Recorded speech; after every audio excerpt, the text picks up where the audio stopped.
Chapter 1. The White Owl. Nobody saw the owl, white in the moonlight, black against the stars. Nobody heard him as he glided over on silent wings of velvet. The owl saw and heard everything.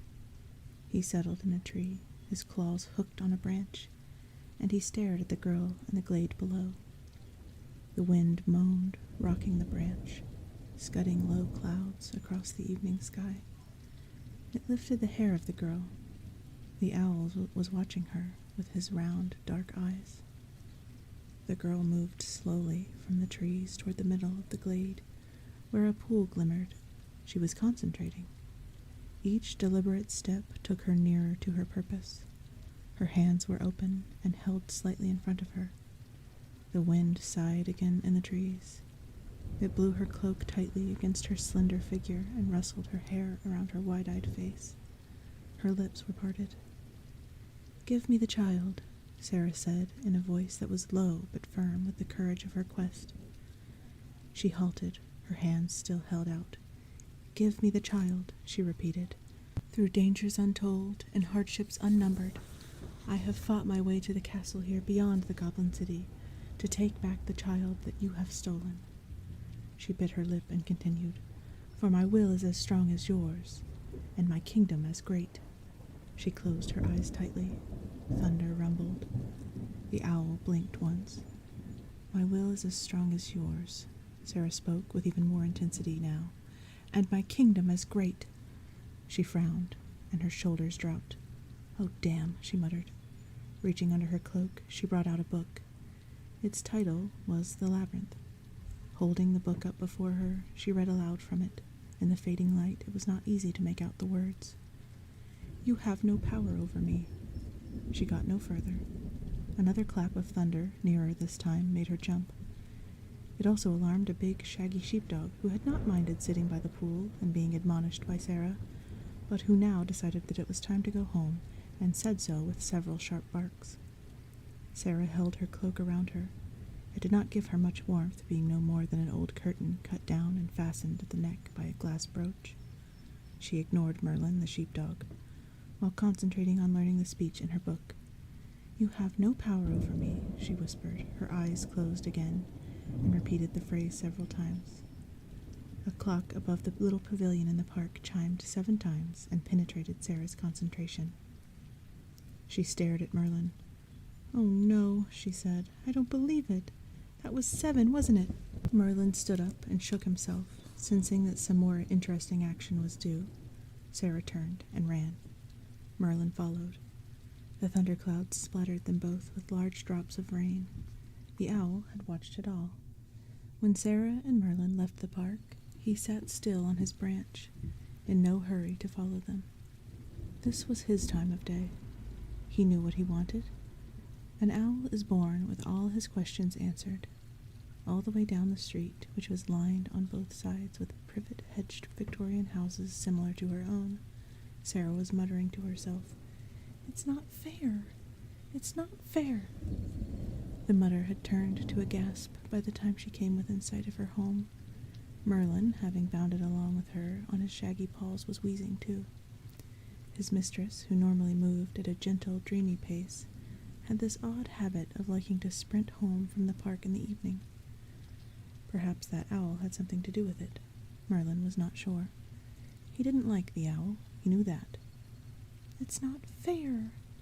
Sarah was close to sobbing. The world at large was not fair, hardly ever, but in particular her stepmother was ruthlessly not fair to her. There she stood now, in the front doorway of the house, all dressed up in that frightful dark blue evening gown of hers, the fur coat left open to reveal the low cut of the neckline, the awful necklace vulgarly winking above her freckled breast, and wouldn't you know, she was looking at her watch. Not just looking at it, but staring at it, to make good and sure that Sarah would feel guilty before she was accused again. As Sarah came to a halt on the path in the front garden, she could hear her baby brother Toby bawling inside the house. He was her half-brother, really, but she did not call him that, not since her school friend Alice had asked, "What's the other half of him, then?" And Sarah had been unable to think of an answer. "Half nothing to do with me." That was no good. It wasn't true either. Sometimes she felt fiercely protective of Toby, wanted to dress him up and carry him in her arms and take him away from all this, to a better place, a fairer world, an island somewhere perhaps. At other times, and this was one, she hated Toby, who had twice as many parents in attendance on him as she had. When she hated Toby, it frightened her, because it led her into thinking about how she could hurt him. There must be something wrong with me, she would reflect, that I would even think of hurting someone I dote upon. Or is it that there is something wrong in doting upon someone I hate? She wished she had a friend who would understand the dilemma, and maybe explain it to her, but there was no one. Her friends at school would think her a witch if she even mentioned the idea of hurting Toby, and as for her father, it would frighten him even more than it frightened Sarah herself. So she kept the perplexity well hidden. Sarah stood before her stepmother and deliberately held her head high. "I'm sorry," she said in a bored voice to show that she wasn't sorry at all, and anyway it was unnecessary to make a thing out of it. "Well," her stepmother told her, "don't stand out there in the rain. Come on." She stood aside to make room for Sarah to pass her in the doorway, and she glanced again at her wristwatch. Sarah made a point of never touching her stepmother, not even brushing against her clothes. She edged inside, close to the doorframe. Merlin started to follow her. "Not the dog," her stepmother said. "But it's pouring." Her stepmother wagged a finger at Merlin twice. "In the garage, you," she commanded. "Go on." Merlin dropped his head and loped around the side of the house. Sarah watched him go and bit her lip. Why, she wondered for the trillionth time, does my stepmother always have to put on this performance when they go out in the evening? It was so hammy. That was one of Sarah's favorite words, since she had heard her mother's co-star Jeremy use it to put down another actor in the play they were doing. Such a rag bag of over-the-top cliches. She remembered how Jeremy had sounded French when he said cliches, thrilling her with his sophistication. Why couldn't her stepmother find a new way into the part? Oh, she loved the way in which Jeremy talked about other actors. She was determined to become an actress herself so that she could talk like that all the time. Her father seldom talked at all about people at his office, and when he did, it was dreary in comparison. Her stepmother closed the front door, looked at her watch once more, took a deep breath, and started one of her cliched speeches. "Sarah, you're an hour late." Sarah opened her mouth, but her stepmother cut her off with a little humorless smile. "Let me finish, Sarah. Your father and I go out very rarely." "You go out every weekend," Sarah interrupted rapidly. Her stepmother ignored that. "And I ask you to babysit only if it won't interfere with your plans." "How would you know?" Sarah had half turned away so as not to flatter her stepmother with her attention, and was busy with putting her book on the hall stand, unclipping her brooch, and folding the cloak over her arm. "You don't know what my plans are. You don't ask me." She glanced at her own face in the mirror of the hall stand, checking that her expression was cool and poised, not over the top. She liked the clothes she was wearing, a cream-colored shirt with full sleeves, a brocaded waistcoat loosely over the shirt, blue jeans, and a leather belt. She turned even farther away from her stepmother to check on how her shirt hung from her breasts down to her waist. She tucked it in a little at the belt to make it tighter. Her stepmother was watching her coldly. "I am assuming you would tell me if you had a date. I would like it if you had a date. A 15-year-old girl should have dates." Well, Sarah was thinking, if I have a date, you are the last person I would tell. What a hammy, no, tacky view of life you do have. She smiled grimly to herself. "Perhaps I will have a date," she thought. "Perhaps I will, but you will not like it, not one bit, when you see who's dating me. I doubt you will see him. All you will know about is hearing the front door shut behind me, and you will sneak to the window, as you always do, and poke your nose between those horrid, phony lace curtains you put up there, and you will see the tailgates of a wicked dove-gray limousine vanishing around the corner. And after that, you will keep seeing pictures in the magazines of the two of us together in Bermuda, in Saint-Tropez, and Benares, and there will be nothing at all you can possibly do about it, for all your firm views on bedtimes and developmental psychology, and my duties in rolling up the toothpaste tube from the bottom. Oh, stepmother, are you going to be sorry when you read in Vogue about the cosmic cash that Hollywood producers are offering us for... Sarah's father came down the stairs into the hall. In his arms he was carrying Toby, clad in red and white striped pajamas. He patted the baby's back. "Oh, Sarah," he said mildly, "you're here at last. We were worried about you." "Oh, leave me alone." Afraid that she might be close to tears, Sarah gave them no chance to reason with her. She ran upstairs. They were always so reasonable, particularly her father, so long-suffering and mild with her, so utterly convinced that they were always obviously in the right, and that it was only a matter of time before she consented to do as they wished. Why did her father always take that woman's side? Her mother never wore that look of pained tolerance. She was a woman who could shout and laugh and hug you and slap you all within a minute or two. When she and Sarah had a quarrel, it was an explosion. 5 minutes later, it was forgotten. In the hallway, her stepmother had sat down, still in her fur coat. Wearily, she was saying, "I don't know what to do anymore. She treats me like a wicked stepmother in a fairy story, no matter what I say. I have tried, Robert." "Well," Sarah's father patted Toby thoughtfully, "it is hard to have your mother walk out on you at that age. At any age, I suppose." "That's what you always say, and of course you're right. But will she never change?" Holding Toby in one arm, Robert patted his wife on the shoulder. "I'll go and talk to her." Thunder rumbled again. A squall of raindrops clattered on the windows.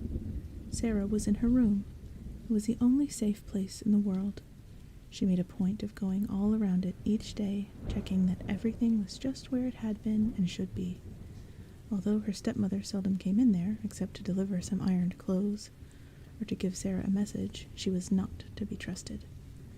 It would be typical of her to take it into her head to dust the room, even though Sarah made sure that it was kept clean, and then she would be bound to move things around and not put them back where they belonged. It was essential to ward off that disturbing spirit.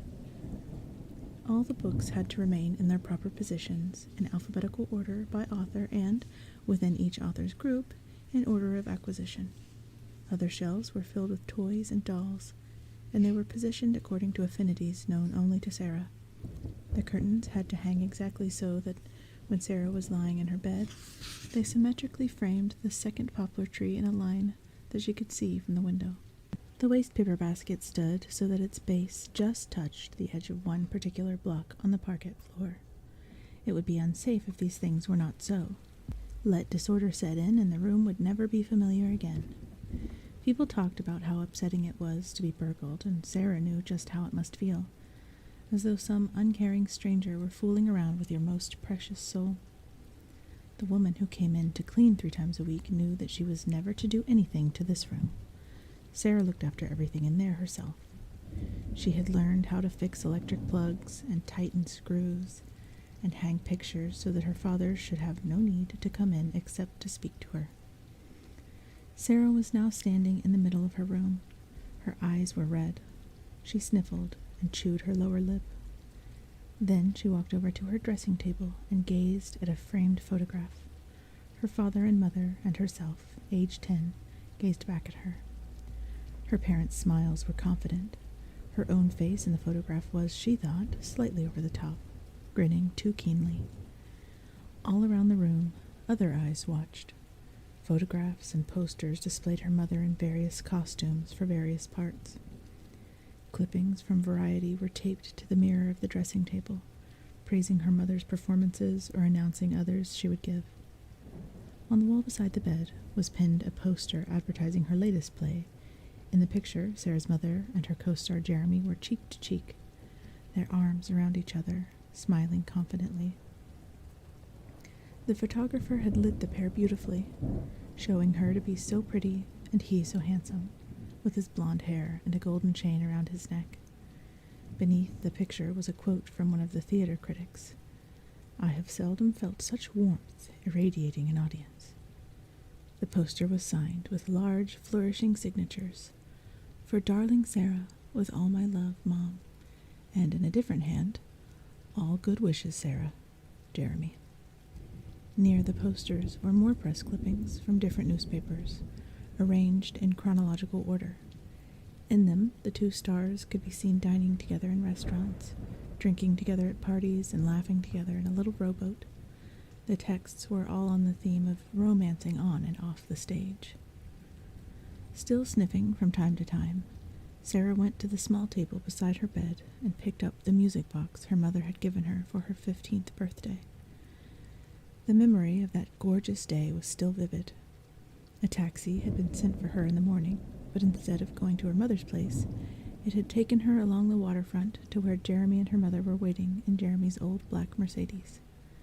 They went out into the country for lunch beside a swimming pool at some club where Jeremy was a member, and the waiters spoke French. And later, in the pool, Jeremy had clowned around, pretending to drown, to such effect that an elderly man had rung the alarm bell. They had giggled in the car all the way back to town. At her mother's place, Sarah was given Jeremy's present, an evening gown in pale blue. She wore it to go with them to a new musical that evening, and afterward to supper in a dimly lit restaurant. Jeremy was wickedly funny about every member of the cast they had seen in the musical. Sarah's mother had pretended to disapprove of his scandalous gossip, but that had only made Sarah and Jeremy laugh more uncontrollably, and soon all three of them had tears in their eyes. Jeremy had danced with Sarah, smiling down at her. He kidded her that a flashbulb meant that they'd be all over the gossip columns next morning, and all the way home he drove fast to shake off the photographers he claimed, grinning. As they said good night, her mother gave Sarah a little parcel wrapped in silver paper and tied with a pale blue bow. Back in her room, Sarah had unwrapped it and found the music box. The tune of Greensleeves tinkled, and a little dancer in a frilly pink dress twirled pirouettes. Sarah watched it reverently until it became slow and jerky in motion.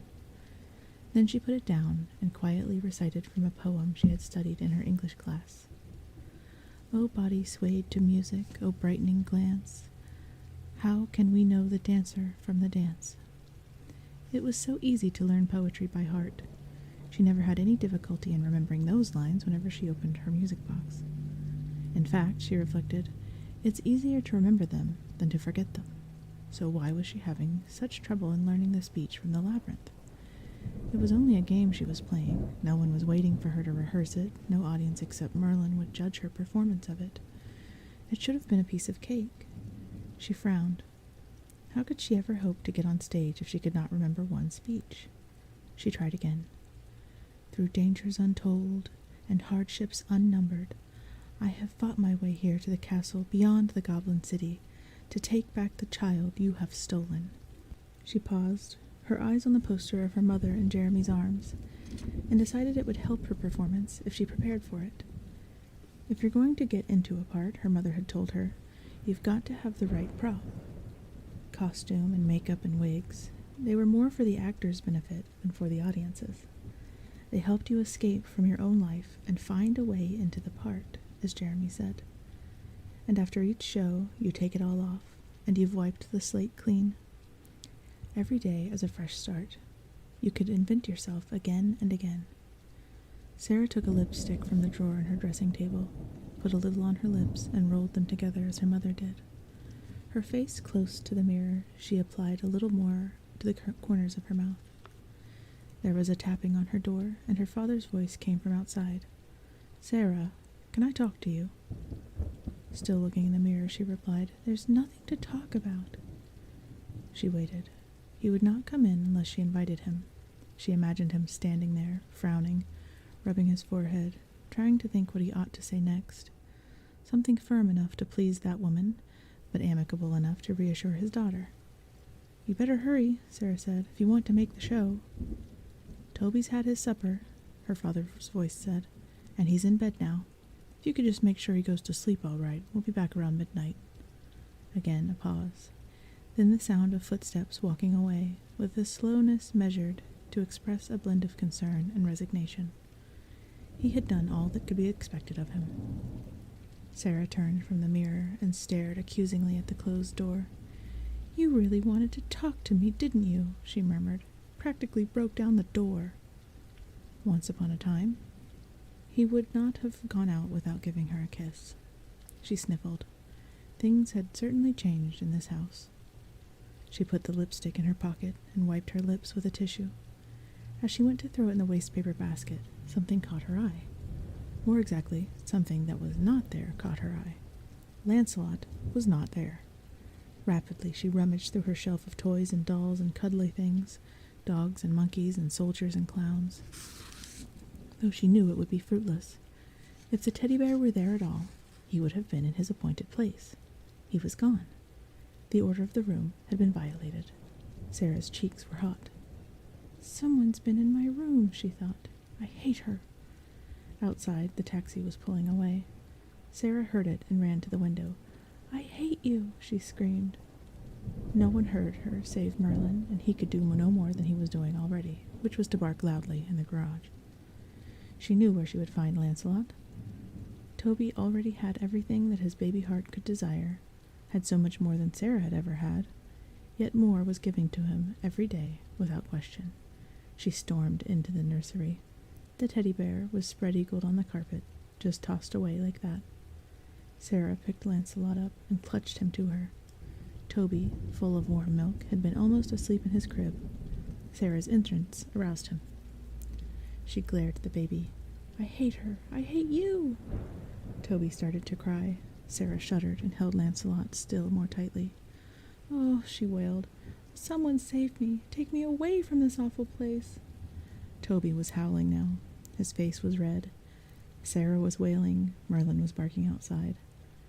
The storm delivered a lightning flash and clap of thunder directly above the house. It rattled the windows in their frames. Teacups danced in the kitchen cupboard. "Someone save me," Sarah begged. "Listen," said a goblin, one eye opened. All around him, on top of him, beneath him, the nest of goblins stirred sleepily.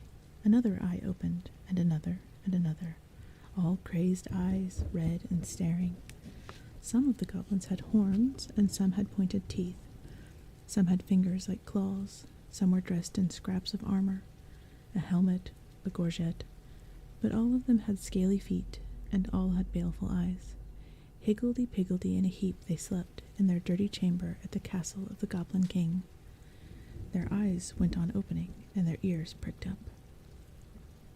"All right, hush now, shush." Sarah was trying to calm herself down as much as her baby brother. "What do you want, Do you want a story? All right." With barely a moment's thought, she picked up the thread of the labyrinth.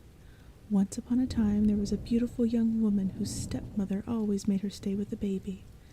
The baby was a spoiled child who wanted everything for himself, and the young woman was practically a slave girl. But what no one knew was this. The king of the goblins had fallen in love with her and given her certain powers. In the castle, the goblins' eyes opened very wide. They were all at attention. The lightning and thunder crashed again, but both Sarah and Toby had become quieter. One night, Sarah continued, when the baby had been particularly nasty, the girl called on the goblins to help her, and they said to her, "Say your right words, and we'll take the baby away to the goblin city, and then you'll be free." Those were their words to her. The goblins nodded enthusiastically. Toby was nearly asleep again, with only a light protest remaining on his breath. Sarah, enjoying her own invention, leaned closer to him, over the side of the crib. She was holding her audience in her spell. Lancelot was in her arms. But the girl knew, she went on, that the king of the goblins would keep the baby in his castle forever and ever and ever, and he would turn the baby into a goblin. And so she suffered in silence through many a long month, until one night, worn out by a day of slaving and housework, and hurt beyond measure by the harsh, ungrateful words of her stepmother, she could bear it no longer. By now, Sarah was leaning so close to Toby that she was whispering into his pink little ear.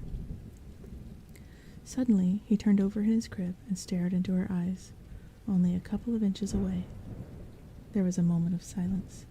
Then Toby opened his mouth and began to howl loudly and insistently. "Oh!" Sarah snorted in disgust, standing up straight again. The thunder rolled, and Merlin gave it all he had. Sarah sighed, frowned, shrugged, and decided there was no way around it. She picked Toby up and walked round the room, jogging him in her arms, together with Lancelot. The small bedside light threw their shadows on the wall, huge and flickering. "All right," she said. "All right, come on now. Rockabye baby and all that stuff. Come on, Toby. Knock it off." Toby wasn't going to knock it off just for being jogged. He felt they had a serious grievance to express. "Toby," his sister said sternly, "be quiet, will you? Please? Or—" Her voice lowered. I'll say the words." She looked up quickly at the shadows on the wall and addressed them theatrically. No, I mustn't. I mustn't say. I wish. "Listen," said the goblin again. Every glowing eye in the nest, every ear was open now. A second goblin spoke. "She's going to say it." "Say what?" asked the stupid goblin. "Shush." The first goblin was straining to hear Sarah. "You shut up," said the stupid goblin. In the hubbub, the first goblin thought he would go crazy with trying to hear. "Shush, shush." He put his hand over the mouth of the stupid goblin. The second goblin shrieked, "Quiet!" and thumped those nearest to him. "Listen," the first goblin admonished the rest. "She's going to say the words." The rest of them managed to silence themselves. They listened intently to Sarah. She was standing erect. Toby had reached such a crescendo of screaming, red in the face, that he could scarcely draw breath. His body was straining against Sarah's arms with the effort he was making. Lancelot had fallen to the floor again. Sarah closed her eyes and quivered. "I can bear it no longer," she exclaimed, and held the howling baby above her head, like a sacrificial offering. She started to intone, Goblin King, wherever you may be, come and take this child of mine far away from me." Lightning cracked. Thunder crashed. The goblins dropped their head, crestfallen. "That's not right," the first goblin said witheringly. "Where did she learn that rubbish?" The second scoffed. "It doesn't even start with I wish." "Shh," said a third goblin, seizing his chance to boss the others. Sarah was still holding Toby above her head. Outraged by that, Toby was screaming even more loudly than before, which Sarah would have not thought possible. She brought him down and cuddled him, which had the effect of restoring him to his standard level of screaming. Exhausted by now, Sarah told him, "Oh, Toby, stop it, you little monster. Why should I have to put up with this? You're not my responsibility. I ought to be free, to enjoy myself. Stop it. Oh, I wish. Anything would be preferable to this cauldron of noise, anger, guilt, and weariness in which she found herself. With a little tired sob, she said, "I wish I did know what words to say to get the goblins to take you away." "So where's the problem?" the first goblin said with an impatient sigh. Pedantically, he spelled it out. "I wish the goblins would come and take you away right now. That's not hard, is it?" In the nursery, Sarah was saying, I wish. The goblins were all alert again, biting their lips with the tension. "Did she say it?" the stupid goblin asked brightly. As one, the rest turned on him. "Shut up," they said irritably. Toby's tornado had blown itself out. He was breathing deeply with a whimper at the end of his breath. His eyes were closed. Sarah put him back in his crib, not too gently, and tucked him in. She walked quietly to the door and was shutting it behind her when he uttered an eerie shriek and started to scream again. He was hoarse now and louder in consequence. Sarah froze with her hand on the handle of the door. She moaned hopelessly. "I wish the goblins would come and take you away." She paused. The goblins were so still you could have heard a snail blink. "Right now," Sarah said. In the goblin's nest there was an exhalation of pleasure. "She said it!" In a trice, all the goblins had vanished in different directions, save only the stupid goblin. He squatted there, a grin dawning on his face, until he realized that the rest had left him. "Hey," he said, "wait for me." And he tried to run in several directions at once. Then he, too, vanished. Lightning flashed, and thunder hammered the air. Toby gave out with a high-pitched screech, and Merlin barked as if all the burglars in the world were closing in. Chapter 2. What's said is said. The storm raged on over Sarah's house. The clouds boiled. Rain lashed the leaves on the trees. Thunder was followed by lightning. Sarah was listening. What she was listening to was an unnatural silence within the room. Toby had stopped crying so suddenly it scared her. She looked back inside the nursery. The bedside light was out. "Toby," she called. He did not respond. She flicked the light switch beside the door. Nothing happened. She jiggled it up and down several times to no effect. A board creaked. "Toby, are you all right? Why aren't you crying?" She stepped nervously into the quiet room. The light from the landing, coming through the doorway, threw unfamiliar shadows onto the walls and across the carpet. In the lull between two thunderclaps, she thought she heard a humming in the air. She could detect no movement at all in the crib. "Toby," she whispered in anxiety, and walked toward the crib with her breath drawn. Her hands were shaking like aspen leaves. She reached out to pull the sheet back. She recoiled. The sheet was convulsing. Weird shapes were thrusting and bulging beneath it. She thought she glimpsed things poking out from the edge of the sheet, things that were no part of Toby. She felt her heart thumping, and she put her hand over her mouth to stop herself from screaming. Then the sheet was still again. It sank slowly down over the mattress. Nothing moved. She could not turn and run away and leave him. She had to know. Whatever the horror of it, she had to know. Impulsively, she reached out her hand and pulled the sheet back. The crib was empty. For a moment, or an hour, she would never know how long, she stared at the empty crib. She was not even frightened. Her mind had been wiped clean. And then she was frightened by a soft, rapid thumping on the window pane. Her eyes clenched so tightly her fingernails scored her skin. A white owl was flapping insistently on the glass. She could see the light from the landing reflected in its great, round, dark eyes, watching her. The whiteness of its plumage was illuminated by a series of lightning flashes that seemed continuous. Behind her, a goblin briefly raised his head and ducked down again. Another did likewise. She didn't see them. Her eyes were fixed on the owl's eyes. Lightning crackled and flashed again, and this time it distracted her attention from the window by shining on the clock that stood on the mantelpiece. She saw that the hands were at 13 o'clock. She was staring distractedly at the clock when she felt something nudge the back of her legs. She glanced down. The crib was moving across the carpet on scaly legs like a lizard's with talons for toes. One leg at each corner of the crib. Sarah's lips parted, but she made no sound. Behind her, something snickered. She spun around and saw it duck down again behind the chest of drawers. Shadows were scuttling across the walls. Goblins were prancing and bobbing behind her. Sarah was watching the chest of drawers. Like the crib, it had a scaly, clawed foot at each corner, and it was dancing. She wheeled around, mouth open, hands clenched, and saw the goblins cavorting. They ducked away into the shadows to evade her eyes. She looked for something that would serve as a weapon. In the corner of the nursery was an old broom. She took it and advanced upon the goblins. "Go away! Go away!" she whimpered, trying to sweep them up, but the handle of the broom twisted in her hands and slithered out of her grasp. The storm wind rose to a pitch. Lightning made daylight in the room, and scared faces suddenly began to vanish into cupboards, drawers, or down the cracks between floorboards. As the thunder boomed and the wind shook the curtains, a blast of air blew the window open. Between the fluttering curtains, the white owl entered. Sarah wrapped her arms around her face and screamed again. She was petrified that the flapping owl would brush across her. She thought she would die if it did.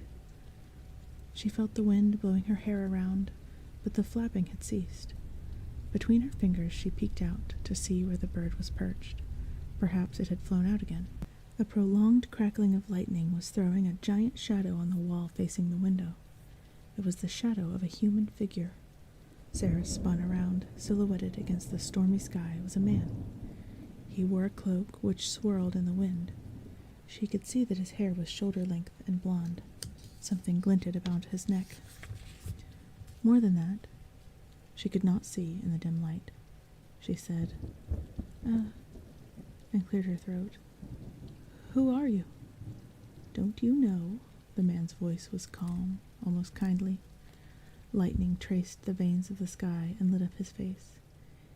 He was not smiling, as one might smile on greeting a stranger, nor was his expression fierce. His eyes were fixed upon Sarah's with an intensity she found compelling.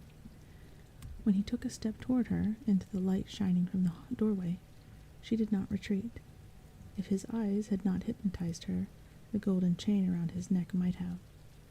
A sickle-shaped ornament hung from it upon his chest. His shirt was cream-colored, open at the front, loose-sleeved with silken cuffs at the wrist. Over it he wore a tight black waistcoat. He was shod in black boots over gray tights, and on his hands were black gloves. In one of them he held the jeweled knob of a curious cane with a fishtail shape at the end.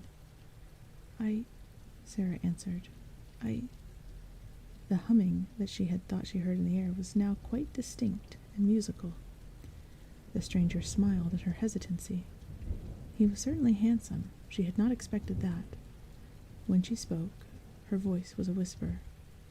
You're him, aren't you? You're the king of goblins. He bowed. Jareth. She resisted the ridiculous impulse to return the curtsy. I have saved you, he said. I have liberated you from those bonds that distress you and frighten you. You're free now, Sarah. Oh, no. I don't want to be free, she answered. I mean, I do, but I want my little brother back. Please.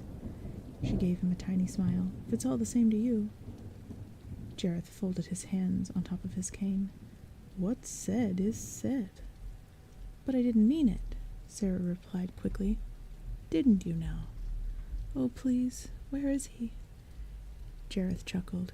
You know very well where he is. Please bring him back. Please. She heard herself speaking in a small voice. Please. Sarah. Jareth frowned and shook his head. His expression was all concern for her. Go back to your room, read your books, put on your costume. That is your real life. Forget about the baby. No, I can't. For a moment, they regarded each other, adversaries trying to size each other up on the outset of a long contest. Thunder rumbled. Then Jareth raised his left arm and made a large gesture with his hand. Sarah looked around, thinking that he was summoning assistance. When she faced him again, a glowing crystal had appeared in his hand. I've brought you a gift, he said, holding it out to her. She paused. She could not trust him. What is it? It's a crystal, nothing more. Except if you turn it this way, it will show you your dreams. Sarah's lips parted involuntarily. With a teasing smile, Jareth watched her face, while he spun the shining crystal around in his fingers. Her hand started to reach out for it. He smiled a little more and withdrew the crystal from her. Raising the cane with his other hand, he told her, But this is not a gift for an ordinary girl who takes care of a screaming baby. His voice was quieter now, and huskier. Do you want it, Sarah? He held it out toward her again. This time, her hands remained by her sides, and she made no answer. Her eyes were fixed on the dancing, flashing glints in the crystal. To see her own dreams. What wouldn't she give for that? Then forget the baby, Jareth said firmly. While Sarah hesitated, another bolt of thunder and lightning illuminated the sky behind the Goblin King. She was torn.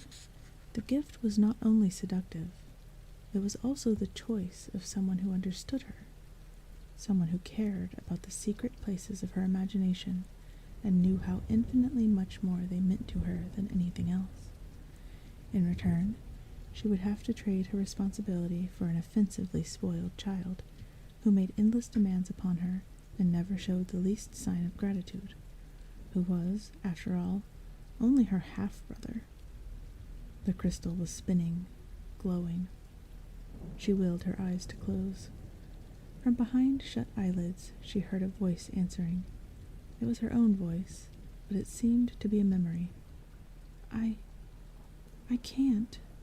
It isn't that I don't appreciate what you're trying to do for me, but I want my baby brother back. He must be so scared. She opened her eyes again. Jareth snorted and tossed his mane of blonde hair. He had lost patience with the girl. With a wave of his hand, he extinguished the crystal. With another wave, he plucked a live snake from the air. He held it with a straight arm in front of him, so that it writhed and hissed near Sarah's face. Then he threw it at her. "Don't defy me," he warned her. It was wrapped around her neck. She clutched desperately at the thing, and found that it was now a silk scarf. She pulled it off, looked at it, and the snake came leaping out of the scarf. She yelled, dropped it, and jumped away. When it hit the floor, it shattered into a number of horribly ugly little goblins, who scuttled, snickering, to the corners of the room. Other goblins crept from the shadows, or popped out from their hiding places and stood all around the room, brazen now, watching to see what their king would do to her next. "You're no match for me, Sarah," Jareth sounded impatient. "Let the child alone. Take my gift. I will not offer it to you again." Before he could produce the crystal, Sarah told him, "No." She paused. "Thank you all the same, but I can't do what you want. Can't you see that? I must have my brother back. You will never find him." "Ah," Sarah said, and took a deep breath. "Then there is a place to look." Just for a moment, Jareth's face flinched. Sarah saw it, the merest trace of fear fleeting across his eyes. Was it possible? His nostrils tightened. He gripped his cane, and appeared to hesitate slightly before answering her. She could not quite believe it, but the suspicion that the Goblin King could be afraid of her, even if only momentarily, was encouraging. "Yes," he said, "there is a place." And now, in a really hammy gesture straight out of vaudeville, he twirled his hand and pointed through the window. There. Lightning and thunder, right on cue, she thought. She moved past him and stared into the night. On a distant hill, brilliant in the flashes, she saw a castle. She leaned on the windowsill, trying to see more clearly. There were towers with turrets, massive walls, spires and domes, a portcullis, and a bridge. The whole edifice was built on top of a sharply rising mound. Around it, the lightning flickered and forked like snakes' tongues. Beyond was blackness. From just behind her, Jareth murmured, "Do you still want to look for him?" "Yes," she swallowed. "Is that—" She remembered the words. "The castle beyond the Goblin City?" Jareth did not answer at once, and she turned around. He was still there, watching her intensely, but they were no longer in the house. They stood facing each other on a windswept hilltop. Between them and the hill on which the castle stood was a broad valley. In the darkness, she could not tell what was down there. She turned again. The wind blew her hair over her face, brushing it back.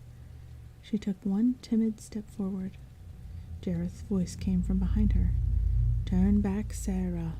Turn back before it's too late." "I can't. I can't. Don't you understand that?" She shook her head slowly, gazing at the distant castle, and to herself quietly repeated, "I can't." "What a pity." Jareth's voice was low and gentle, as though he really meant it. She was looking at the castle. It seemed to be a long way off, but not impossibly far to travel. It depended on what she would encounter in the valley, how easily it could be crossed. Was the darkness down there perpetual? "It doesn't look that far," she said, and heard in her voice the effort she was making to sound brave. Jareth was at her elbow now.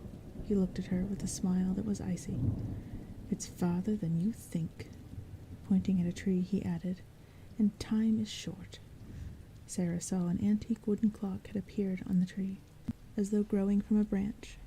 On it were marked the hours to 13, as on the nursery clock in the lightning. "You have 13 hours to unriddle the labyrinth," Jareth told her, "before your baby brother becomes one of us." "Us?" Jareth nodded. "Forever." Magic still hummed in the air.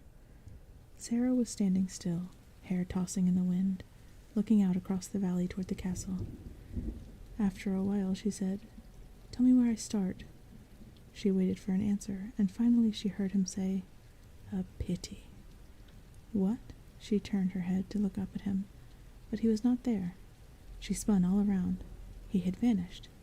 She was alone in the night, on a windswept hilltop. She looked across again at the castle. The storm was passing away. Blades of clouds sliced across the moon. She thought she glimpsed the figure of an owl, high above, wings spread wide on the air as he flew steadily away from her. She took another step forward, down the hillside, but there was no ground beneath her feet. She began to fall.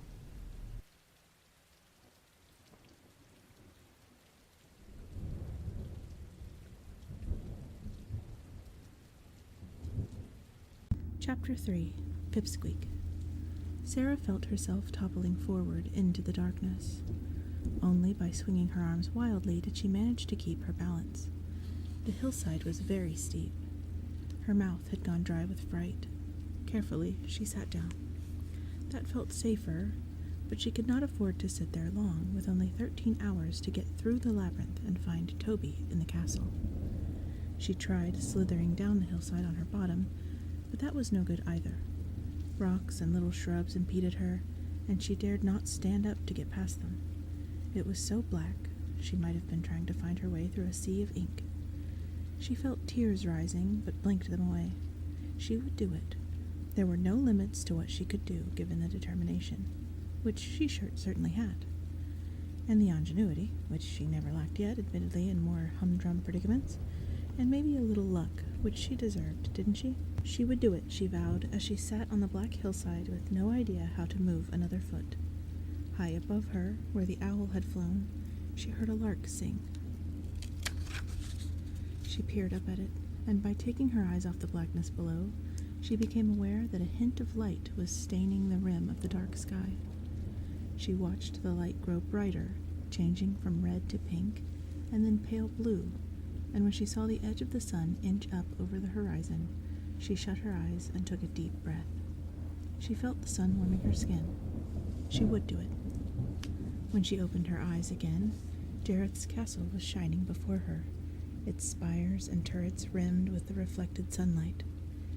Anxiously, she scrutinized the valley, which, like a developing photograph, took longer to reveal itself. The first thing she could gauge was its width. The extent of land between herself and the castle was not so very great. I can run that far in a couple of hours, she reckoned. It's only a few miles. Jareth was trying to hoax me. He thought I would be so scared in the darkness that I would give up and forget about Toby. How could I? Anyway, in 13 hours I can be there and back with time to spare. She wondered if 13 hours in Jareth's land would take the same time to pass as at home. If so, what would her father and stepmother think when they returned? They would probably call the police. Well, there was nothing she could do about that. She did not expect to find a telephone in Jareth's castle. She smiled wanly.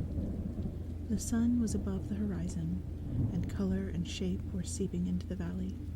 There was an awful lot of stuff down there, she could tell that much. She went on watching, and gradually she took in the full nature of the valley. At first she could not believe it.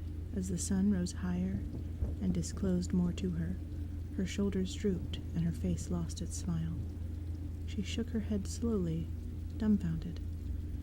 From the foot of the hillside where she sat to the castle and beyond it, and from horizon to horizon on each side, there stretched a vast, intricate maze of walls and hedges. "The labyrinth," she whispered. "So that is the labyrinth." She studied it, trying to decipher some pattern to it, some principle of design that might guide her through it. She could see none. Corridors doubled and wound and coiled. Gateways led to gateway leading into gateways. It reminded her of thousands of fingerprints laid side by side, overlapping each other. Did someone work all that out, she wondered, or had it just happened? The impossibility of ever finding her way through the labyrinth started to overwhelm her. She stood up, clenched her fists, set her jaw, and cleared her throat. "Well," she said, "here we go. Come on, feet." In the dawning light, she could see below her a path that zigzagged down the hillside. She picked her way to it through the rocks and shrubs. At the foot of the path, she came to a great wall strengthened with buttresses. It stretched as far as she could see to the left and right. Doubtfully, she approached the wall with no idea what she might do when she reached it. As she got closer, A movement just at the base of it caught her eye. There was a little man. He was cackling as he ground something underfoot. "Excuse me," Sarah said. The little man nearly jumped out of his skin. "Just going," he said before he had even looked around to see who it was. When he did turn, he had his face down so that he regarded her from under his thick, bushy eyebrows. "Well," he exclaimed, looking cross and astonished at the same time. "Well." It seemed that he had never before set eyes on a person like Sarah, or perhaps it was that no person like Sarah had ever caught him unawares. "Well," he said again. "We'll never get anywhere like this," Sarah thought. He was an odd little person. His sprouting eyebrows clearly wanted to be fierce, but his wrinkled face couldn't live up to that ferocity. His expression was wary now, not particularly friendly, but not hostile either. He seemed to be avoiding her eyes, and she noticed that whenever she moved her hands, his gaze would follow them. On top of his head, he wore a skull cap. From the belt that held his breeches up, he had a chain of ornaments dangling, costume jewelry as far as she could tell. She saw his mouth moving to say, "Well," again, and interrupted quickly. "Excuse me, but I have to go through the labyrinth. Can you show me the way in?" His mouth frozen in the formation of a W, he blinked at her once or twice. Then his eyes darted to one side. He rushed a few steps toward a bluebell, at the same time pulling a spray can from under his jacket. As he aimed the spray, Sarah saw that a diaphanous little fairy was emerging from the bluebell. He sprayed it with a couple of quick bursts. The fairy at once wilted like a shriveling petal. 57, he said with some satisfaction. Sarah was shocked. "Oh, how could you?" he answered with a grunt. She ran to where the fairy was lying on the ground, wings quivering and shriveling. "Poor thing," she exclaimed. She picked it up gently in her fingertips and turned accusingly to the fairy slayer. "You monster!" She felt a sharp pain, as from broken glass. The fairy had bitten her finger. "Oh!" Sarah dropped the fairy and stuck her finger in her mouth. "It bit me," she muttered around her finger. "Course you did," the little man chuckled. "What do you expect fairies to do?" Sarah was frowning, perplexed. "I thought they did nice things, like granting wishes." "Ha!" His eyebrows went up, and he chortled. "Shows what you know, then, don't it?" He raised his spray can and casually hit another bluebell with it. A second shimmering fairy fell down, turning brown like a leaf in autumn. 58, he said, and shook his head. "They breed as fast as I spray." Sarah was still wincing as she sucked her finger. "Oh," she complained, "it hurts." She took her finger from her mouth and shook it. He walked to a plant nearly as tall as he was, tore off one of its broad grayish leaves and handed it to her. "Here," he told her, "rub that on it." She gratefully did what he told her. No sooner had she started rubbing than she dropped the leaf, clasping her finger with the other hand, and hopped around in pain. "Ow!" she shouted. "That makes it much worse. Ow!" He was holding his sides with his pudgy little hands and roaring with laughter. "Course it do. Fancy rubbing one of them on a fairy bite. You don't know nothing, do you?" Her face screwed up with pain. Sarah answered indignantly. "I thought you were giving it to me to make it better. Ugh, ugh." "You thought that too, did you? You've got a lot of opinions," he chuckled. "All of them wrong, and you've got grass all over the seat of your trousers." In spite of the pain in her fingers, she had to glance over her shoulder, and she saw that he was right. It was from sliding down that hillside. Brushing off what she could, she realized that he was paying her back for having caught him unawares. "You're horrible," she told him. "No, I'm not." He sounded surprised. "I'm Hoggle. Who are you?" "Sarah." He nodded. "That's what I thought." Spotting another fairy, he squirted her. To make sure, he stepped around this one and ground his foot around. The fairy squealed. 59, Hoggle said. Sarah was thinking, still sucking her finger. He seemed to know about her, so he must have something to do with Jareth, mustn't he? Some kind of spy, maybe. Well, maybe. Yet he was not her idea of a spy. Spies weren't grumpy. They didn't play mean tricks on you, did they? If all her opinions were wrong, as he'd said, then this one might be wrong too. But in that case, she thought, supposing he is a spy, then it might be his job to persuade me that all of my opinions are wrong, when really they are all correct. And if they are all correct, he is not a spy. But that would mean he had no motive for persuading me that I'm wrong about everything. So I probably am wrong about this too, and so, supposing he is a spy... Oh, she exclaimed in exasperation. It was like one of those drawings she had seen in a book at home, where the water seems to be flowing uphill, and yet you can never put your finger on just where the drawing is telling you a lie. Hoggle tore a leaf from a different plant and offered it to her with a sort of twinkling scowl on his face. She took her finger from her mouth. The pain was easing now. She shook her head and had to smile a little at this funny, wizened face of his. His expression, in answer, went dark again. He looked at her mistrustfully. He was not used to being smiled at. Well, she thought, there's nothing else to do. Whether or not he is here to spy on me, he is the only person I can ask for help. So she tried. Do you know where the door to the labyrinth is? He screwed up his face. Maybe. All right, where is it? Instead of replying, he dodged to one side, raising his spray can. 60. I said, where is it? Where is what? The door. What door? The door into the labyrinth. The door into the labyrinth. Oh, that's a good one, he laughed, not kindly. Sarah wanted to punch him. It's hopeless asking you anything. Not if you ask the right questions. He was giving her a sidelong look. You're as green as a cucumber. Well, what are the right questions? Hoggle stroked the top of his nose. Depends on what you want to know. That's easy.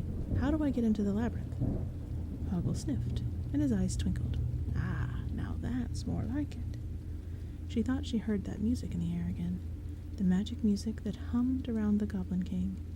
You gets in there. He nodded, indicating behind her. You got to ask the right questions if you want to get anywhere in the labyrinth. Sarah spun around. Now, in the great wall, she saw a huge, grotesquely designed gate. She stared at it almost accusingly. She could have sworn it had not been there before. There ain't no door, see? Hoggle was explaining. All you got to do now is find the key. She looked back at him, and then all around her.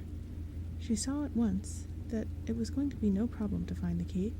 Near her was a very small mat, and from each end of it an enormous key was sticking out. Well, she said, that's simple enough. She went over to the key and tried to pick it up. She could just manage to get one end of it off the ground, or the other, but the whole key was too heavy for her to lift up to the keyhole in the gate. She glared at Hoggle. I suppose it's too much to expect you to give me a hand. Yes, Hoggle said. She tried again, straining to lift it. It was hopeless. Oh, she said, this is so stupid. You mean you're so stupid, Hoggle corrected her. Shut up, you rotten little pipsqueak. Don't call me that. Hoggle was agitated. I am not a pipsqueak. Yes, you are, Sarah said. She was uneasily reminded of herself at a much younger age, at school, chanting cruel jibes at some tormented girl, but she persisted. Yes, you are. Rotten, little, nasty, ugly pipsqueak. Hoggle was beside himself with rage. Don't call me that, he said hysterically. You're so stupid you are. You take everything for granted. Pipsqueak, pipsqueak. I'm not. Stop it. Nasty, creepy little pipsqueak. Hoggle collected himself with some dignity and told her, if you weren't so brainless, you'd try the gate. That stopped her short. She thought for a moment, then went to the gate and gave it a little push. It swung open. Nobody ever said it was locked, Hoggle observed. Very clever. You think you're so clever, Hoggle said. You know why? Because you ain't learned nothing. Sarah was peering cautiously inside the gate. She did not like what she saw. It was dark and forbidding in there. The music humming in the air seemed to be more intense. There was a smell of things rotting. She gathered her courage and took 2 steps into the labyrinth. Then she stopped short. A passageway ran across the entrance. It was so narrow, and the wall was so high, that the sky was a mere slit over her head. In the gloom, she heard a continual drip of water echoing. She approached the farther wall, touched it, and pulled her hand away. It was dank and slimy, like mildew. Hoggle's head was poking through the gateway behind her. Cozy, ain't it? Sarah shuddered. Hoggle's manner had altered. He was quiet, and it was almost possible to detect a hint of concern in his voice. "You really gonna go in there, are you?" Sarah hesitated. Yes, she said. "Yes, I am. Is there any reason why I shouldn't?" She was clenching her fists. It seemed such a dreadfully gloomy place inside the gate. "There's every reason why you shouldn't," Hoggle replied. "Is there any reason why you should? Any really good reason?" "Yes, there is." She paused. "So I suppose I must." "All right," Hoggle said in a tone of voice that implied, "On your own head be it." "Now," he asked, "which way will you go? Right or left?" She looked one way, then the other. There was no reason to choose one or the other. Both looked grim. The brick walls appeared to extend to infinity. She shrugged, wanting some help, but too proud to ask for it. "They both look the same," she said. "Well," Hoggle told her, "you're not going to get very far then, are you?" "All right," she said crossly. "Which way would you go?" "Me?" He laughed without mirth. "I wouldn't go neither way." "Some guide you are." "I never said I was a guide, did I? Although you could certainly use one. You'll probably end up back where you started, giving your record for being wrong." "Well," Sarah snapped at him, "if that's all the help you're going to be, you might as well let me get on with it." "You know your problem?" Hoggle asked. She took no notice, but tried to look determined to set out in one direction or the other. Left, right, she was thinking. That was the normal order, so in this abnormal place, she might as well try going to the right, mustn't she? "I told you take too many things for granted," Hoggle went on. "This labyrinth, for instance. Even if you get to the center, which is extremely doubtful, you'll never get out again." "That's your opinion." Sarah moved to her right. "Well, it's a better opinion than any of yours."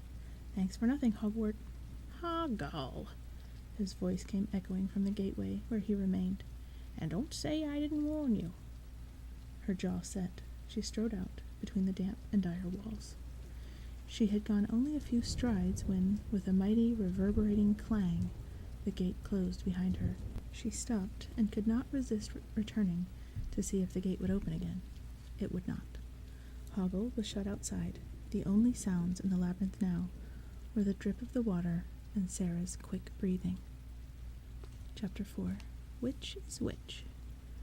Sarah took a deep breath and set off along the passageway again. A clump of lichen in the gatepost opened its eyes and watched her go. The eyes on tendrils had an anxious look, and when she had gone some distance away, the clump, swiveling its eyes toward each other, commenced to gossip amongst itself. Most of it disapproved of the direction she had taken.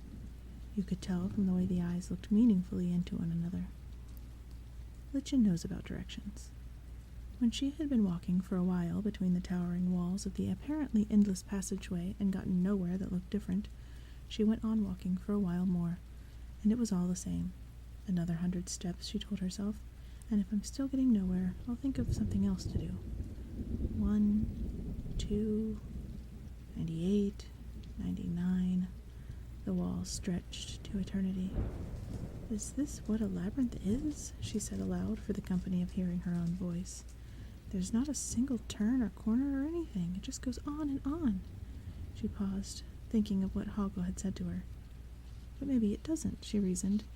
"Maybe I'm just taking it for granted that it does, because that's all it's done so far. Go on and on. It could do that forever, and I haven't got forever." She wished she knew how much of the 13 hours remained to her. It wasn't fair not knowing. Taking another deep breath, she began to run. The only difference now was that the walls revealed their endlessness more quickly. She ran faster, skidding in mud, banging against the brick sides of the passageway. Faster and faster, and the walls stretched out ahead of her without turning or feature or end, until they began to spin above her head, and she realized that she was collapsing, exhausted, tears running down her cheeks. She lay in a heap, sobbing. A clump of lichen nearby stared down at her, sympathetically, its eyes boggling. When she had recovered, she opened her eyes very slowly, hoping she would see something different this time. A corner, a door, even her own bedroom. All there was to see were the 2 walls. With a little yelp of frustration, she beat her fists upon one of the walls. As though answering a doorbell, a tiny worm-like creature with large eyes popped its head out from between the bricks where Sarah was pounding. "Hello," it asked in a cheery voice. Woebegone, Sarah looked at the worm. A talking worm, she reflected. Yes, I should never have taken it for granted that a worm can't talk. She shrugged. If a worm could talk, perhaps it could give her some advice. In a low voice she asked it, "Do you know how to get through the labyrinth?" "Who, me?" It grinned. "Nah, I'm just a worm." Sarah nodded. She might have expected as much. "Come inside and meet the missus," the worm invited her. She managed a faint smile. "Thank you," she told the worm, "but I've got to get through the labyrinth, and there are no turnings or openings or anything." She blinked away hot tears. "It just goes on and on." "Oh," the worm said, "you ain't looking right, you ain't. It's full of openings. It's just you ain't seeing 'em, that's all." Sarah gazed around in disbelief. The wall stretched away forever on either side. There was no logic to it, or maybe there was nothing but logic, and that was the trouble. All logic and no reason. "There's an opening just across there," the worm ran on. "It's right in front of you." She looked. Brick wall, damp mildew, clump of lichen, nothing else. "No, there isn't." The worm sniffed, and in a kind voice said, "Come inside. Have a nice cup of tea." "There isn't an opening." Sarah's voice was insistent. "You try walking that way," the worm said with a nod of encouragement. "You'll see. But first, why not have a nice cup of tea?" "Where?" Sarah looked at the blank wall again. "I got the kettle on." The worm's hospitality was wasted on her. "That's just wall," she muttered. "There's no way through." "Ah," the worm observed. "This place, oh dear, things aren't always what they seem, you know. Not here. Not here, no. So you don't take anything for granted." Sarah gave the worm a sharp glance. How was it that he had the same script as Hoggle? And in her mind she heard Hoggle's voice again. "Me? I wouldn't go neither way." Neither way. Right in front of you. What else was there to do? She would try it. Very tentatively, flinching in anticipation, she walked into the wall and through it, into another passageway. Sarah was delighted. This passageway, too, stretched out infinitely to either side, but at least it was a different one. She turned back gratefully. "Thank you," she said to the worm. "That was incredibly helpful." She had begun to walk along the new passageway when she heard a little shout from behind her. "And don't go that way," the worm was calling. He looked up at the lichen, whose eyes were worried as they watched Sarah. The worm gave the lichen a cheerful grin, but the lichen went on boggling anxiously after the girl. She halted and came back panting. "What did you say?" "What I said," the worm told her, "was don't go that way." "Oh," Sarah nodded. "Thanks." She set off in the other direction. The lichen watched her go again and sighed with relief. "Phew," the worm rolled his eyes. "That was close. If she'd have gone the other way, she'd have walked straight into that dreadful castle." In the stone chamber of the Goblin King, Toby, still in his red and white striped pajamas, had his mouth wide open and was howling.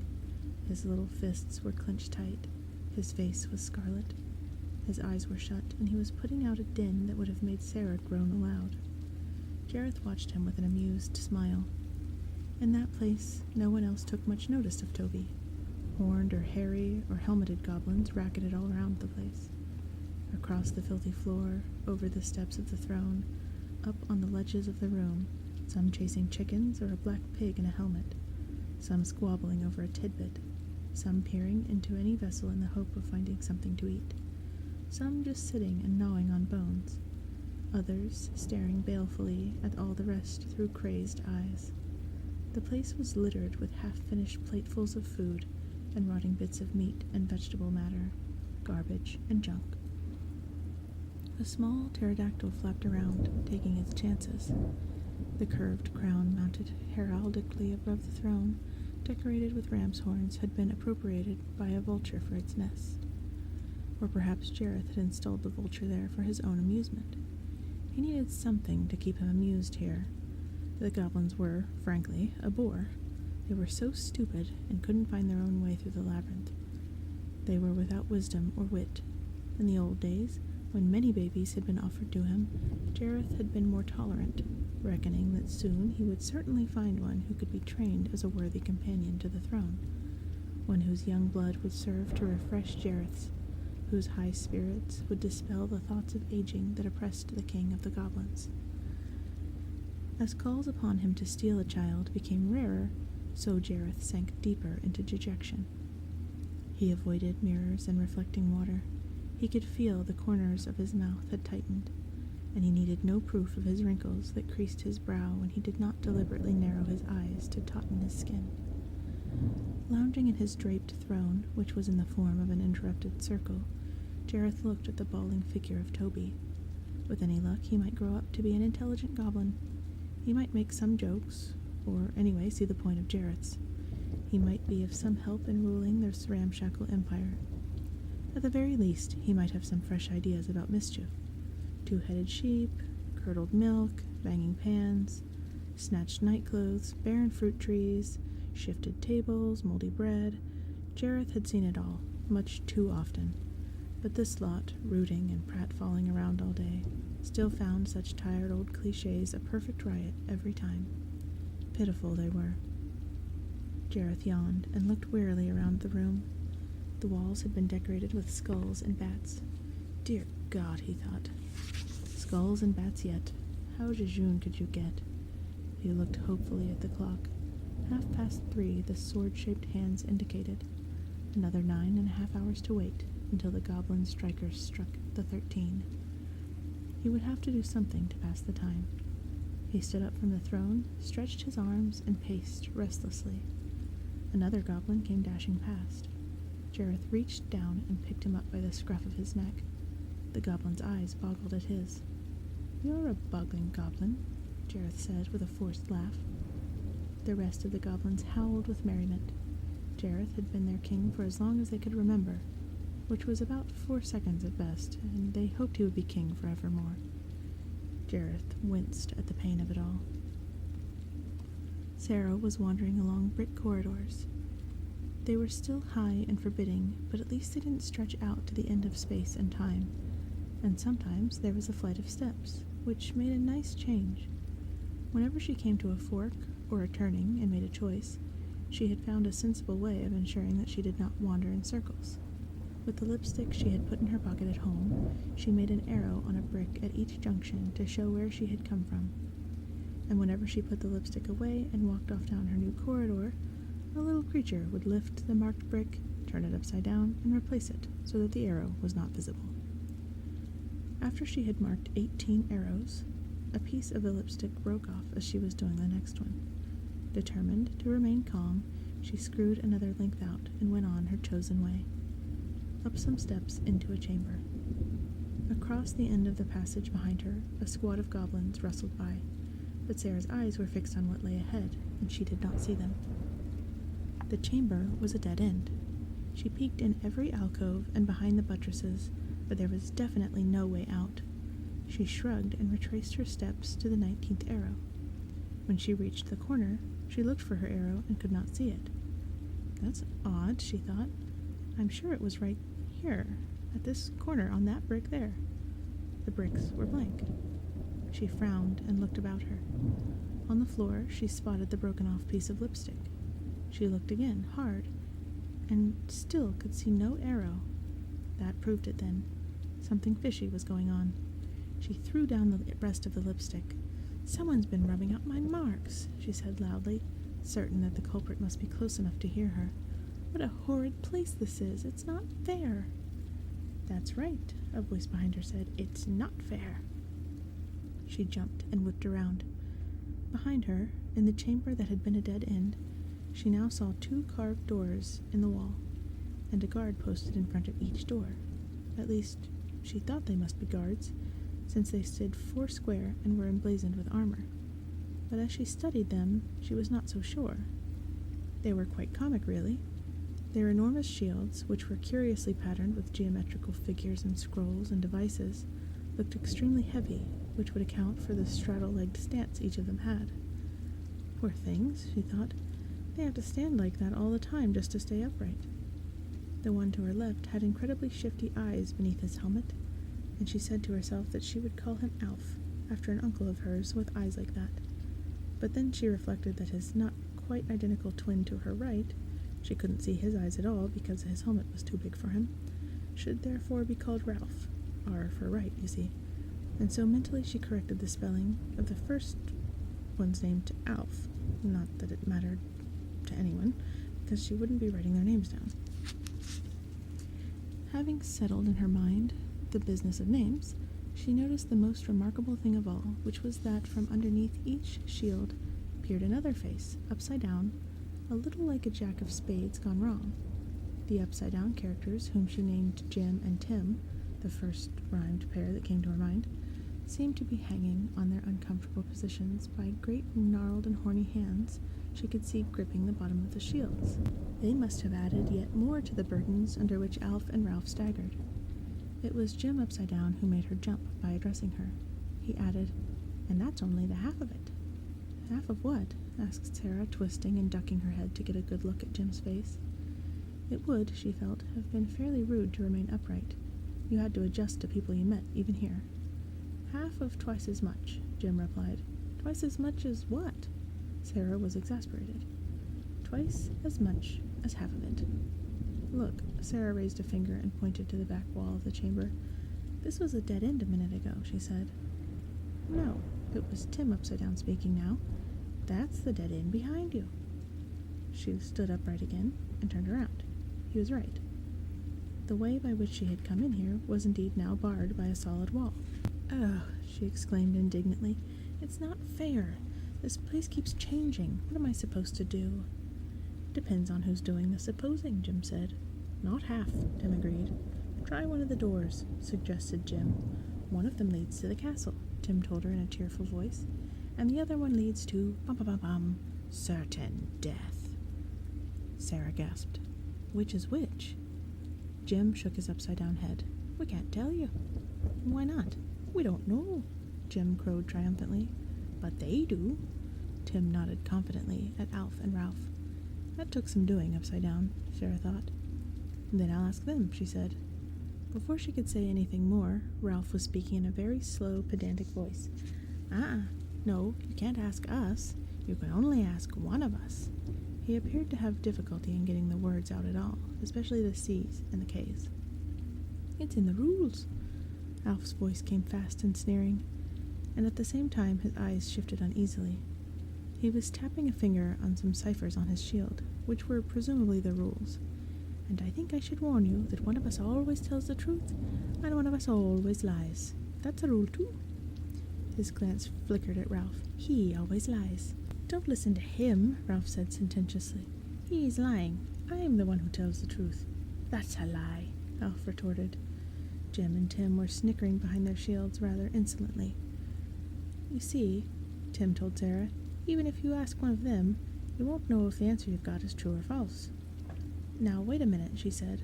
"I know this riddle. I've heard it before, but I've never figured it out." She heard Ralph muttering to himself. "He's lying. He's lying," Alf replied. Sarah was scratching her brow. "There's one question I can ask, and it doesn't matter which one of them I ask it."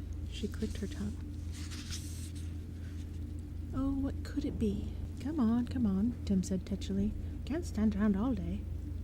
"What do you mean we can't?" Jim snapped. "That's our job. We're gatekeepers." "Oh yes, I forgot." "Be quiet," Sarah ordered. "I can't think." "I tell the truth," Ralph declared pedantically from under his helmet. "Oh," Alf answered mechanically. "What a lie." Sarah was trying to work it out logically for herself. With a finger thoughtfully in the air, she reasoned, "The first thing to do is find out which one's the liar." But no, there's no way of doing that, so the next thing to do is to find a question you can put to either one and get the same answer. "Oh, that's a good one," Tim was guffawing. "One of us always tells the truth, and the other one always lies. And if you want to find a question we both give you the same answer to, oh, that'll be the day. That's a good one, that is." Sarah narrowed her eyes. She thought she might have gotten it. "Now," she said, "whom shall I ask?" Alf and Ralph pointed at each other. With a little smile, Sarah said to Ralph, "Answer yes or no. Would he," and she pointed at Alf, "tell me that this door, she pointed at the door behind Ralph, leads to the castle. Alf and Ralph looked at her, then at each other. They conferred in whispers. Ralph looked up at her. Yes? Then the other door leads to the castle, Sarah concluded, and this door leads to certain death. How do you know? Ralph asked slowly. His voice was aggrieved. He could be telling you the truth. Then you wouldn't be, Sarah replied. So if you tell me he said yes, I know the answer is no. She was very pleased with herself. Ralph and Alf looked dejected, feeling that they had obscurely been cheated. But I could be telling the truth, Ralph objected. Then he would be lying, Sarah said, allowing herself a broad smile of pleasure. So if you tell me that he said yes, the answer would still be no. Wait a minute, Ralph said. He frowned. Is that right? I don't know, replied Alf airily. I never understood it. It's right, Sarah told them. I figured it out. I never could until now, she beamed. I must be getting smarter. She walked to the door behind Alf. Very clever, I'm sure, Jim remarked disappointedly and stuck his tongue out at her. She stuck hers out back at him as she pushed open the door. Over her shoulder, as she left them, she said, This is a piece of cake. She stepped through the doorway and fell straight down a shaft. Sarah screamed. The top of the shaft was a fast, dwindling disk of light.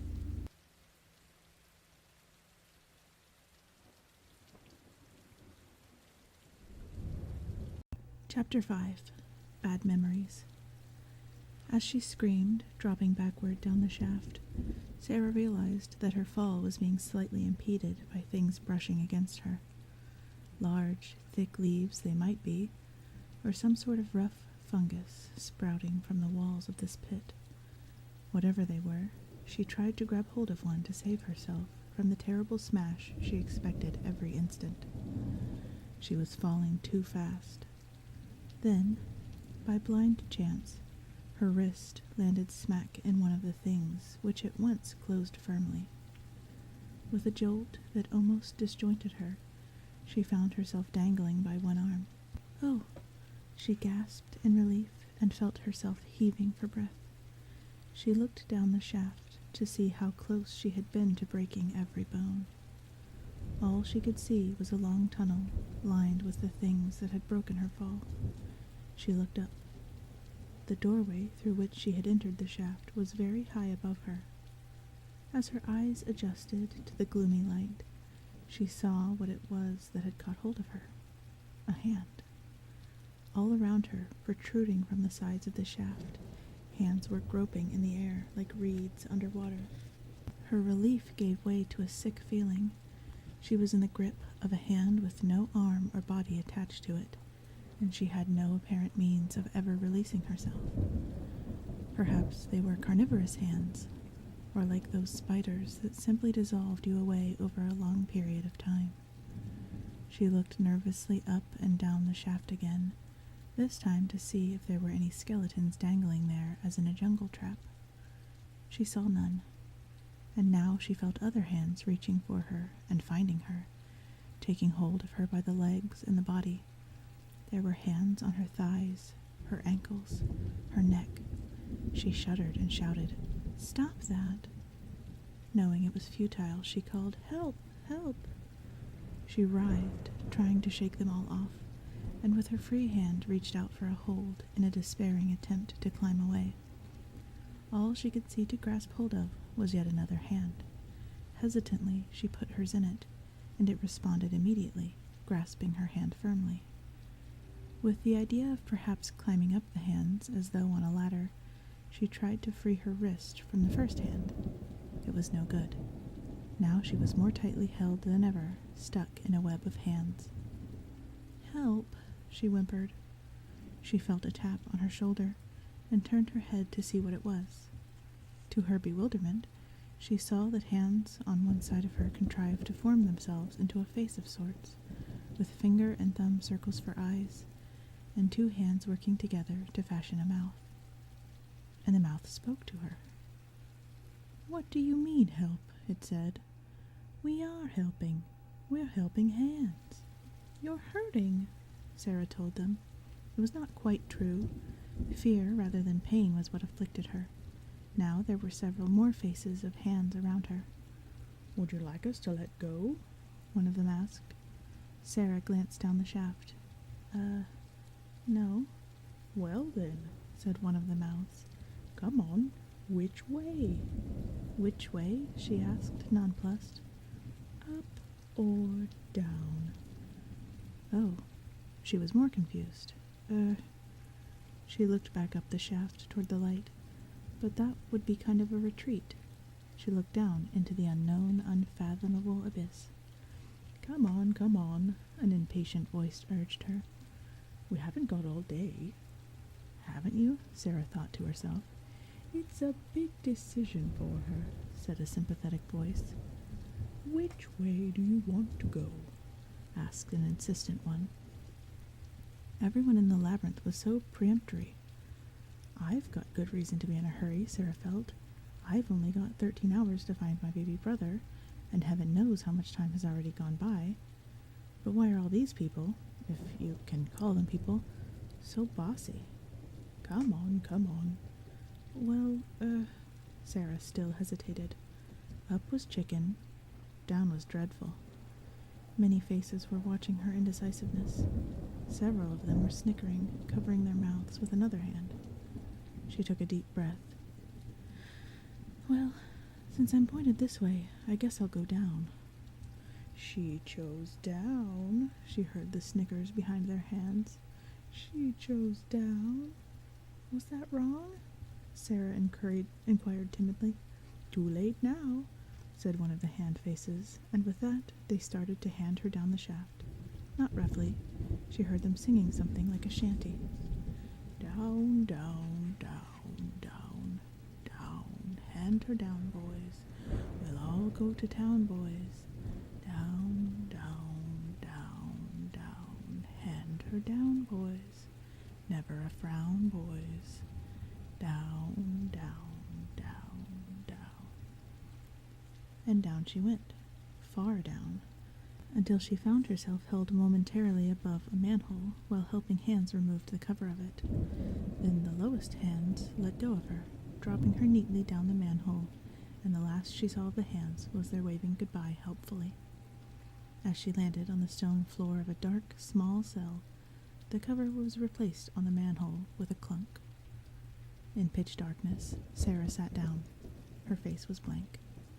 The picture of her silent face was clearly beamed to a crystal in the chamber of the Goblin King. "She's in the oubliette," Jareth observed. The goblins cackled wickedly, dancing and prancing around. Their jaws gaped with merriment, and they slapped their thighs. "Shut up," Jareth told them. They froze. Their heads twitched around to look at their king. A sly goblin inquired. "Wrong laugh?" "She shouldn't have gotten as far as the oubliette." Jareth was still staring at the picture of Sarah's face in the crystal. He shook his head. "She should have given up by now." "She'll never give up," said a keen goblin. "Ha!" Jareth laughed mercilessly. "Won't she? She'll give up soon enough when she has to start all over." It pleased him to think of his labyrinth as a board game. If you got too close to the winning square, you might find a snake taking you back to the start. No one had, and very few had gotten as far as this disturbing girl, who was too old to be turned into a goblin. Jareth examined her face in his crystal. Too old to be a goblin, but too young to be kept by him. Damn her innocent eyes. She had to be sent back to square one immediately, before she became a serious threat to Toby, and he knew the snake for the job. "Hoggle," he called, spinning the crystal. Hoggle's face appeared in it. "She's in the oubliette," Jareth said. "Get her back to the outer walls." Hoggle cocked his head, grimacing. "She's quite determined, Your Majesty. It won't be an easy." "Do it." Jareth flipped the crystal into the air, where it vanished like a bubble. He chuckled, imagining Sarah's face when she found herself beside Hoggle's pond again. Then he threw back his head and roared. The goblins watched him uncertainly. Was it all right to laugh now? "Well, go ahead, laugh," Jareth told them, with the simple glee that is natural to evil-hearted folks. The goblins launched themselves into their full routine of cackles and snickers. The keen goblin directed them like a conductor, bringing them up to a crescendo of malign mirth. Sarah sat on the floor of the black cell, wishing she had asked the helping hands to take her up the shaft toward the light. What could she hope for in this place? 4 of her senses sharpened in the darkness. She detected a little scratching sound. "Who's there? Who's there with me?" Her body was tense with alarm. "Me," a gruff voice replied. There was another noise of scratching, followed by the glare of a light as a match ignited, and in turn set a torch aflame. Hoggle was sitting there on a rough bench, holding the torch up so that he and Sarah could see each other. "Oh," she said, "I am glad to see you, Hoggle." She was so relieved she could have hugged him. "Well, yes," Hoggle said brusquely, as though he were slightly embarrassed by the situation. "Nice to see you, too." Sarah went to stand beside him in the torchlight. "What are you doing here? How did you get here?" Hoggle shrugged and half turned away. "I knows you were going to get into trouble soon as I sees you, so I've come to help give you a hand." A helping hand, Sarah thought, and shivered. She had had enough of them. "You mean," she asked, "you're going to help me unriddle the labyrinth?" "Unriddle the labyrinth," Hoggle answered scornfully. "Don't you know where you are?" She looked about her. In the circle of torchlight she saw stone walls, stone floor, stone ceiling. One rough wooden bench was the only luxury. "Oh, she's looking around now, is she?" Hoggle's scorn had turned to sarcasm. "I suppose the little miss has noticed there ain't no doors, just the hole up there." Sarah peered as hard as she could into the shadows, and realized that he was right. "This," Hoggle was saying, "is an oubliette. The labyrinth's full of 'em." She was stung by his knowing, mocking tone of voice. "Really?" she replied, matching his sarcasm. "Now fancy that." "Don't try to sound smart," he told her. "You don't know what an oubliette is." "Do you?" "Yes," Hoggle said with a touch of pride. "It's a place you put people to forget about them." She remembered her verbs in French class, and pleased with herself said, "Of course. It comes from the French word oublier, to forget. But you already knew that, naturally." Hoggle raised his chin to scratch it, at the same time letting his eyes roll portentously around the cell. What he had said began to sink in, and Sarah looked at the flickering stone walls and shuddered. To forget about them. Was that what Jareth was trying to do to her? Just forget about her? She began to feel indignant. It wasn't fair. He had challenged her to this contest. All the odds were stacked against her, but she had made a brave enough start. He couldn't now just dump her in here to rot, could he? Hoggle had taken the torch and waddled into one corner of the oubliette. He beckoned her to follow. She did, casting a great shadow across the walls. Lying in the corner was a skeleton, on its back, knees bent, head propped against the wall. She put her hand to her mouth and was about to scream, then thought better of it. She would force herself to remain cool. "You see," Hoggle was squinting up at her, "this labyrinth is a dangerous place. No place for a little girl." She looked at him. Who was he calling little? He nodded at the skeleton. "That's how you'll end up if you keep going. In an oubliette like him. Lots of bad memories in the labyrinth, I can tell you. What you got to do, little missy, is get out of here." "But I must find my baby brother." "Forget all that. Now, it so happens," Hoggle said, scratching his cheek with a forefinger, "that I knows a shortcut out of the whole labyrinth from here." "No," she said at once. "I'm not giving up now. I've come too far. I've done too well." He nodded, and in a smooth voice assured her. "You've been wonderful." He shook his head and made a sucking noise on his teeth. "But this is only the edge of the labyrinth. You've hardly started. From here on in, it gets worse." There was something in his confidential tone that made Sarah suspicious. "Why are you so concerned about me?" she asked him. "What?" Hoggle sounded aggrieved. "I am, that's all.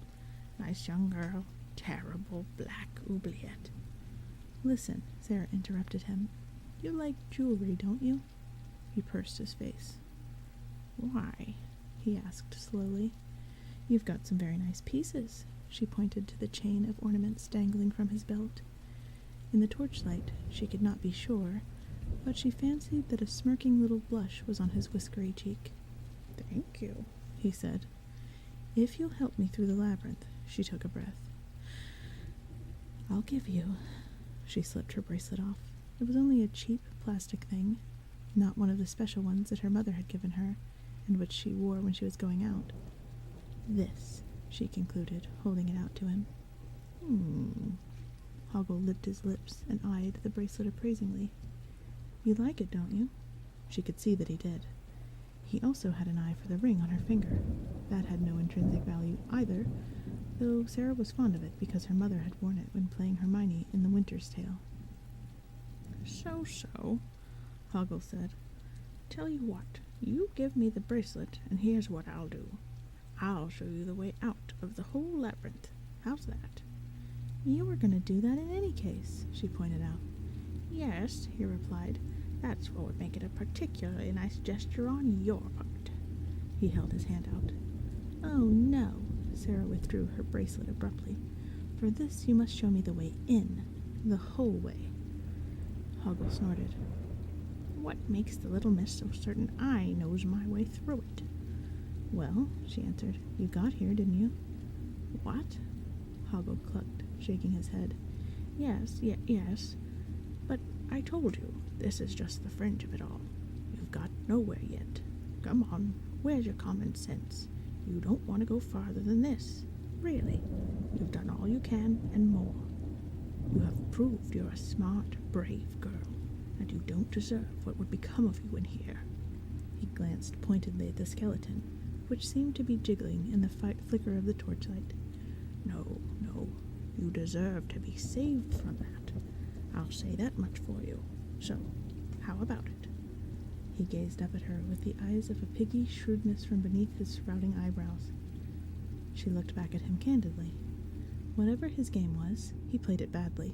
She had to bite her lip to stop herself from giggling at him. I'll tell you what, she said, narrowing her eyes. If you won't take me all the way through the labyrinth, just take me as far as you can.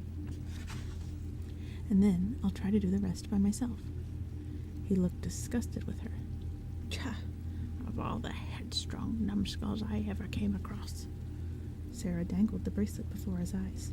Fair deal, she offered. No strings. One bracelet. How about it? The bracelet danced in her hand, and his eyes were dancing with it. Grudgingly, he asked, What is this, anyway? Plastic? His eyes shone. Then he raised his stumpy arm for Sarah to put the bracelet onto his wrist. He looked at it there and could not conceal his pride. I don't promise nothing, he said, but, he grunted resignedly, I'll take you as far as I can. Then you're on your own, right? Right, Sarah agreed. He nodded. His eyes were still shining as he looked at the bracelet on his wrist. Plastic, he murmured, thrilled. Come on, then, Sarah urged him. Hoggle sprang into action. He seized the heavy wooden bench, and with a strength Sarah wouldn't have suspected in his small and round-shouldered body, he upended it so that the seat was flat against the wall. Sarah was surprised to see two doorknobs on the underside of the seat, one on the left and one on the right. She was disconcerted when Hoggle turned one knob and the seat became a door into the stone wall. That's not fair, she thought, with a mischievous grin, because he was enjoying himself, showing off to the young miss. Hoggle walked through the doorway. She was about to follow him when she heard a crashing and clattering. Broomsticks and buckets fell out of the doorway into the oubliette. She grinned, recognizing the old broom closet joke. Oh, damn, she heard Hoggle say within the cupboard. He came out backward and avoided her eye as he thrust the brooms and buckets back inside and closed the door. Still sheepish, he grabbed the other doorknob. Can't be right all the time, can we? He muttered. This time, he opened the door rather less boldly. He peered through. This is it, he told her.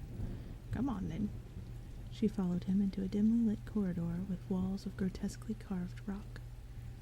They were working their way along the corridor when a voice boomed, Don't go on. Sarah jumped violently and then looked all around her. She saw no one except Hoggle, and then she realized carved into the stone wall was a mouth. Standing back from it, she saw that the mouth was part of a huge face. Similar faces lined both sides of the corridor. As she and Hoggle passed them, each intoned a deeply resonant message. Go back while you still can. This is not the way.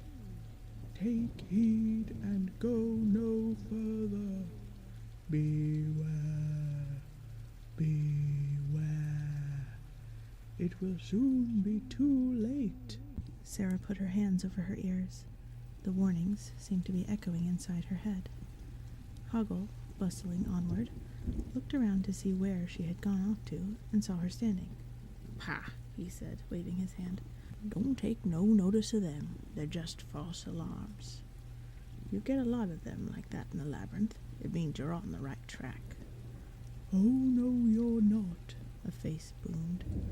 "Do shut up," Hoggle snapped back at it. Sorry, the face said. "Only doing my job." "Well, you don't need to do it to us," Hoggle answered, and led the way down the passage. The passageway twisted and turned, but on the whole, Sarah had the impression that they were moving forward, if such a direction existed in the labyrinth, and she felt encouraged. They passed another carved face.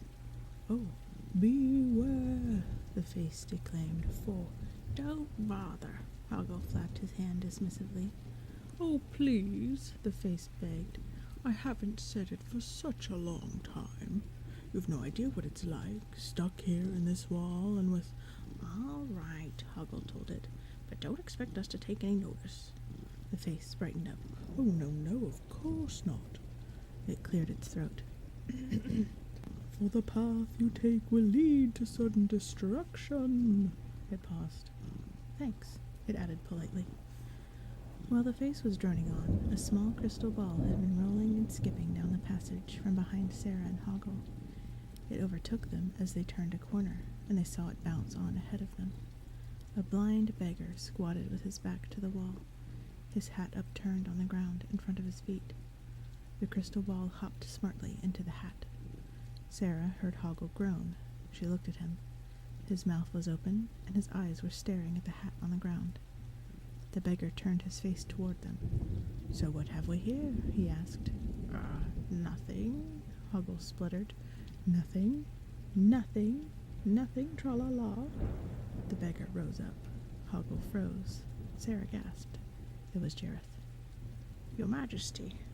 Hoggle bowed so obsequiously that he was at risk of performing a frontward roll. What? He swallowed and smiled back haggardly. What a nice surprise." "Hello, Hedgewort," said the king of the goblins. "Hogwart," Sarah corrected him. "Hoggle," Sarah said, gritting his teeth. "Hoggle," Jareth said in a kindly conversational voice. "Can it be that you're helping the girl?" "Helping?" Hoggle prevaricated. "In what sense? In the sense that you're taking her further into the labyrinth," Jareth said. "Oh," Hoggle replied, "in that sense." "Yes." "Oh, no, Your Majesty. I was leading her back to the beginning." "What?" Sarah exclaimed. Hoggle forced his lips into an ingratiating smile for Jareth. "I told her I was going to help her unriddle the labyrinth. Little trickery on my part," he guffawed and gulped. "But actually—" Jareth, smiling pleasantly, interrupted him. "And what's this plastic trinket round your wrist?" "This? Hoggle looked wide-eyed at the bracelet, which someone must have slipped onto his wrist when he was snoozing, and which he had unaccountably not even noticed there until this moment. "Why," he stuttered, "my goodness, well, I never— Where did this come from?" "Hoggle," Jareth spoke levelly, "if I thought you were betraying me, I would be forced to suspend you head first in the bog of eternal stench." "Oh, no, Your Majesty, not the bog of eternal stench." "Oh, yes, Hoggle." Jareth turned and smiled at Sarah. "And you, Sarah, how are you enjoying the labyrinth?" Sarah swallowed. Beside her, she heard Hoggle's feet shuffling. Determined not to allow Jareth to intimidate her, She affected a nonchalance that she was far from feeling. She hesitated. It's a piece of cake. Jareth raised one elegant eyebrow. Hoggle's eyes closed in dismay.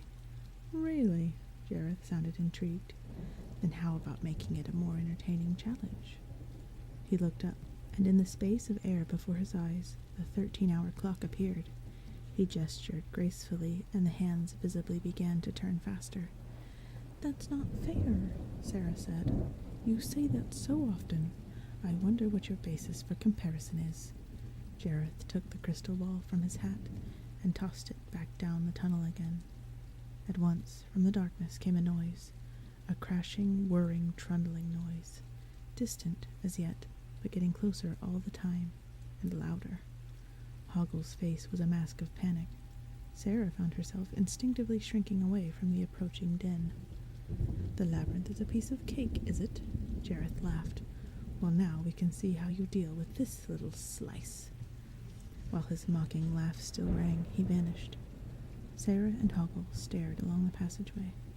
When they saw what was coming at them, their jaws dropped and they trembled.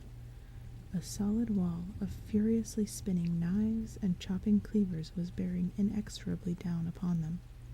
Dozens of keen blades glittered in the light, every one of them pointing forward and whirring wickedly.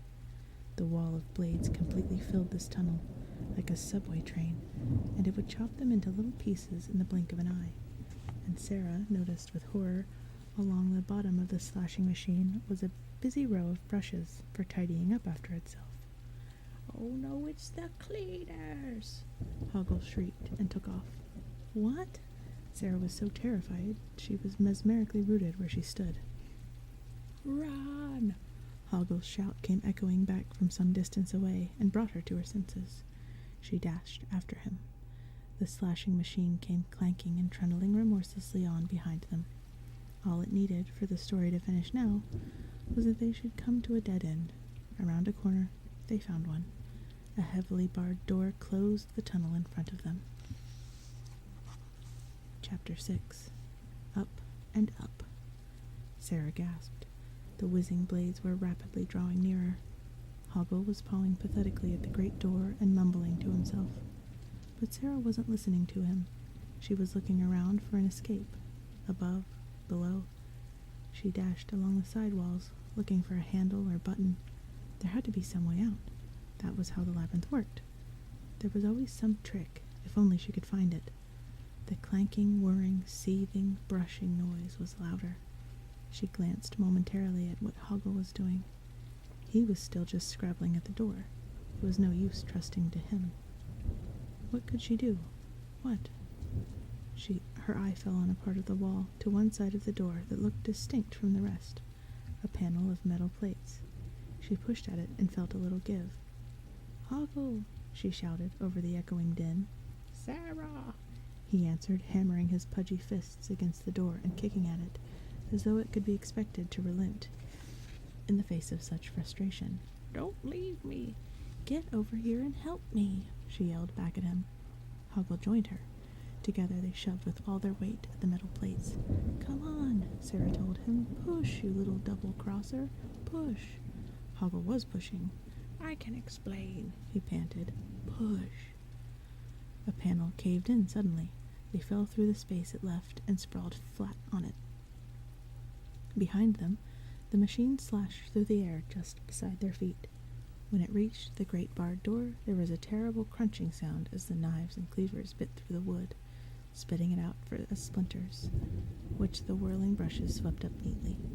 The machine was cranked along by 4 goblins standing on a platform behind the wall of knives.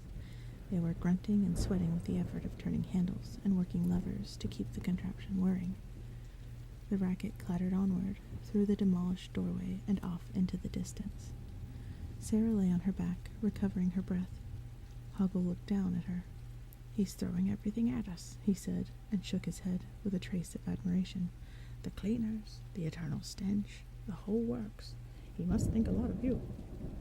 Sarah answered with a faint, forced smile. He's got some funny ideas. Hoggle was busy again, eyes darting right and left behind his bushy eyebrows. He clumped around in the shadows until he found what he was looking for. This is what we need," he called. "Follow me." She sat up and looked. There on the floor of the tunnel they had entered, she saw the base of a ladder. It led up into darkness. "Come on," Hoggle was calling. The first rung was too high for him to reach, and he was hopping around, trying to jump up to it. Sarah went over to him. The ladder looked unsafe to her. It was constructed of an odd assortment of bits of wood, planks, and branches, patched together with ends of rope and half-driven nails. "Come on, give me a hand," Hoggle urged. She stood with one hand holding the ladder. "How can I trust you?" she asked, "now that I know you are taking me back to the start of the labyrinth?" "I wasn't," Hoggle protested, and stared fiercely at her with those piggy eyes of his. As a liar, he was so bad it was quite touching. "I told him I was taking you to the start of the labyrinth to throw him off the scent, do you see? But actually—" "Hoggle," Sarah smiled reproachfully at him. "How can I believe anything you say?" "Well," he replied, screwing up one eye, "let me put it this way. What choice do you have?" Sarah thought about it. "There is that." "And now," Hoggle said, "the main thing is to get back up." And he started again to try and hop up to the first rung of the rickety ladder. Sarah gave him a leg up, watched him start, and followed. At any moment she thought the thing might collapse, but then, as Hoggle had said, what choice did she have? Without turning his head, Hoggle called out, "The other main thing is to not look down." "Right," she called back. As though it were a playground dare, she had to snatch a little look past her feet. "Ooh," she cried. They had climbed much higher than she would have thought possible in the time. The wobbly ladder seemed to stretch down below her forever. She could not see the bottom of it, nor could she see the top. She felt unable to climb another rung. Clutching the sides of the ladder, she started to shake. The whole ladder shook with her. Above, Hoggle clung desperately to the shaking ladder. "I said don't look down," he moaned. "Or perhaps don't means do where you come from." "I'm sorry, I didn't realize." "Well, you've done all the shaking you want. Perhaps we could continue." "I can't help it," Sarah wailed. Jumping around like a monkey on a stick, Hoggle managed to answer. "Well, we'll just have to stay here until one of us falls off, or we turns into worm food." "I am sorry," Sarah told him, still shaking. "Oh, good. She's sorry. In that case, I don't mind being shaken to my certain death." Breathing deeply and looking resolutely upward, Sarah forced herself to think of happy, secure things. Merlin, her room, lovely evenings out with her mother, multiplication tables. It worked. She gained control of her body and started to climb again. Hoggle felt her coming, and he went on too. "See," he called to her, "you've got to understand my position. I'm a coward, and Jareth scares me." "What kind of position is that?" "A very humble one. That's my point. And you wouldn't be so brave either if you ever smelled the bog of eternal stench. It's... It was his turn to pause on the ladder and control his shakes. "What is it?" "It makes me dizzy just to think of it." "Is that all it does?" Sarah asked. "Smell?" "Believe me, that's enough. Oh, dear me. You wait. Just you wait, if you get that far." "Can't you hold your nose?" "No." Hoggle shuddered again, but started to climb. "Not with this smell. It gets into your ears, up your mouth, anywhere it can get in." Sarah thought she could see the top at last. There were chinks of daylight above her head. "But the worst thing," Hoggle continued, "is that you ever get a splash of the mire on your skin, you will never, ever be able to wash the stench off." He was on the top rung now. He reached up, fiddled with a sliding bolt, and pushed open a wooden hatchway. Outside was a clear blue sky. Sarah had never seen anything so beautiful. Chapter 7. The Meaning of Life. Sarah joined Hoggle on the top rung of the ladder, gratefully clutching the side of the open hatchway. It felt like firm land after a voyage at sea. They were looking at a garden where birds were singing.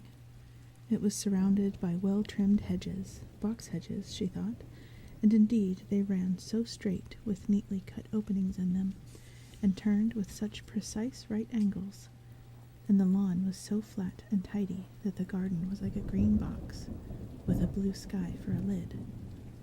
But that was not why they were called box hedges, was it? It was rather formal, with carefully positioned stone monuments. On the stones were runic carvings with a few faces. More of those false alarms, Sarah decided, preparing herself for gloomy predictions. The hatchway through which they had just emerged was itself the top of a large ornamental urn set upon a marble table. What a ridiculous arrangement, Sarah reflected, as they clambered out of the urn and stepped down to the lawn. Nothing was what it seemed to be. It was like a language in which all the words were the same as your own, but where they meant something quite different from what you were used to. From now on, she would take nothing at its face value. She looked with suspicion at the urn, and then down at the grass. She stepped carefully. It could turn out to be the top of someone's head. Hoggle spread his hands. Here we are, then. You're on your own from here. What? This is as far as I goes. You said I didn't promise nothing. He shrugged callously. But you... And you said you didn't need anyone to save you. You cheat. Sarah was outraged. Nasty little cheat. I'm not a cheat. I said I'd take you as far as I could go. Well, this is it. You're lying. You're a coward and a liar and... He sniffed. Don't try to embarrass me. I have no pride. Pipsqueak. Don't say that. Hoggle tightened his fist. Nasty, double-crossing little runty, cheating, no-good pipsqueak. I said don't say that. His eyebrows beetled. She leaned toward him and whispered, Pipsqueak. Hoggle's body clenched. He bared his teeth, then opened them to scream. With his feet together, he jumped in the air, thumping the ground as he landed. Then he lost his balance and rolled on the grass, beating his fists in the air, kicking his stumpy legs. His voice alternated between growl and scream. It was you who insisted on going on. I said I'd get you out, but oh no, you're so clever. You knew better, didn't you? Well, now you're on your own. Good luck to you, and good riddance. He closed his eyes and rolled on the grass again. Sarah watched him, her mouth open in amazement. She had never seen anyone so angry, not even Toby. Eventually, Hoggle subsided and lay for a while, his eyes still closed, his body twitching occasionally. Sarah wondered if he needed some sort of help. She felt guilty. She had provoked all that with just her one word, which was clearly more hurtful than sticks or stones. Hoggle opened his eyes. He did not look at her as he stood up, brushed himself down, and pretended he had enough dignity left to turn away with his head held high. Hoggle won't be coming back to save you this time, he informed her. Oh, yes, he will, Sarah muttered under her breath, and before he could get away, she darted forward and snatched the chain of brooches and badges from his belt. She had to tug quite hard to get it off, and he staggered forward. Hey, he protested. Ha ha. She held his precious jewelry too high for him to reach. He danced around beneath the dangling chain, trying to jump up and grab it. It was no good. Give that back, he shrieked. No, you can have it back when I get to the center of the labyrinth. But you heard Jareth, Hoggle whined. The center is farther than I can go. No. His whine had risen to a shrill whimper. Upside down in the bog of eternal stench, he said. His eyes closed, and he shuddered. Now, there's the castle, Sarah said in a deliberately matter-of-fact voice, one a parent might use to a child after its tantrum.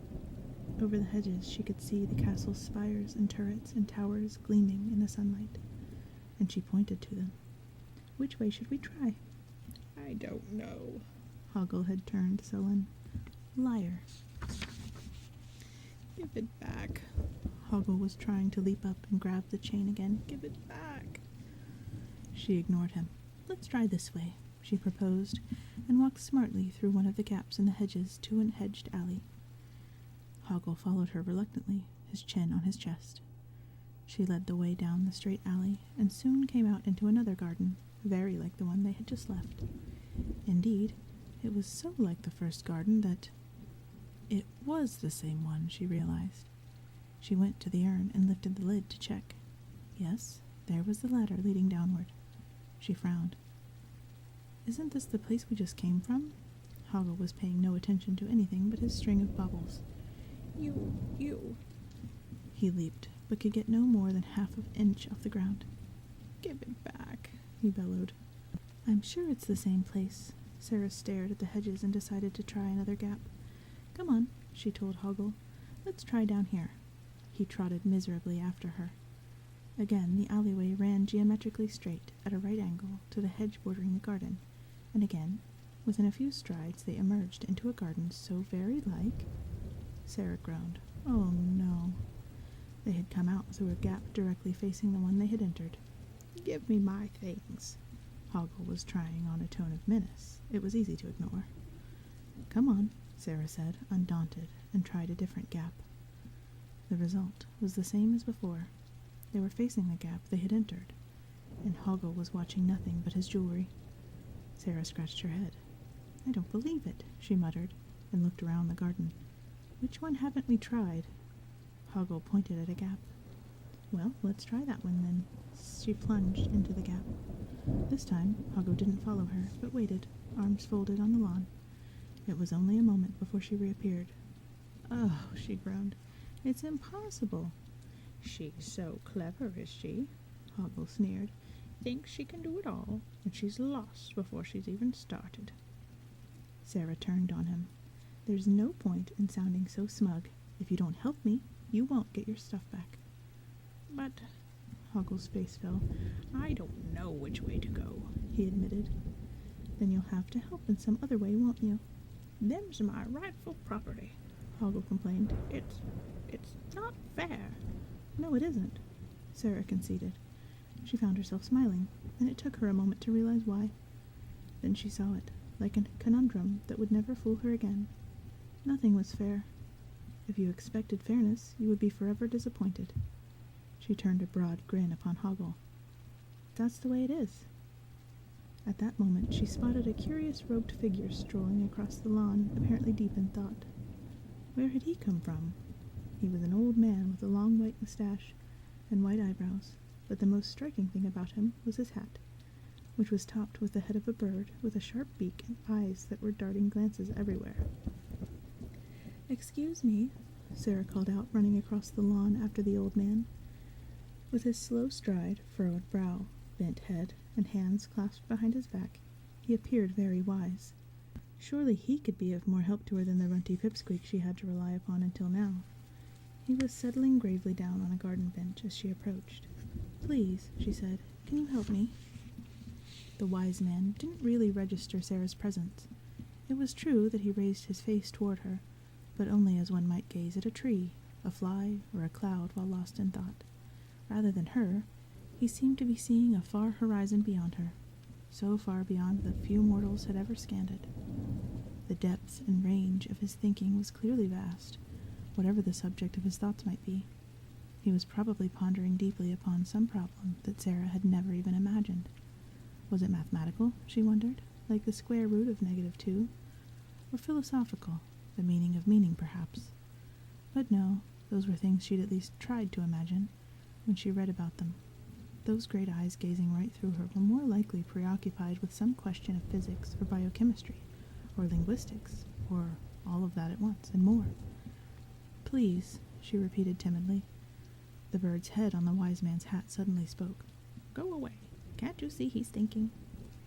The wise man slowly raised a finger and rolled his eyes up toward the bird and spoke. Shh, he said. Sarah closed her mouth apologetically. She stood aside and waited. And don't stare, the hat reprimanded her. You'll put him off. I'm sorry. The wise man's lips opened slowly and his eyes turned upward again to address the hat. Silence, he commanded. The hat looked wryly at Sarah. This is the thanks I get, it said disgustedly. Where was I? The wise man was asking. How should I know? The hat chirped. You're the big thinker. The wise man noticed Sarah. Ah, a young girl. Sarah returned a polite little smile. The wise man's gaze traveled downward and settled on Hoggle. And this is your brother? Oh, no, Sarah answered. He's just a friend. Hoggle had been about to expostulate about being taken for Sarah's brother. But now he stopped and looked sideways at Sarah. It was the first time anyone had called him a friend. He frowned. The wise man took a long breath. And what can I do for you? He asked Sarah. Please, she said, feeling shy and a little confused to be conversing with an ancient sage about what must seem to him so trivial a matter. Can you tell me, that is, I must get to the castle, but I can't even get out of this garden. Every time I try to leave, I find myself back here again. I can see the castle over there, but can you tell me, please, how I can get into it? Ah, The wise man nodded, closing his eyes. After a while he said, so you want to get to the castle? How's that for brain power? Demanded the bright-eyed hat. Quiet, The wise man commanded. Nuts, the hat replied. Sarah put a hand over her mouth to conceal a giggle. The wise man composed his hands together on his lap. So, young woman, He told her, pursing his lips in thought. Nodding, he explained, the way forward is sometimes the way back. His hat pulled a face. Will you listen to this crap? The wise man was glaring upward and clenching his fingers. He cleared his throat.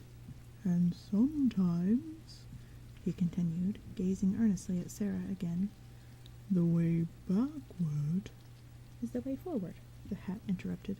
Can you believe it? I ask you. Will you be quiet? The wise man ordered his hat profoundly. He looked again at Sarah. Quite often, young lady, it seems we're not getting anywhere, when in fact we are. Sarah looked despairingly around the garden. Well, I'm certainly not getting anywhere at the moment. Join the club, said the hat. Perhaps, The wise man said. Perhaps it only seems like that. All is not always what? It appeared that he was drifting off into a reverie, on the nature of good and evil possibly, or four-dimensional calculus, and he only just made it to the end of his sentence. It seems. The hat peered down over the wise man's forehead, then looked perkily up at Sarah and Hoggle. I think that's your lot, the hat said. The total sum of earthly wisdom strewn at your feet for the asking. Please leave a contribution in the little box. Sarah noticed for the first time that the wise man had absent-mindedly drawn a collection box with a slot from the folds of his robe, and now was sitting, quite abstracted, in contemplation with the box on his knee. As she looked at it, he gave it a discreet little shake. What was she to do? She hesitated, then had the idea of donating one of the badges from Hoggle's string, which she was still holding. He read her mind. Don't you dare, Hoggle barked. Them's mine. Sarah paused, and finally slid her mother's costume ring off her finger. Hoggle watched her drop it in the collecting box and looked green. He thought he was going to get that, too.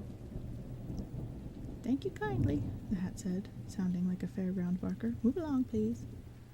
As they walked away across the garden, Hoggle said, You didn't have to give that away. He didn't tell you nothing.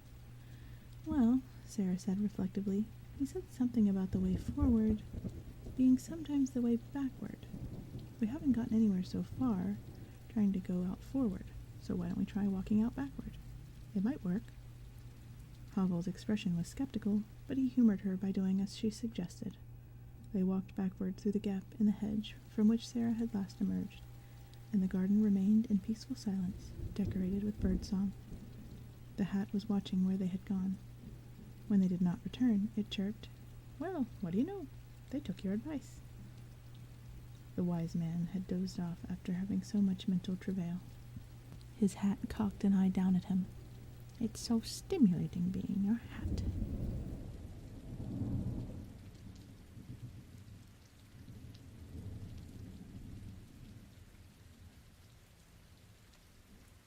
Chapter 8. A Very Loud Voice. Once they had left the wise man, Sarah and Hoggle found that by walking forward, they could move ahead. It made a nice change. Not, however, any more than a nice change, because the maze of hedges turned them left and right and back again so often that it was impossible to make any progress toward the castle. Frequently it could be seen, its spires and turrets looming in the distance above the hedges, but no matter how far and fast they walked, it remained in the distance. Sarah was still thinking about the wise man. "Hoggle," she asked, "how do you tell when someone's talking sense and when he's talking rubbish?" Hoggle shrugged impatiently. How should I know? All I knows is we're going to get ourselves well and truly lost in this place. Let me go back. "Not on your life. You're sticking with me now until we get there," Sarah said, wondering how much time she had left. Hoggle said, rather non-committally, she thought. Well, she still had his precious string of baubles. He wouldn't get that back until she found Toby, and she judged that nothing would induce him to abandon her while she still had his treasure. Alley, turning, alley, dead end, stone pillar, alley, ornamental shrub, turning, on it went, leading nowhere. Sarah wondered whether it wasn't a closed system, no exit but its entrance, that urn. It was just the kind of puzzle that Jareth would set, to waste what time she had left. But if that were so, she shuddered. Would she have the courage to start over, to go back into the urn, down that ladder, into that awful subterranean passageway? Down, down, down, down. She remembered the hands and the oubliette, and that terrifying slashing machine, and Jareth in the beggar costume. She recalled a sentence that her mother had once read aloud to her from a book, as she liked to do when something caught her fancy. Mind what you say to a beggar, it might be God in disguise. When she saw her mother again, she would tell her, or it might just be the king of the goblins. She shrugged. How could she be expected to have any respect for Jareth? He was dangerous and powerful, obviously, but he was too aware of it, a show-off, really, and mean, a cheat. He had a certain style to him, she could concede that much. He was not unattractive. But how could you respect, still less admire, someone like him? The best word she could think of to describe him was cad. Alley, turning, alley. On they trudged, hedged in as they were. They couldn't see that they were not completely alone in the maze. The head and coils of a sea serpent rode along above the hedge quite close to them, though had they actually encountered the beast, they might have spotted 3 little pairs of goblin feet running along beneath it, and heard the grunts of goblins supporting the parts of the serpent. Several times they narrowly missed meeting a mounted goblin, with lance and flag, who had been sent out by Jareth to look for them and spent an hour galloping at random. Hoggle was quiet for some time, then he asked, Why did you say that about me being your friend? "Because you are," she told him candidly. "You may not be much of a friend, but you're the only one I've got in this place." Hoggle thought about it for a while, then he said, I ain't never been no one's friend before. An enormous, blood-curdling roar from somewhere nearby froze the two of them in their tracks. Hoggle spun around, pausing only to say, Keep the stuff. He started to run back, away from the roar. Sarah ran after him and seized hold of his sleeve. "Wait a minute," she said angrily. "Are you my friend or not?" While Hoggle hesitated, another air-trembling roar made up his mind for him.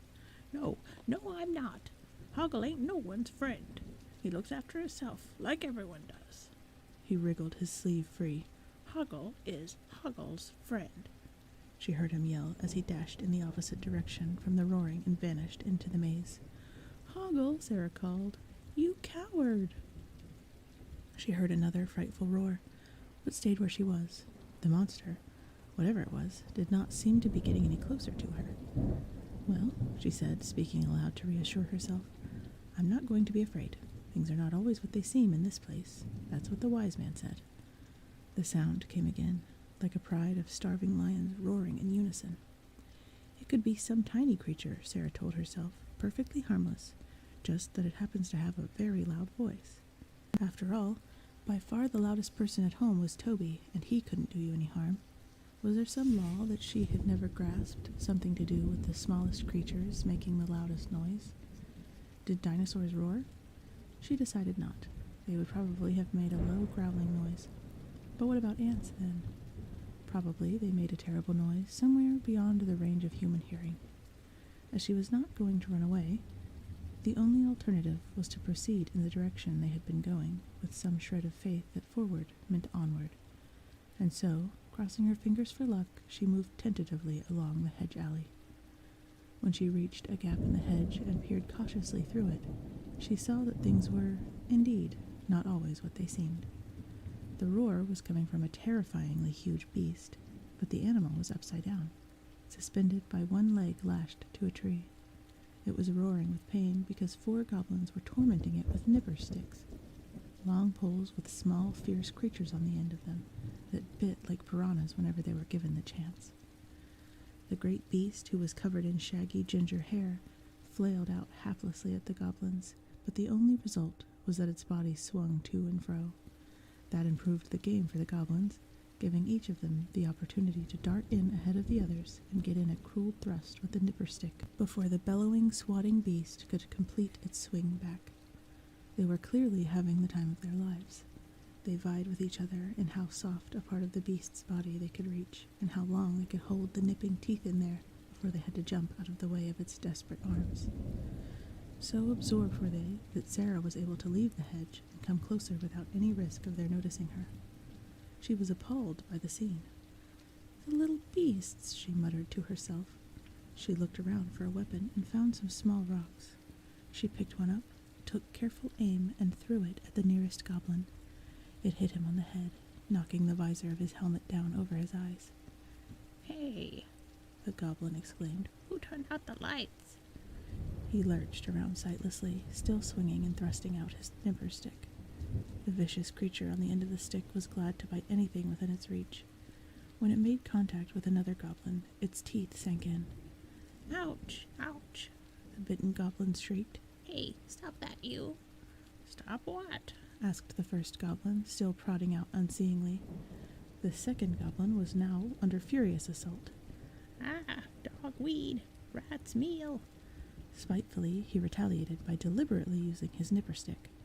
It was the blinded goblin's turn to wail. "Help, who's attacking me? Where are the lights?" The other 2 goblins had paused in their tormenting of the beast. This was even better fun. They nudged each other and snickered as they watched the fight. "Go to it," one of them shouted. "Get him." Yelled the other, hopping up and down in his excitement. Sarah had armed herself with another little rock, and now she threw it. She was astonished at how accurate her aim was today. The rock hit one of the other goblins on the helmet, knocking down his visor. He staggered into his companion, and that one's visor slammed down too with the impact. "Help, Cried one. it's gone dark." Squealed the other. "What's happened? Lights, where are the lights?" Meanwhile, the first goblin, still visored and unable to see who was nipping him, decided that his only recourse was to take to his heels. Running blind, he crunched straight into the other 2, who were both staggering now. His nipper stick seized its opportunity. Sarah watched with tears of laughter in her eyes as 3 goblins dueled with each other, helmets over their faces, while the 4th went on cursing his wounds. "Ouch, I'm being nipped. Lights, help. Ow, stop it. Worm rot, teasel rash." The uproar faded as the pack of them pursued each other, yelling and yelping, crashing into hedges, falling over roots. Sarah wiped her eyes, and her face became serious as she gazed at the great dangling beast. Having delivered it from its tormentors, she had half a mind to leave well enough alone and steal away. But the pity she felt for the monster was still working in her. She approached it cautiously. What the shaggy brute saw was another tormentor coming. It let out a terrible roar and aimed a great blow at her. She was careful to remain just out of reach. All the time, even to stand there and face the gigantic inverted creature, took more courage than she thought she had. She remembered having read somewhere that you have to speak firmly and with confidence to wild animals. So in her most perfect schoolteacher voice, she told it, "Now stop that!" Another great roar was on its way from the depths of the monster's body, but the beast stopped in mid-roar when it heard itself thus addressed. "Ma?" it said. Sarah clicked her tongue. "Is that any way to treat someone who's trying to help you?" The monster still had its doubts. It tried delivering another bellow and aimed a swipe, but there was not much conviction in it. "Stop it, do you hear?" Sarah was beginning to enjoy herself. It was a role she played well, having had plenty of time to study those who played it every day in the classroom. It was one of the parts she had liked to perform for her mother's amusement. The monster answered, "Hmm?" "Now, do you or do you not want me to get you down from that tree?" The monster hung in there for a bit, reflecting on what its options were. It craned its neck to look up at its tethered ankle, reflected again, then turned its face to Sarah. "Ludo, down?" it said. Its voice had become almost deferential. Its face was still fearsome, though, ox-like horns on its head, sunken eyes, an enormous jaw with a fang protruding at each end, and a broad, gaping mouth that looked grim. Sarah steeled herself to approach closely. She felt its warm breath on her face as she stood beside the beast and twisted herself down from the waist to get a look at it the right way up. What she saw surprised her. The great mouth that had looked so grim, with its turned-down corners, had actually been, of course, smiling sweetly at her. Gosh, she reflected, it must often be like that for poor Toby when people lean over him from the pillow of his crib. Not only was the monster grinning at her, it now blinked in a goofy sort of way, which could just mean, "I am in a pickle, aren't I? But all the same, how do you do, and thanks for being nice to me." Sarah returned a cautious smile. She was not going to credit this monster with being uniquely in this place what it seemed to be. "Ludo, down," it repeated. "Ludo," Sarah asked. "Is that your name?" "Ludo, friend." I've had people say that to me before, so I'm not taking anything for granted. But, she shook her head and, more to herself than to Ludo, concluded, "Your eyes are just like Merlin's." Feeling safer now, she ruffled Ludo's ginger head between his horns. He smiled and sighed. She straightened up and looked at the knot tethering Ludo's leg to the branch. It was a simple bowline, which she could release with one tug.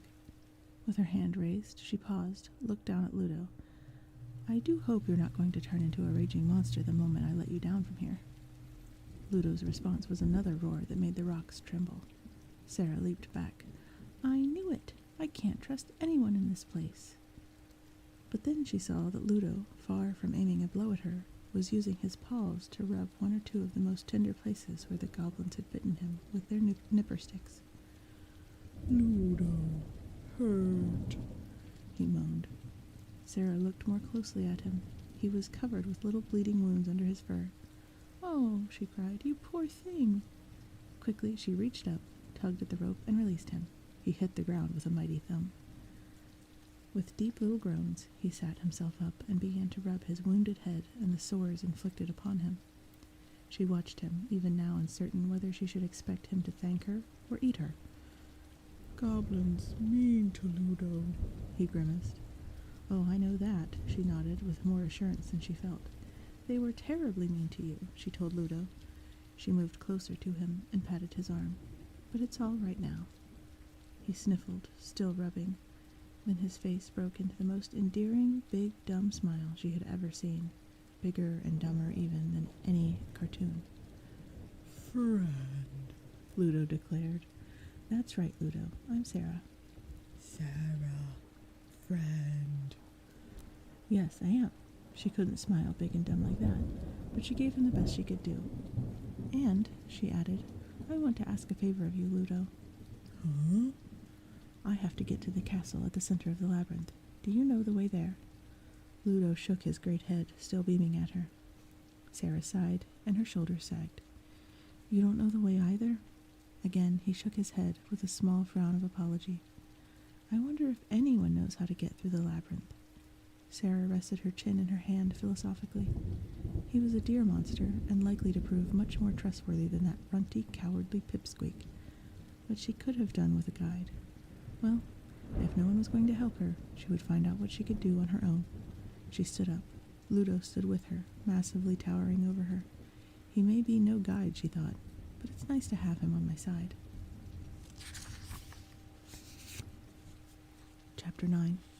Another door opens. Sarah walked past the hanging tree. Ludo, wincing with the soreness of his nipped body, followed.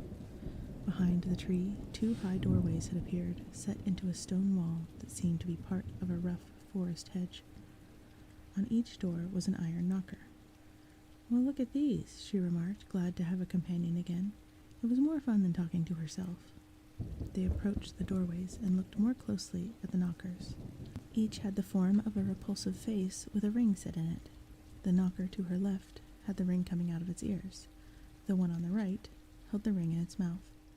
She looked from one to the other. Which to choose? She always found choices hard to make. If there were 2 kinds of cake at a birthday party, she would contrive to have a bit of each, at a decent interval, naturally, and hoping that no one noticed. She looked around the glade, trying to see if there was some other way past this wall. There wasn't, so she examined the knockers. "Well, Ludo," she asked, "which one of these 2 ugly characters shall we choose?" "It's very rude to stare," said the first knocker, the one with the ring set in its ears. Sarah jumped, still not accustomed to the habit that normally inarticulate things had, in the labyrinth, of speaking their minds. "I'm sorry," she said, though she felt that she was scarcely to blame for assuming that a door knocker would have no mind to speak, let alone blunt opinions on acceptable social behavior. "I was just wondering which door to choose, that's all." "What?" the first knocker asked. Sarah was about to reply that where she came from, to say what, was thought of as just as rude as staring. But before she could open her mouth, she heard a mumbling noise from behind her. It was the second knocker with the ring in its mouth. It said something like, "Don't talk with your mouth full," the first knocker said primly. Sarah addressed the second knocker. "I don't understand what you're saying." Then she realized what the problem was. "Ah," she said, "wait a moment." "What was that?" the first knocker inquired. Sarah took hold of the ring in the second knocker's mouth and pulled. It came away easily. The face looked tremendously relieved. It exercised the muscles around its jaw and chin with evident pleasure. "It's so good to get that thing out," it sighed. "What were you saying?" Sarah asked. The first knocker behind her said, "Huh?" The second knocker nodded at the first. "I said it's no good talking to him." "Oh dear me, no. He's deaf as a post, that one, I can tell you." The first knocker said, "Mumble, mumble, mumble. That's you. You're such a wonderful conversational companion, I must say." "You should talk," the second knocker yelled back. "All you do is moan." "It's no good," the first knocker said in a matter-of-fact voice. "I can't hear you." Sarah looked at the second knocker. "Where do these doors lead?" she asked it. "What?" asked the first knocker. "Search me," the second one answered. "We're just the knockers."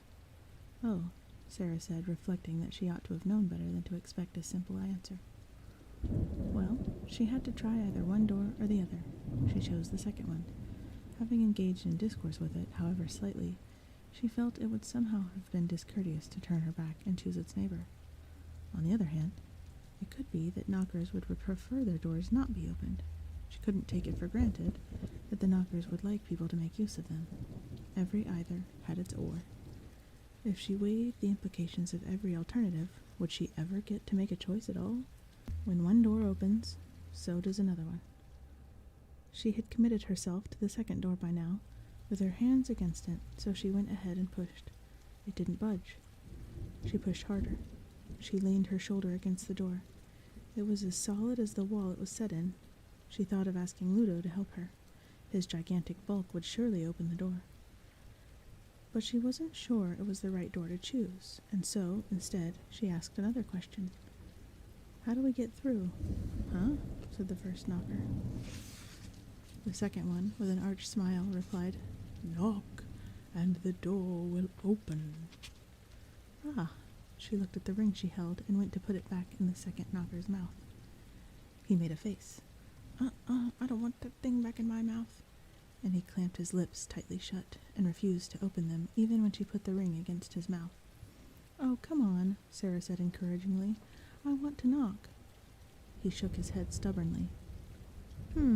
Commented the first knocker morosely as usual. Doesn't want that ring back in his mouth. Can't say I blame him. Then, Sarah said, putting down the ring, I'm afraid I'll have to bother you instead. She walked over to the first knocker and took hold of its ring. Ow, ow, ow, ow. The first knocker protested. Sarah took no notice. She knocked twice upon the heavy door. It swung open. Cautiously, she put her head through the doorway to see what was beyond. She heard giggles, sputters of suppressed laughter, honks, and hoots. Instinctively, she started to grin to herself and went further through the doorway. She turned, waiting for Ludo to follow her. He remained in the doorway, shaking his head. Come on, Ludo. He shook his head again. Well, she thought, can't do any harm to see where this might lead. She would come back for Ludo if she spotted the castle. She was in a sunlit forest with clumps and banks of flowers, daisy-decked hillocks, dingles and dells, shady trees all around. The laughter was infectious. Giggling, she looked hard for the creatures who were enjoying all this merriment. All she could see were the forest plants. Who is it? She called out, chuckling. From right behind her came a laughing snort. She spun around and saw a tree's branch moving to cover a hollow in its trunk that just might have been its mouth. It was the tree, she declared. Tree, wasn't it you? That sparked off a tinkle of giggles at her feet. She looked down and saw a cluster of bluebells shivering and shaking together with amusement. Oh, look, she exclaimed, falling to her knees and giggling with them. They were beside themselves with hilarity now. The tree above her could hold it in no longer. It exploded in a bellow of mirth. Sarah threw her head back and joined in. It was the signal for a general outburst. A tree stump nearby was laughing in a deep, cracked voice. Birds on a branch were hopping and cackling. Another tree was rocking. Ferns waved about. Squirrels and mice peeped from their holes with tears in their eyes. Sarah was helpless with laughter. Catching a breath, she panted, What are we laughing at? I don't know, the tree above her roared. The whole forest shook. Even the grass on the ground was trembling. Sarah was feeling faint. She sat down. Oh, please, please, I must stop. She clutched her sides. In response, the laughter around her redoubled. It reached a pitch of hysterical shrillness. I've never laughed so much in my life, Sarah gasped, flat on her back. Birds convulsed with mirth fell out of the trees and hit the ground head first. She saw their eyes were mad, with pinpricked pupils.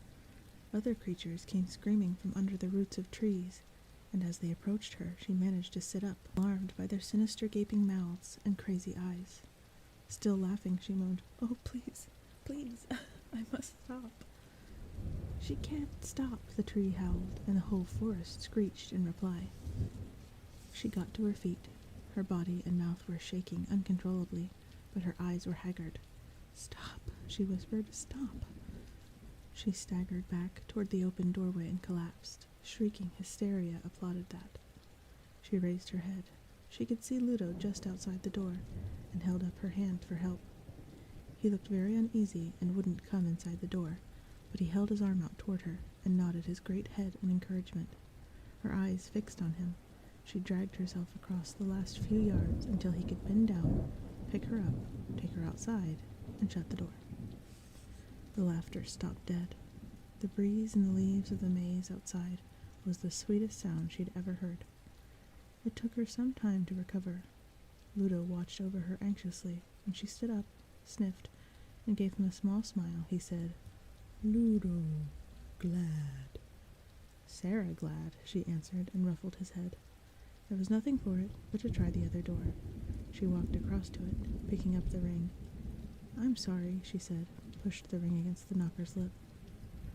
He pursed his mouth and resisted her. Oh, come on, she said, and tried again. The knocker frowned and squeezed his lips together even more tightly. Then she had an idea. With her finger and her thumb, she squeezed the knocker's nose.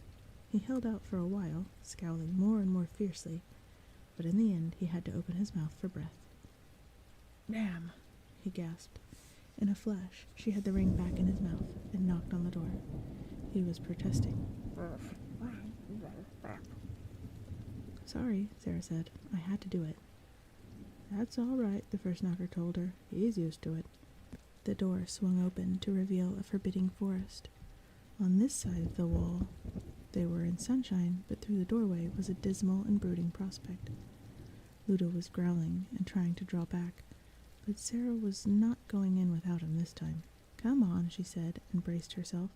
There's no other way we can go, except back where we came from, and I'm not doing that. She stepped through the doorway and waited for Ludo to join her. He followed her reluctantly. The door swung shut of its own accord. With a resounding thud, the echo lasted a long time. Sarah shivered. The sky was the color of cast iron, and the forest plants looked shriveled, as though the sun had never shone on them since their first day on earth. She felt terribly dispirited after just a minute in this place, and she looked for Ludo to hearten her. His expression was unhappier than her own. Oh, come on, Ludo, she said, trying to sound cheerful. Fancy a great thing like you being so scared. Ludo shook his head. Not good. She shrugged with a heavy heart, turned around again, and wondered which way to go. A path ran in front of her into the forest, but how could anyone take it for granted that a path was the way you wanted to go? I don't know which way the castle is, she said. Again she looked at Ludo, hoping that from his height he would be able to see it, but he had his head sunk resolutely to his chest, and took no notice. She tried standing on tiptoe. That was no good. Nothing was any good. She felt a tear of despair rim her eye and brushed it irritably away. There's nothing to be scared of, she said, and felt she had to take some initiative, if only to persuade Ludo to buck up. She peered into the branches of a tree. What she did not see behind her was that the earth opened up behind Ludo and swallowed him into a great hole. He had no time to utter more than the first tremor of a roar before the earth closed again above his head. Maybe I could climb up there, Sarah was saying. Then I must be able to see the way to the castle. She took hold of the lowest branch and put her weight on it. It snapped off in her hand with a dry crack like china, and before she could register that it was dead, the whole tree collapsed. Lying before her, she saw not a pile of dead wood, but of bones. There was a dry, rustling noise going on all around, and in dismay she saw the whole forest was collapsing like a series of dinosaur skeletons. One bone tree after the other clattered to the ground, each bringing down the next like dominoes until the entire landscape had been reduced to heaps of bones, all jumbled together. And Sarah knew it was all her fault. The destruction of this delicate balance. She had snapped off the branch. It was too much to bear. She burst out weeping and sank to the ground. She couldn't do anything right. It was all hopeless, quite hopeless. She cried and cried with her hands over her face. Eventually she looked to see if Ludo was crying too. Ludo? She looked all around her. He wasn't there. Distractedly, she inspected the bones on the ground to see if any of them had ginger fur on them. Ludo! She rushed around the spot where the two of them had been, looking in a panic for any sign of him. She saw none. Above, the sky had grown even darker and more miserable.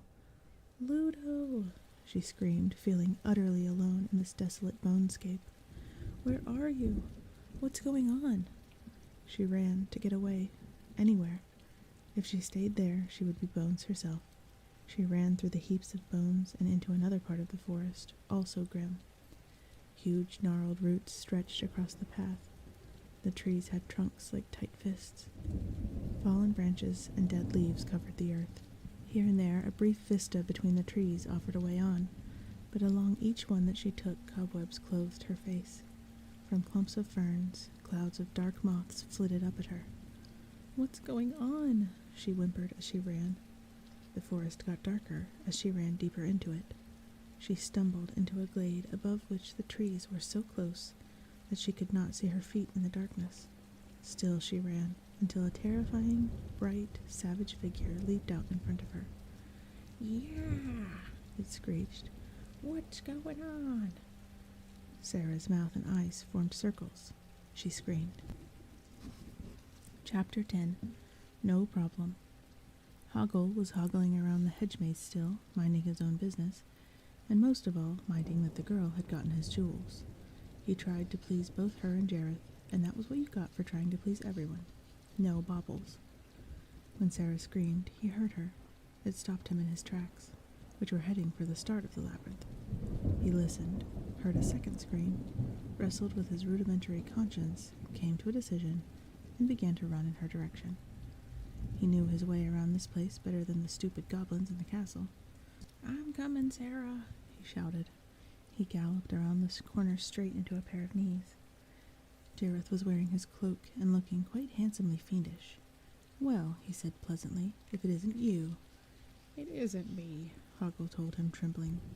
And where are you going,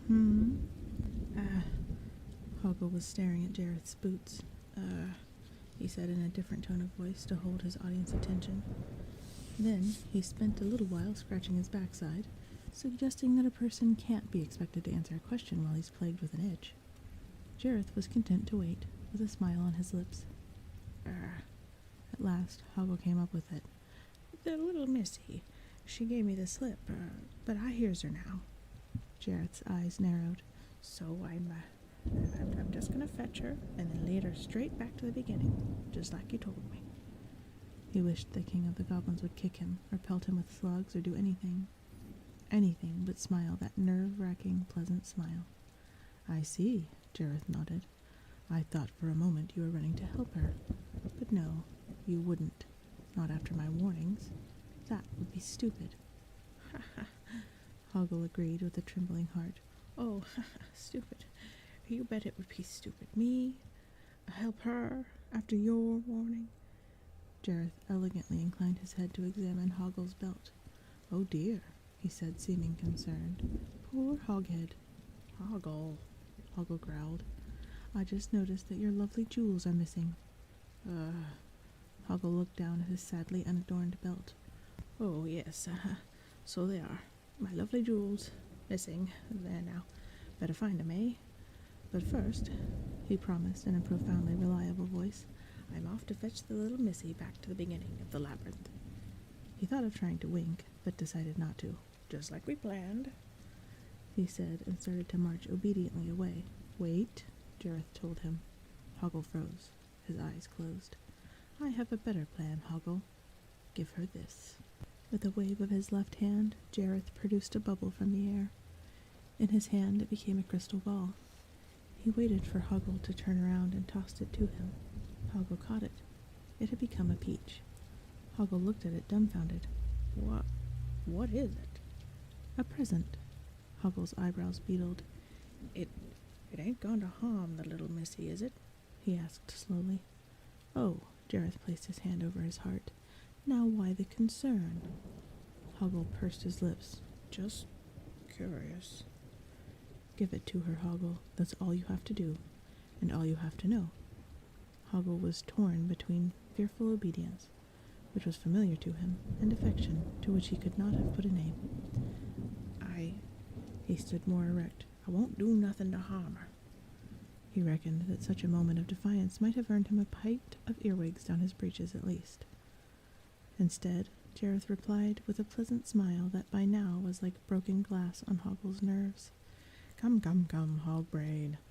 The Goblin King laughed teasingly. I'm surprised at you, losing your ugly head over a girl.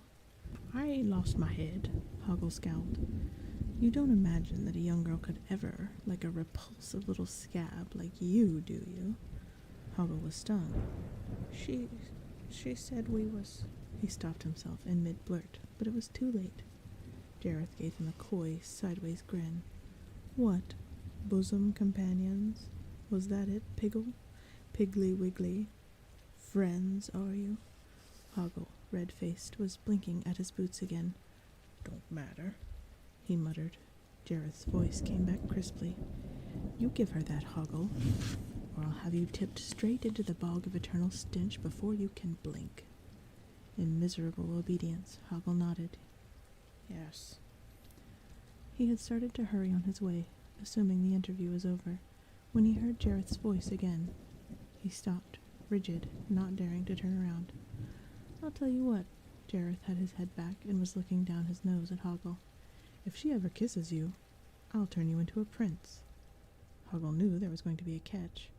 You will? There was a catch. Prince of the land of stench. Jareth thought that was a capital joke. He was still laughing as he disappeared. Hoggle remained standing still, staring at the peach in his hand. His face registered several emotions at once. Amusement was not among them. Elsewhere, the bright, savage figure that had leaped out in front of Sarah was a fiery, and the firies are wild. Are they ever? They are wild about how wild they are. She screamed a second time and shrank away from the creature, hands folded across herself. It was a bit like a scrawny fox with a long snout that opened very wide and a bushy tail. Its fur was red-pink purplish. It walked, or rather bounded, on two chicken-like legs. Its staring eyes were blue with red pupils. It had very long fingers which seemed to be perpetually drumming. "What's happening?" it demanded. She shook her head and opened her mouth to frame some sort of answer, but all that came out was a sob. "Now cut that out right now, you hear?" the fiery told her. "Yeah," agreed another one from behind her, making her start around in a fright. "That ain't gonna do no good." "No, sir," hollered a third one, prancing from the trees and leering wildly at her. "No, sir." A fourth one appeared, and a fifth. "Hey," it called to her rousingly. "Come on, now." She looked around at them all in great alarm. "What do you want?" "Wahoo!" one replied, tapping out a fast rhythm with its fingers on a rock. "Hoot!" said another, setting up a cross rhythm. "What, us?" asked a third. Sarah nodded. "Why, we're just having ourselves a good time." "Oh," Sarah said, confused. "I see." They all slapped their sides at her demure reply and laughed maniacally. One let out a whoop and hit his hand on a log. "She sees," it howled. "Yeah, hey. Can't stick around like that," one told her. "No," said another. "You gotta shake it loose a bit." "Yeah, quit crying. Let it all hang out." They leaped around, hooting and clapping. One struck his finger on the ground and it ignited like a match. He used it to light a bonfire, then blew his finger out nonchalantly. Sarah was still timidly backing away. "Oh yeah, what you need is a little mess around." "Yes, sir." A fiery jumped over a pair of tree stumps and started using them as drums. The rest broke into an up-tempo dance, clicking and drumming their fingers as they circled around her. Sarah watched in astonishment, standing near the bonfire. She couldn't have fled if she wanted to, with them capering all around her, but in any case, she was rooted to the spot by their antics. She was horrified to see one of the fireys pluck out his eyes, shake them like dice, and throw them. "Yeah," the others all cheered, crowding around to look at them. "Snake eyes." Then the owner of the eyes snatched them up, tossing them into the air like peanuts, and caught them in his eye sockets. The rest were hooting and dancing and clapping. As though to outdo the first, another fiery took his head off his shoulders and threw it in the air. It was kicked and headed around like a soccer ball. Another took his leg off, and with a delicate chip shot hit the head back onto its body. They all cackled and slapped their thighs. The drummer went wild. Meanwhile, the rest crowded around Sarah and tried to persuade her to join in the dance. After seeing their wild pastimes, she was shy and nervous of them. But she thought she had their number now, just crazy good-timers out of their skulls, and she was no longer frightened, not even when one tried to lift her head from her shoulders. "Hey," she protested. "Ouch." "It don't come off," the fiery exclaimed. "What?" The rest were astonished, and they all gathered around in the attempt to decapitate her. "Ow," she said more sternly. "Stop it." "You're right. It's fixed on." "Of course it's fixed on," she told them. "Where you going with a head like that, lady?" "Well, oh." The hopelessness of her predicament flooded back, and she started to sob again. She was missing Ludo terribly, and Hoggle too. "Hey, now, what's up, little lady?" Sarah hiccuped. "I'm just trying to get to Jarrett's castle at the end of this labyrinth." "Holy moly. You sure you know what you're doing, lady?" "Yes," Sarah said firmly. "A hot dog? How about that?" The drummer shouted, "She knows what she's doing." He gave her a drum roll on the tree stumps. "Yeah," the others said, grinning and bopping. "But I've only got a few hours left," Sarah told them. She wondered how few. The Fireys whistled and grinned at each other. Well, that ain't no problem. She looked up at them through her tears with a glint of hope in her eyes. It isn't?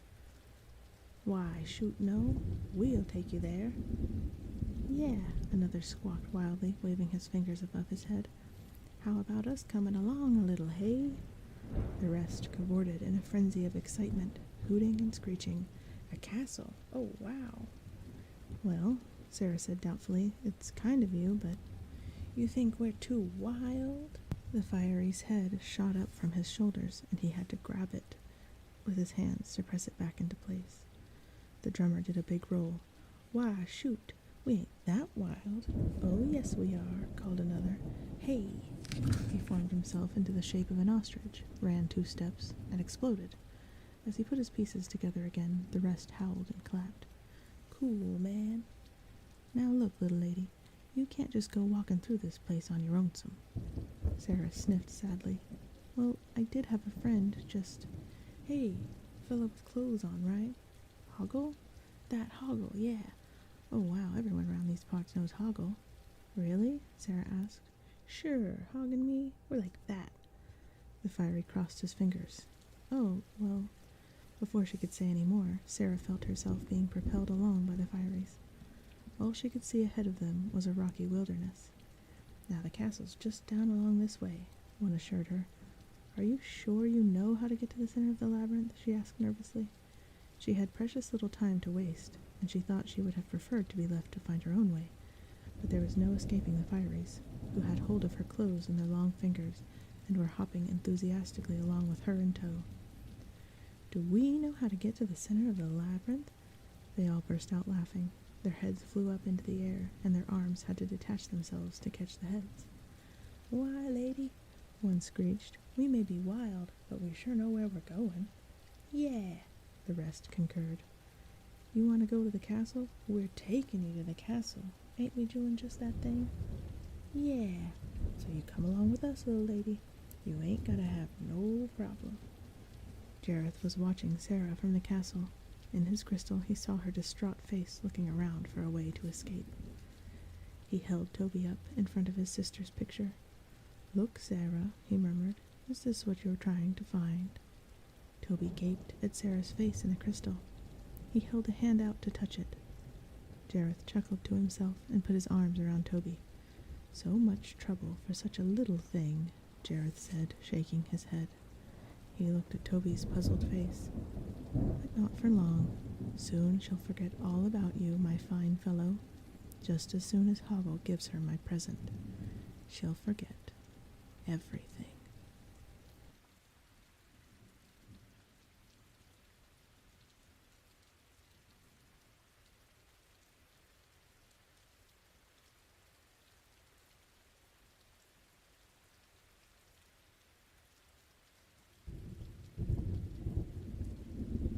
Chapter 11. Windows in the Wilderness. The Fireys were hauling Sarah along, as though she were a reluctant donkey. She was certainly reluctant.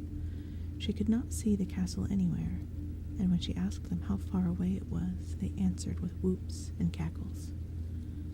The clock was ticking toward 13 all the time, so perhaps she was indeed a donkey for having got herself into this mess.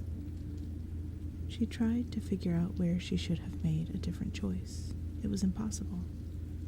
Suppose she had not approached Hoggle right at the start, but walked the other way around the Great Wall.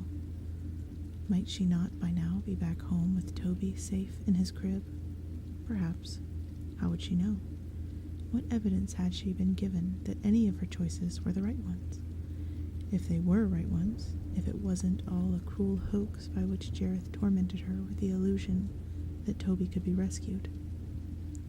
She blinked back rising tears. She would not start that again. If she hadn't been a crybaby, perhaps these creatures she was with now would have left her alone.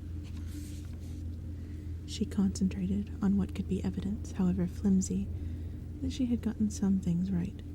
Her brief friendship with Ludo, poor Ludo, that couldn't be meaningless, could it? The happy, goofy smile he'd given her when she had rescued him. Was that a gratuitous event in a story with no ending? Even Hoggle, flawed character though he was, had unwittingly helped her to find that she was capable of doing more than she had known.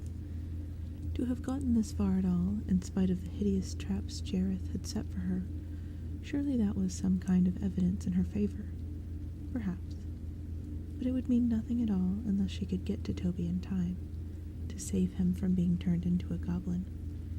She had to get away from this bunch who were just passing the time, her time. "Hey, ain't that it over there?" one yelled. "No," said another, "that's just a rock." "How about that? That a castle?" "No, that's just a stump of an old tree." "Well," shrieked another of them, "how about that? That's got to be a castle." He was pointing at a pond. "No how," said the wiser one. "A castle's got windows and all that." An eel popped its head above the surface of the pond and looked at them. The effect was as though they'd struck oil. "It is a castle. Doggone," said the wiser one. "Well, what do you know?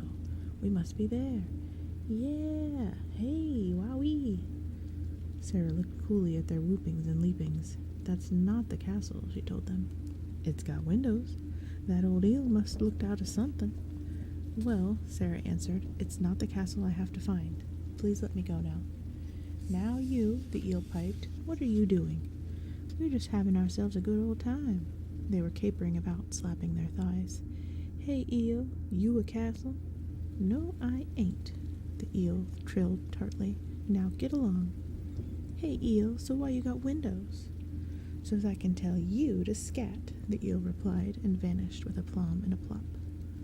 Hot dog! They were unaccountably delighted with everything that happened. Setback or success, it made no difference. "Please," Sarah said, "I want to go. Ain't you having a good time?" "Yes," she lied politely, "but I must get to the castle." "We nearly found it for you." It did have windows. Well, one anyway. "We want to help you." "Yeah, 'cause we like you." Sarah sighed. "But you've got no more idea of where the castle is than I have." "We have too." "No, you haven't. It's just over this here hill." "Yeah, you tell her. Come on, what are we waiting for?" Bopping and raving, they dragged Sarah on through the wilderness and on until they began to look exhausted and a little downcast. As for Sarah, her body was wilting and her spirit was exasperated. "These castles sure are hard to find." "Maybe it's a small one," another suggested. "Uh-huh, good thinking."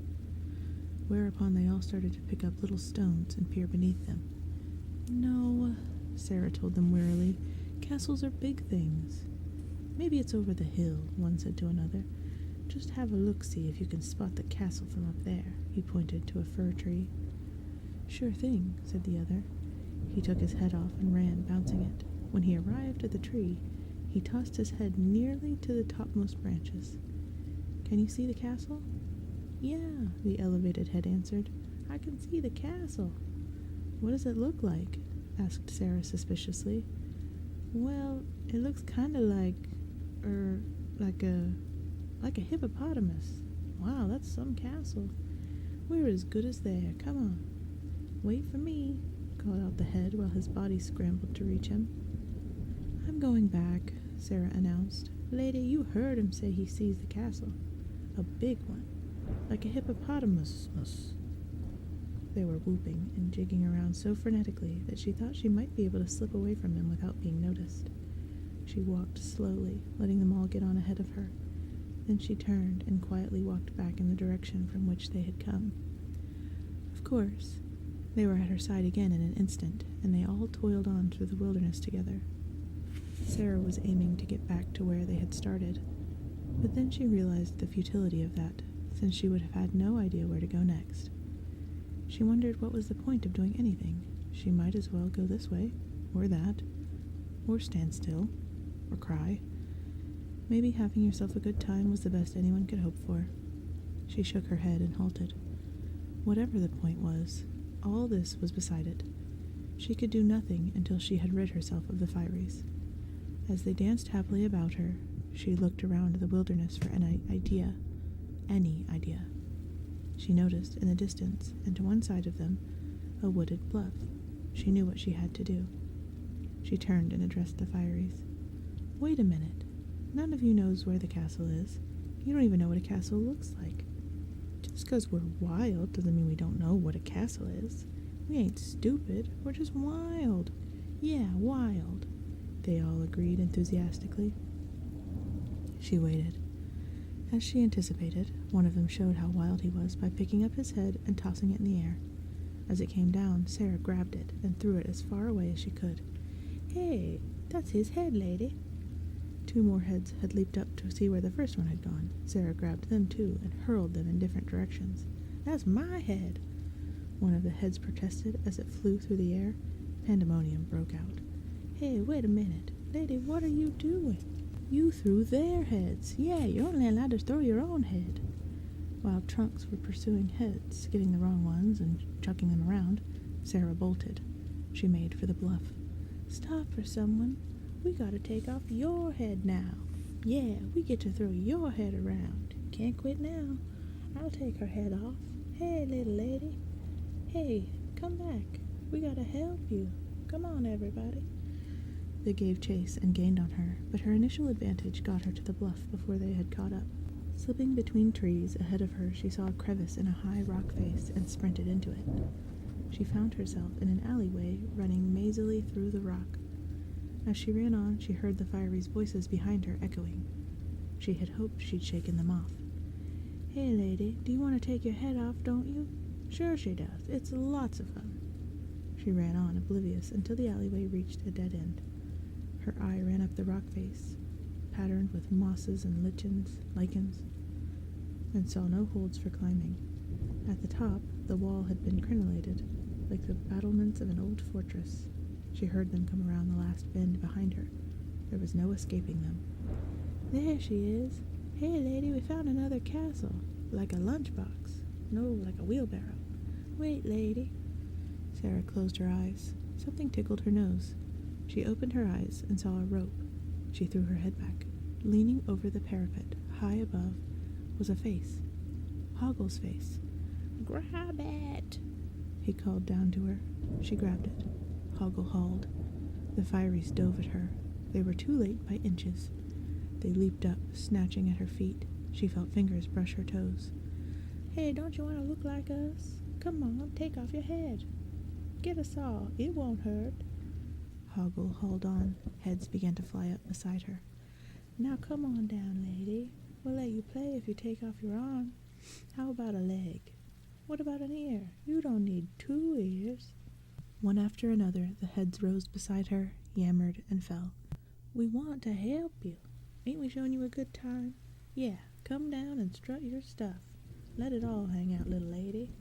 Hoggle had hauled her to the top. He helped her clamber over the battlements and brushed his hand at the flying heads as if they were pestering flies. Shoo, he bade them. Go away. Sarah was looking around, laughing in her relief. They were standing on top of a turret. To either side of them, the stone platform of the great goblin wall ran as far as she could see, rising and falling, turning, crenellated all the way, turreted at regular intervals. She turned to face him. Hoggle, she said warmly. He ignored her, continuing to beat his hands at the last few despondent heads that rose up beyond the battlements. Down, he barked at them. Go on, get away with you. When there were no more heads, he had to turn back to face Sarah, who was still beaming at him.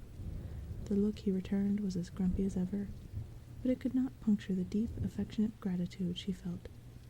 He kept his eyes lowered, maybe checking his baubles, which she had strung from her belt. On his own belt hung a pouch in which he carried the peach Jareth had given him. She held out her arms. You've come back to help me. Thank you, Hoggle.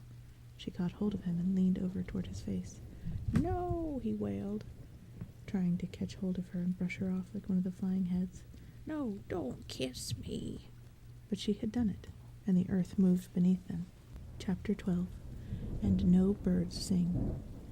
The paving stones on which they were standing flipped open like trapdoors and precipitated them into a dark chute. They skidded helplessly down it. To have gotten this far had required Sarah to be persistent in threading her way through the mazes and in resolving paradoxes. That was nothing, Hoggle would have told her, had he not been skating down the chute on his back, waving his arms and legs in the air like an unhinged woodlouse. Jareth was king of the castle, and he would tolerate no display of emotion here, no gesture of friendship or sentimentality. With her kiss, Sarah had fulfilled Jareth's menacing promise to Hoggle, that Hoggle would become prince of the land of stench. Everyone in Jareth's realm was an island. If he did something for someone else, it was never an act of kindness, but of calculation, an investment that would return a percentage when you called on it. The verb to give was considered obscene and was scrawled on lavatory walls. The verb to love connotated nothing but desire. You stood on your own 2 feet, and if you could stand on somebody else's feet at the same time and reach higher in the fruit tree, you were doing all right, which was better than doing good.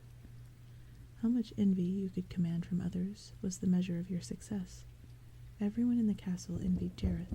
All his questions were answered. He was going to keep things this way. The chute skittered them down to a sort of vent, and they tumbled out of it onto a narrow ledge about halfway up the immense inside face of the great goblin wall. Hoggle came out first, landing sideways, and as a result he rolled over the edge. Sarah, arriving just behind him, luckily landed on her feet, thrown forward onto her hands and knees. She was just able to grab Hoggle's hand before he dropped. Swinging dizzily above the sheer fall, Hoggle squealed for a moment. Then he stopped. A more potent emotion than fear was working on him, particularly on his bulbous nose. He wrinkled it, then he shut his eyes and said with a puckered mouth, "Ugh." Sarah's reaction was similar. In spite of their precarious perch, all her attention was concentrated on her sense of smell. Nothing like it had ever assailed her. Nothing had even suggested that such a stink could be generated within the universe. Hoggle groaned. Blah. What is it? Sarah asked, agonized. The face that Hoggle turned back up to Sarah's was haggard. He gasped. It's the bog of, he swallowed, of eternal stench. She remembered Jareth's threat to Hoggle in that terrible passageway, and Hoggle's explanation to her later on, that should one drop of that quagmire ever stain you, it could never be washed away, nor would the stink ever abate. At the time, she had not taken it seriously. She did now. Ugh, she moaned. I've never smelled anything. It's like, ugh. It doesn't matter what it's like, Hoggle told her sharply. It is the bog of eternal stench. And in a small voice, so that he did not have to inhale deeply, he added, Help. She recalled that she was holding Hoggle up.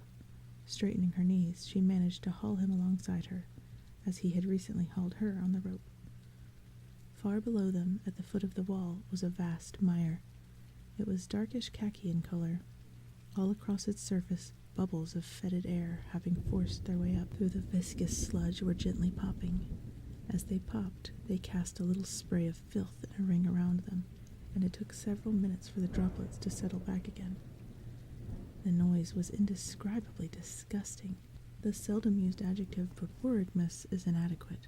Other commenters have been driven to the coinage evisceral, after finding that glary or mucilaginous did not arouse in their reader anything like the appropriate degree of revulsion. But if it is scarcely possible to describe the noise, what hope is there of finding in any dictionary an adjective for the smell? One writer tackled the problem thus.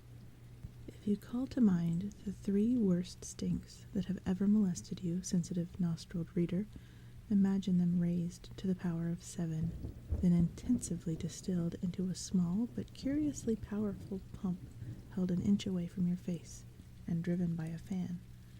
You ought not to have reached the end of this sentence for the tears in your eyes, which is the iniquity of that odor.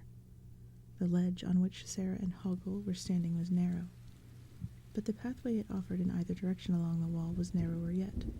Not only that, Sarah could see that many stones in the ledge were insecure, just balanced on top of each other. The mortar perished. The thought of going 10 steps along it was frightening, let alone going however far around the wall it ran before it offered some escape. She could not see the end of it in either direction. Very probably it would have no end at all, but just bring you back here again. Not that you would have the slightest hope of getting that far before it crumbled beneath you. Even as Sarah and Hoggle stood wondering which way to try, some small stones under their feet broke off and went cascading down into the mire far below. Hoggle was looking far from grateful for being saved by Sarah. He scowled up at her. What did you go and do that for? What, rescue you? She was bewildered. No, you kissed me. She looked at him. Don't pretend to be so hard. You came back to help me. Don't deny it. You are my friend. He blew out his cheeks. Did not, am not. I just came back to get me property, and you filched that from me. He reached down and took hold of the peach. And to give you, Give me what? Hoggle shifted his weight onto his other foot nervously. It was enough. The stone on which he was standing gave way and fell. Others beside it, which had been supported by it, followed. Then the entire section of the ledge broke off, and Hoggle went down with it, snatching uselessly at a piece of rock that came away in his hand. Too late, Sarah tried to grab him. Off balance, she teetered momentarily on one sagging stone. Then she plummeted after him. She landed on something that felt like a big furry cushion. It was Ludo. Hoggle, having rolled down Ludo's back, was now trapped beneath the great bulk, bellowing in terror. Sarah gasped, "Ludo!" Ludo put his head back and howled, "Smell!" He was crouched on a little shoal beside the bog, which had been imperceptible from the height of the ledge. From only a few feet away, the stench of the putrid morass was cubed in intensity. Sarah put her hands over her face. Hoggle was struggling to get out from under Ludo. "Help!" he shouted, in spite of the intake of foul air that shouting entailed. "Let me out!" Sarah could not see where Hoggle was trapped. She assumed he was just frightened. She reassured him. "It's all right, Hoggle. He's a friend, too. This is Ludo." "Smell!" Ludo wailed. Sarah found that it helped if she pinched her nose tightly and used only the corner of her mouth to breathe and speak. "You can put me down now, Ludo," she said gratefully. He complied, with a gentle care remarkable in so large a body. Then Sarah saw Hoggle's plight. "Ludo," she said, "let him up. It's Hoggle." Crawling out, Hoggle at once resumed his testy tone. What do you mean he's your friend? I'm your friend. "You're both my friends," Sarah said. "I need you." Not as much as I need me, Hoggle answered, shuddering at the lake of muck. "You're impossible," Sarah muttered from the side of her mouth. No, I'm not. I'm just as possible as you are. More possible, if truth be told. Sarah shrugged. She turned to Ludo, wanting to know how he had reached here from the forest of bones. But Ludo had been using his eyes while the other two were bickering, and now he pointed. They looked and saw a rustic bridge.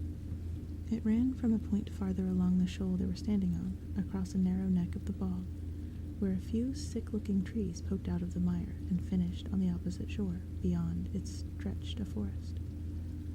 More forest. Sarah shook her head resignedly. Well, whatever perils or paradoxes that forest might hold, it offered more chance of traveling on to the castle than they had on this side, with the vast cliff and the great goblin wall behind them, and the bog a few yards in front of them, bubbling and fermenting. "Come on," she said, and led the way. "Let's get across quickly." The three of them picked their way along the narrow shoal. The stones and pebbles were loose beneath their feet, and an incautious step could skid them into the loathsome mire. With Sarah in the lead, they approached the bridge. The sticks of wood, of which it was constructed, were pretty much the same color as the bog, as though they had been impregnated by it. The very air seemed tinted and heavy with the odor. The bridge stood on piers of stone. They were only a few steps away from the nearest pier when a belligerent little figure came running out from behind it and confronted them. "Stop," he said with an air of authority, as though there were nothing more that needed to be said. He was courtly in appearance, wearing a small jerkin, cut in the military style, and a cap with a plume in it. His mustache was white and aristocratically long, and his legs, though thin, were held still and apart. A bushy tail rose proudly from beneath his jerkin. His right hand held a staff. Altogether he gave the impression of a character who, though diminutive, was used to commanding and to being obeyed. Sarah, by now reduced to pinching her nose and holding the sleeve of her shirt over her mouth to keep the pervasive stench, mumbled, "Oh, please, you've got to get over." "Without my permission, no one may cross." "Who are you?" Sarah asked. He bowed briskly from the waist. "Sir Didymus is my name, milady." "Please, Sir Didymus," Sarah besought him. "I've only got a little more time left."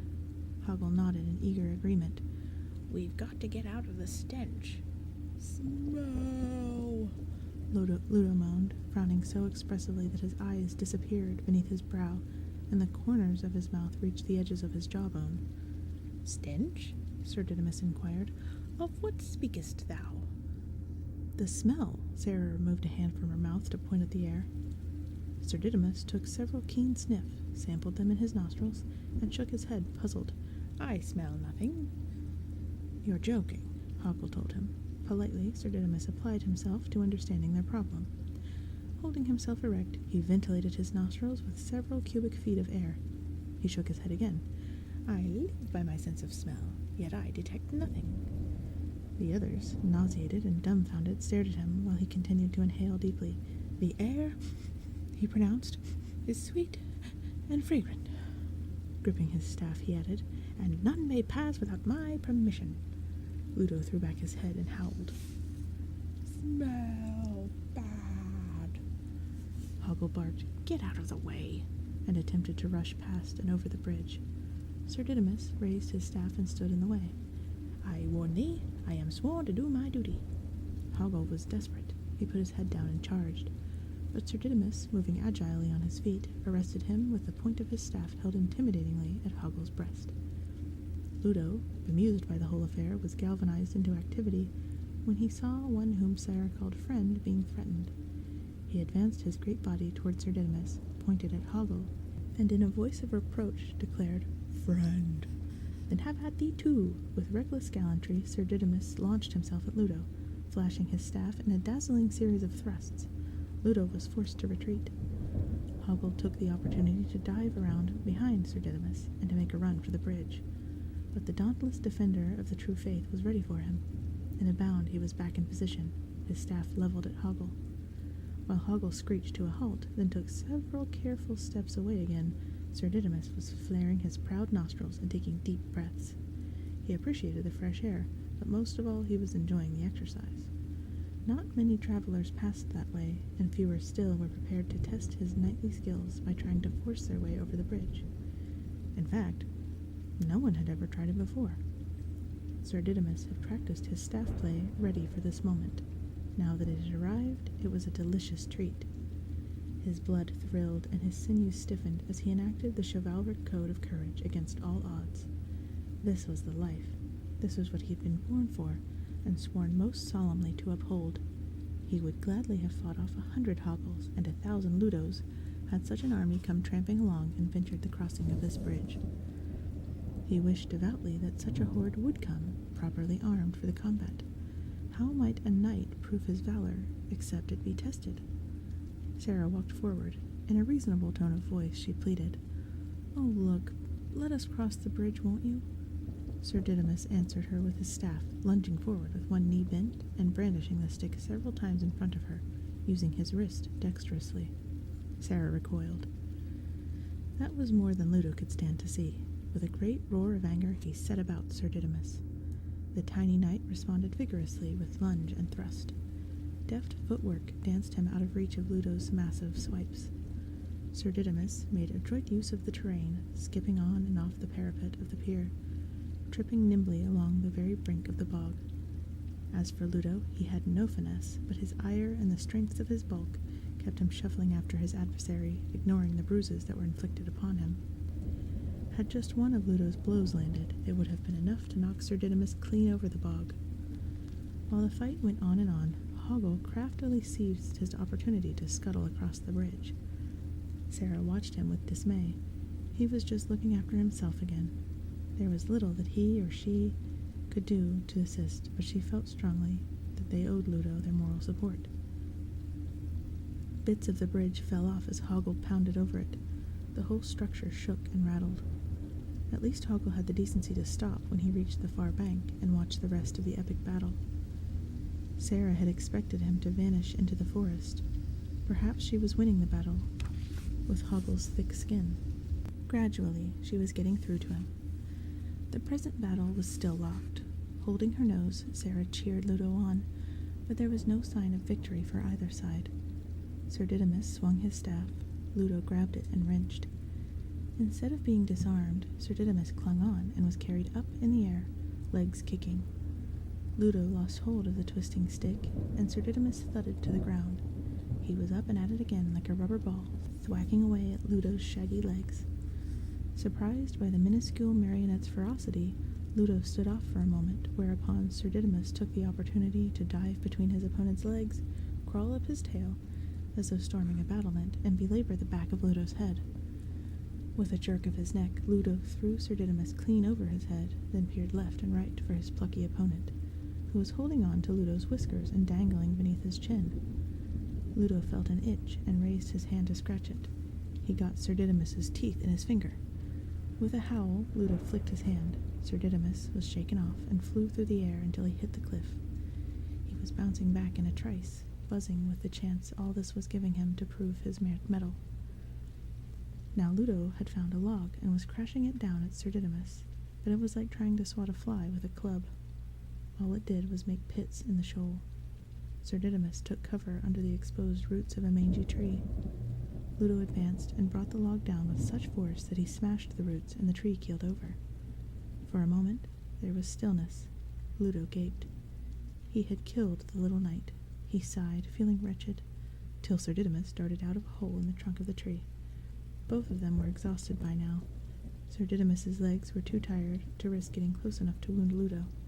Ludo could not swipe fast enough to hit Sir Didymus. Eventually, it was the diminutive chevalier who leapt back into his position on the bridge, raised his staff, sans pour et sans reproach, and gasped, "Enough! Thou fightest as a true and valiant knight."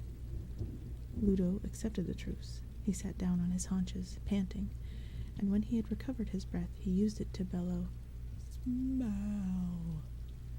Sir Didymus regarded him with admiration. "Before this day," quoth he, "never have I met my match in combat." He smiled ruefully at Sarah. "Yet this noble knight has fought me to a standstill quite." Sarah's concern was all for Ludo. "Are you all right?" she asked him tenderly. "Ludo?" Ludo was still recovering. "Ugh." Sir Didymus marched wearily, but still smartly, to confront his equal in combat. "Sir Ludo, if that be thy name," he declared, "here I yield my staff to thee." He held it out before him. Ludo glanced at the staff without much interest. He was preparing to utter yet another howl about the stench, in the hope that someone could do something about it. He opened his mouth. Sir Didymus continued his speech. "Let us be brothers henceforth, and fight for the right as one." Ludo's mouth remained open, but he postponed the howl. His face, beaming, came down to regard Sir Didymus. "Ludo, get brother?"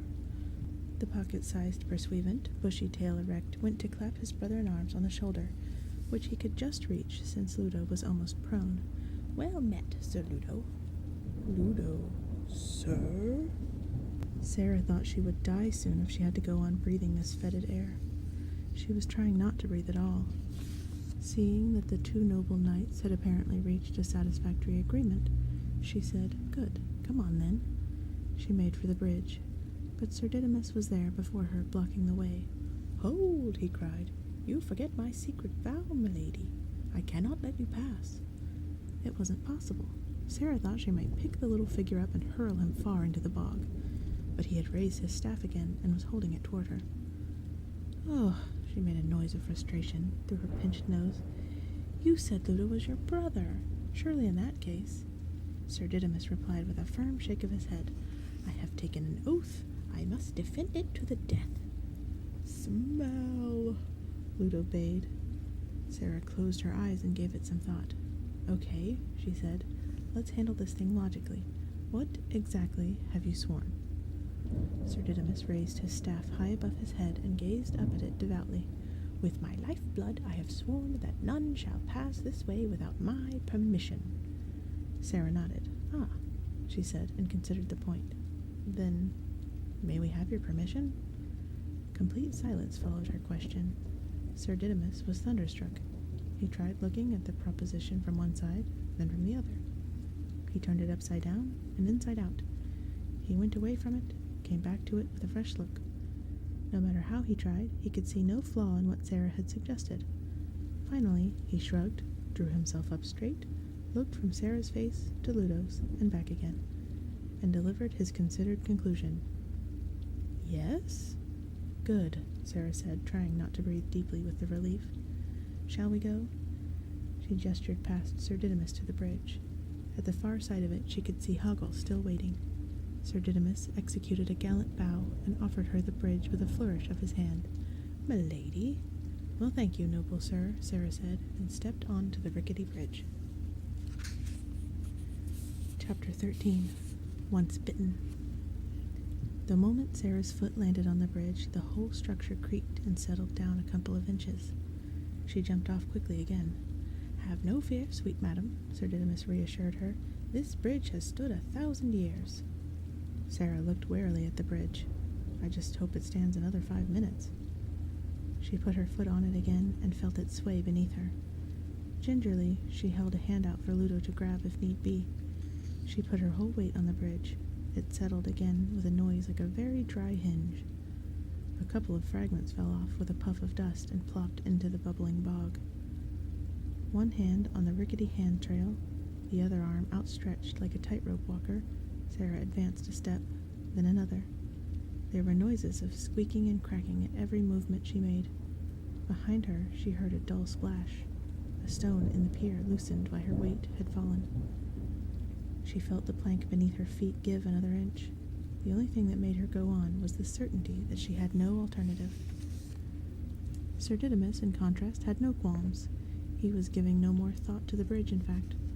His brain was glowing with the prospect of, at last, submitting himself to the supreme test of the chivalric code, a quest. He had no idea what these people's purpose was, but it was clear that they must have one from the sense of urgency that his trained eye had detected in the damsel.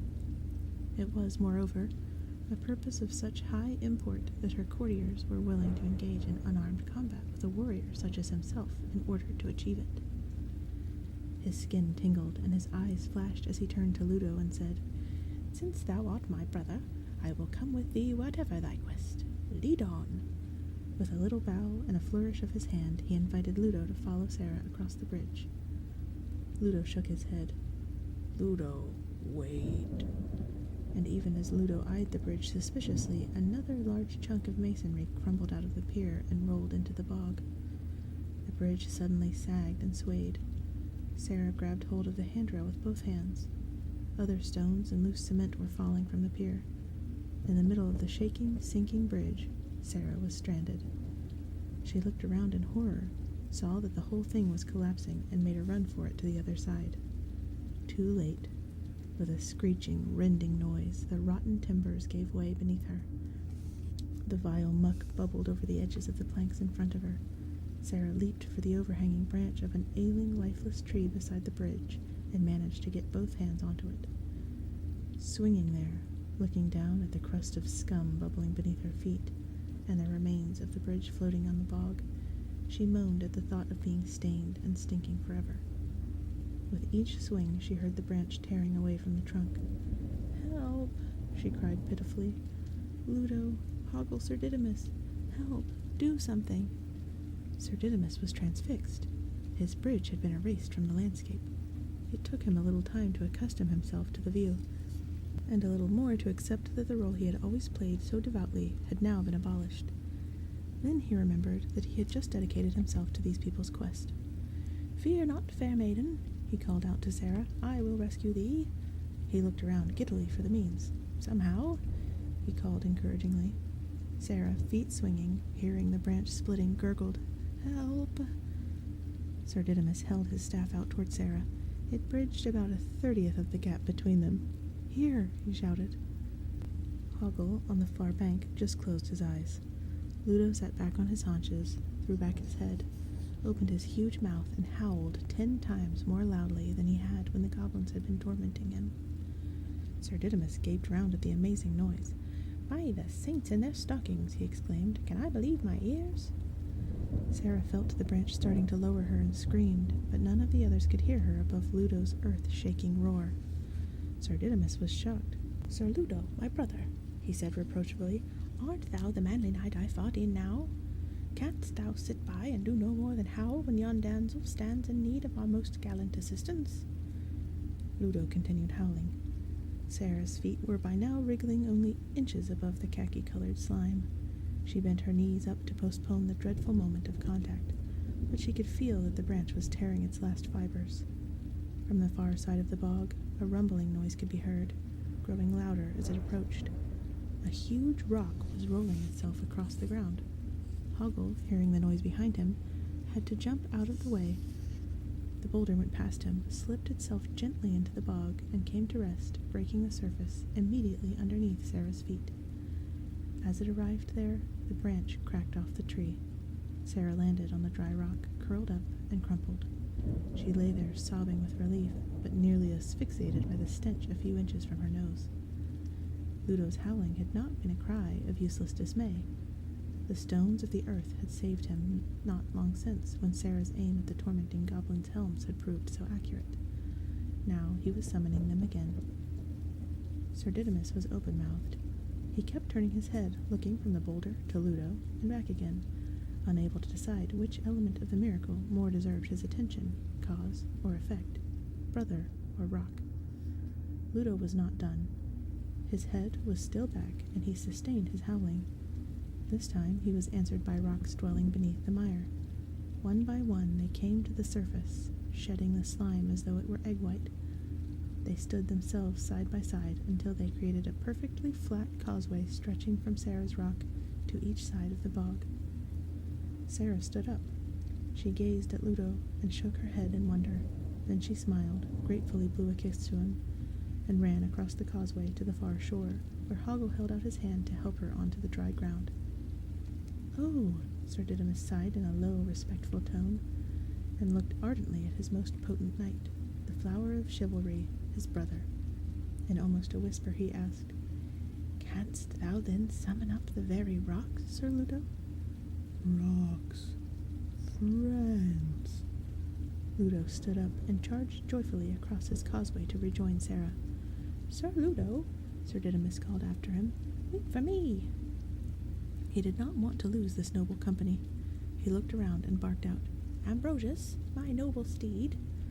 From behind a tree, a woolly Old English sheepdog poked his nose warily out. When he saw that it was safe, he trotted obediently up to his master, panting in anticipation. Sarah, waiting on the far side of the bog, was incredulous when she saw Ambrosius. He was the identical twin of Merlin, who, she thought glumly, was probably still confined to the garage. "That's your steed?" she called to Sir Didymus. "Indeed it is," Sir Didymus called back, mounting up. "And no knight has one better. Fleet and sure-footed in battle, loyal and obedient in peaceful times, he is a flawless mount, except when he sees a cat." He squeezed Ambrosius in the ribs with his knees. "Onward," he commanded. Ambrosius carried him at a trot over the causeway. There, Sir Didymus dismounted and led his steed, walking beside Sarah and Ludo. The valiant knight was agog to hear how perilous their quest was to be, but he contained his impatience, like the perfect gentleman that he was. Sarah looked around for Hoggle. The dwarf was still hanging around the edge of the bog. Could he have gotten to like it there? "Come on, Hoggle," Sarah called. Hoggle was vacillating in a hogglish dilemma.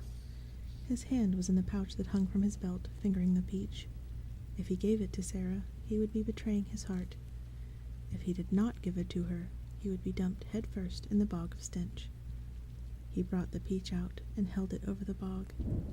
He had not quite reached his decision yet, but he reckoned it would be wise to be prepared to act instantly once he had, with no time to change his mind. The peach might even slip accidentally from his fingers and relieve him of the responsibility of making the choice. He was still holding the peach over the fetid scum when he heard a voice in the air above his head. "I wouldn't do that if I were you," it said. Hoggle was so startled that he almost dropped the peach, but his fingers tightened around it. He closed his eyes in anguish. Jareth, wherever he was watching him. "Please," Hoggle whispered, "I can't give it to her." He felt his feet sliding toward the brink of the bog. No, Hoggle squealed. No, all right. He put the peach back in the pouch and walked miserably toward the others. Sir Didymus had been fretting at the delay. When he saw that Hoggle was following at last, he decided that the expedition needed brisk leadership. He was the one to do it, as long as they would tell him where they wanted him to lead. He mounted Ambrosius again and headed into the forest, since it was obvious that they all had some unfathomable aversion to the bog. Ludo and Sarah followed him. Hoggle trailed some way behind. For a while they went along in silence. Sir Didymus frowned and sucked his teeth, reflecting on the travails and perils through which he and Sir Ludo, his legendary brother, would be expected to lead the company. But withal, he thought, spurring on Ambrosius, thus is it, and must always be in the knightly vocation. Be thou afraid or easily deterred, then let thee never bow thy knee to receive the sword of honor upon thy craven shoulder. Ludo, walking behind Sir Didymus, was thinking how good it was to breathe sweet air again, and how hungry he was. Sarah shared those thoughts, but mostly she was preoccupied with how Toby was faring, and with how much time might remain of the 13 hours Jareth had given her. Hoggle was thinking of the choice he had not made, and of what, in consequence, he now had to do to Sarah. If she knew, he thought, she could scarcely blame me, could she? How would she like to be suspended headfirst in the bog? No, it's all Jareth's fault. I'm just obeying an order that I can't refuse. Sarah realized that she had no idea where Sir Didymus was leading them. She asked him.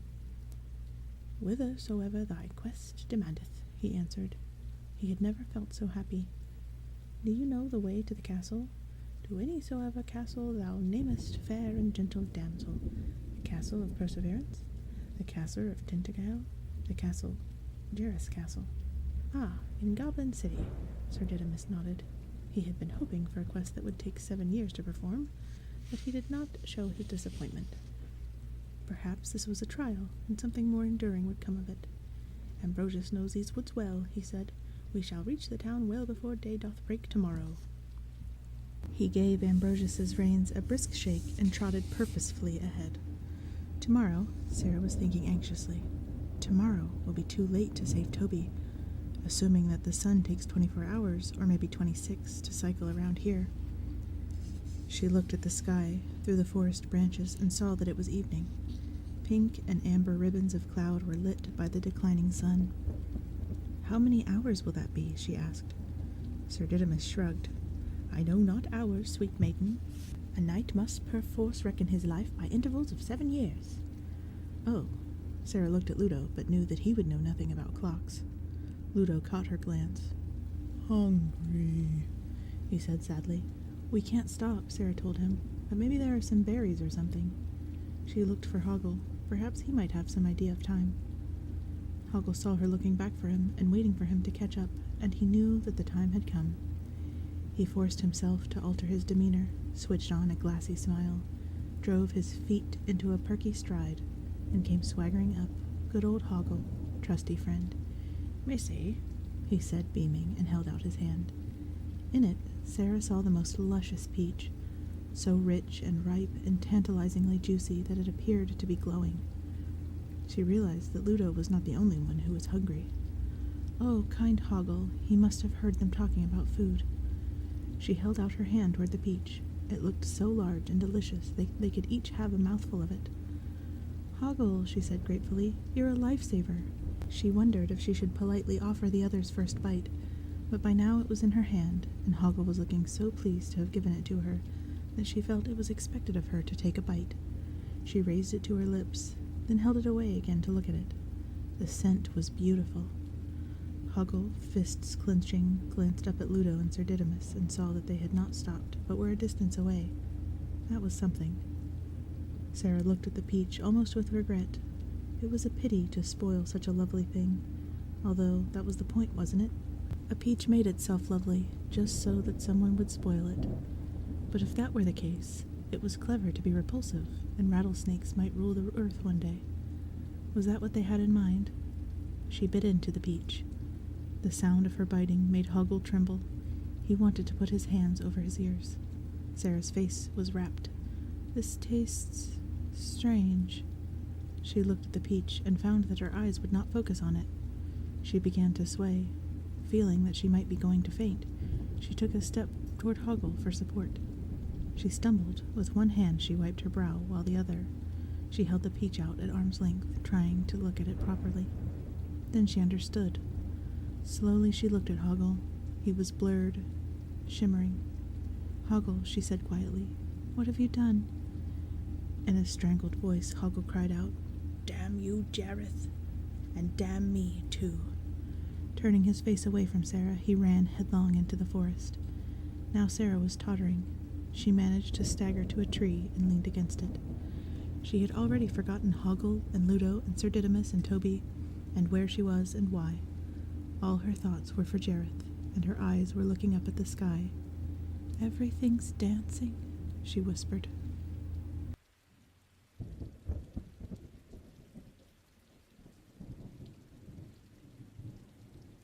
Chapter 14. O Body Swayed to Music. Jareth held 4 crystal balls close to his face. He stared into each of them in turn, catching the light. It seemed as though he were choosing among them.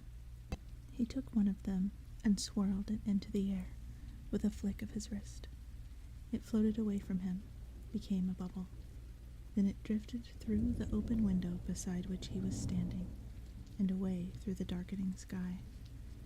The other 3 followed in turn, coldly beautiful bubbles floating through the dusk, turning and gleaming, mesmeric globes glowing in the dying light. Sarah was still leaning limply against the tree, too dizzy to move, when the 4 bubbles approached her in the sky. She stared at them, entranced. She watched as the dazzling spheres floated toward her, slowly descending. They were dancing with the light, and she could hear music, an aching, haunting music, solemn like a pavane. She was rapt, her lips parted in wonder. The bubbles were close enough now for her to see that within the first of them was the dancer from her music box, twirling pirouettes. In each of the other 3 bubbles was another dancer, moving with sinuous elegance. Sarah's body swayed hypnotically in time with the music. She was the music and the dance. She was inside a bubble, dancing, dressed in a ball gown. Enchanted and enchanting, she danced slowly across the sky in company with the other dancers. A congregation of many bubbles crossed the night sky, each with a dancer within it. They were approaching one great bubble as though attracted by some magnetic force. Inside the great bubble was a magnificent ballroom. Jareth was already dancing there. Sir Didymus and Ludo had come to the edge of the forest, and now they looked out across the bare, dry, cracked plain to the distant walls of the castle. Sir Didymus patted Ambrosius, who had found the way. "Good work, O loyal steed," he told the dog. He half-turned his head to call behind him with a trace of smugness, "Yonder lies the castle, my lady." He heard no answer, and turned fully around to see where Sarah was. Ludo too turned around, a growl of suspicion in his throat. Together they stared back down the trail they had followed. Sarah had vanished. "My lady," Sir Didymus was shouting. "My lady." Above their heads a bubble floated past, moving in the direction of the castle. The ballroom had known opulence. Between glittering cornices were hung many long chandeliers, where the wax, dripping for 100 years, had formed stalactites. The silk covering of the walls had faded, and in places worn threadbare. Bubbles decorated the room, and the whole of it was contained within the iridescent skin of one great bubble. A tall, gilt 13-hour clock stood in a corner. It was almost 12 o'clock. Sarah watched the dance, and the dancers watched her from behind their masks. The men sported silken shirts open to the waist and tight velvet breeches. Some of them wore wide-brimmed plumed hats. Others had capes or carried staffs. The women's gowns left their shoulders bare and dove low between their breasts. They had their hair coiffed high, and many wore long gloves. The dancers moved in a ring around the ballroom with a kind of lethargic brilliance, as though the party had been going on all night. Men who were not dancing lounged indolently against the columns, or in a cushioned pit in the center of the ballroom in the company of women. Maids and footmen with skin the color of old parchment served them trays of fruit and refilled their goblets from decanters. And always the dancers were watching through the eye-holes of their cruel half-masks, from which snouts projected and horns sprouted above. Moving together or elegantly reclined, they watched Sarah, or watched each other watching, and beneath the masks the mouths smiled at each other like knives. Sarah's gown was silvery, the color of mother of pearl, with puffed short sleeves. She had a pearl necklace on, and her hair was braided with strings of pearls. Her eyes were wide.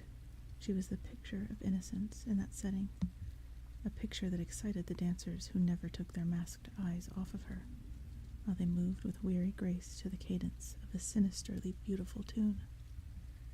She walked slowly around the room. Two gorgeously gowned women snickered behind their fans at her. Sarah paused beside a tall mirror and looked at her image. The people passing behind her in the mirror were watching her, like ravishing birds of prey. The dancers swayed and swirled. Then Sarah saw something in the mirror that made her gasp. She had caught a glimpse of Jareth, entwined with a voluptuous woman, dancing past. She whirled around, but he had vanished.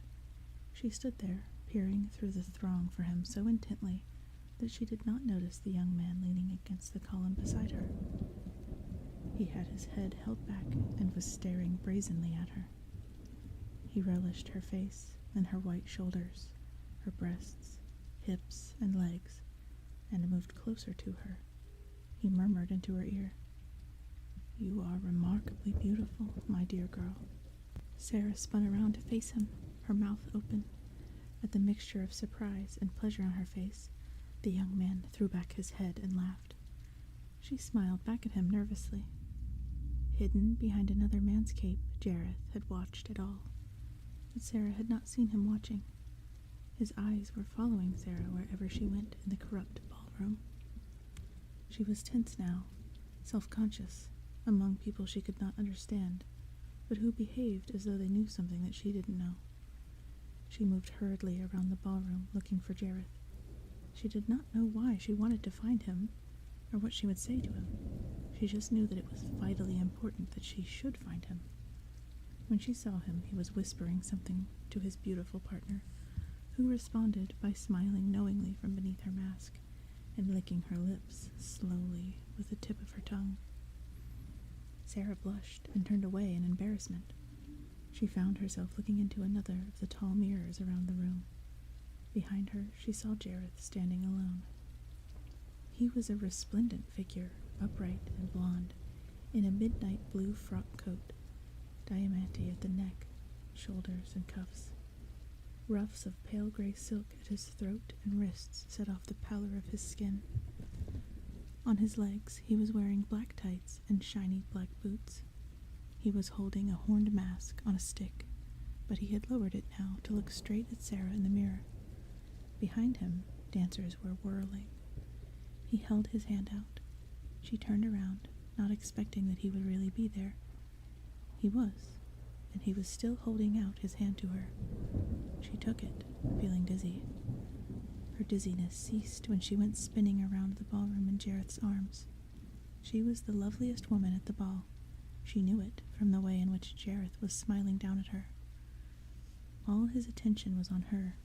The touch of his hands on her body was thrilling. To dance with him seemed the easiest and most natural motion. When he told her that she was beautiful, she felt confused. I feel like I don't know what I feel." He was amused. "Don't you?" "I feel like I'm in a dream, but I don't remember ever dreaming anything like this." He pulled back to look at her and laughed, but fondly. "You'll have to find your way into the part," he said, and whirled her on around the room. She smiled up at him. She thought how handsome he was, but one didn't tell a man such things, did one? More than that, there was something in his face that was openly enjoying the moment without the mocking or secretiveness that she had seen on other faces here. And when you found your way in, stay in your dream, Sarah. Jareth's eyes were looking straight into hers. His smile was serious. Believe me, if you want to truly be free, wholly yourself. You do want that, don't you? Sarah nodded. Then you will find what you want only as long as you stay in your dream. Once abandon it, you are at the mercy of other people's dreams. They will make of you what they want you to be. Forget them, Sarah. Trust to your dream. Sarah was spellbound. Trust to me, Jareth said, moving his face close to hers. Can you do that?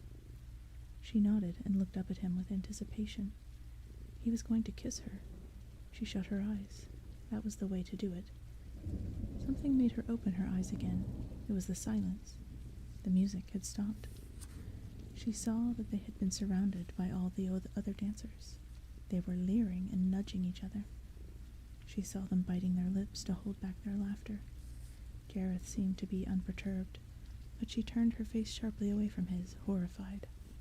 He held her more tightly and insistently sought her lips with his. Suffused with disgust, she wrenched herself free of him. The clock struck 12. Sarah pushed her way through the jostling, jeering crowd. A man smiled foxily at her behind his mask and then grasped at her body. She smelled his evil breath on her face. She shoved him away angrily. A group of giggling women rushed between them, chased by merrily guffawing men. Sarah was knocked off balance and stumbled against a column. Crouching, frightened, she made her way out of the crowd until she saw the shimmering membrane of the great bubble just in front of her. Beside her was a small painted chair. She picked it up in both hands and hurled it at the bubble. The chair crashed through it.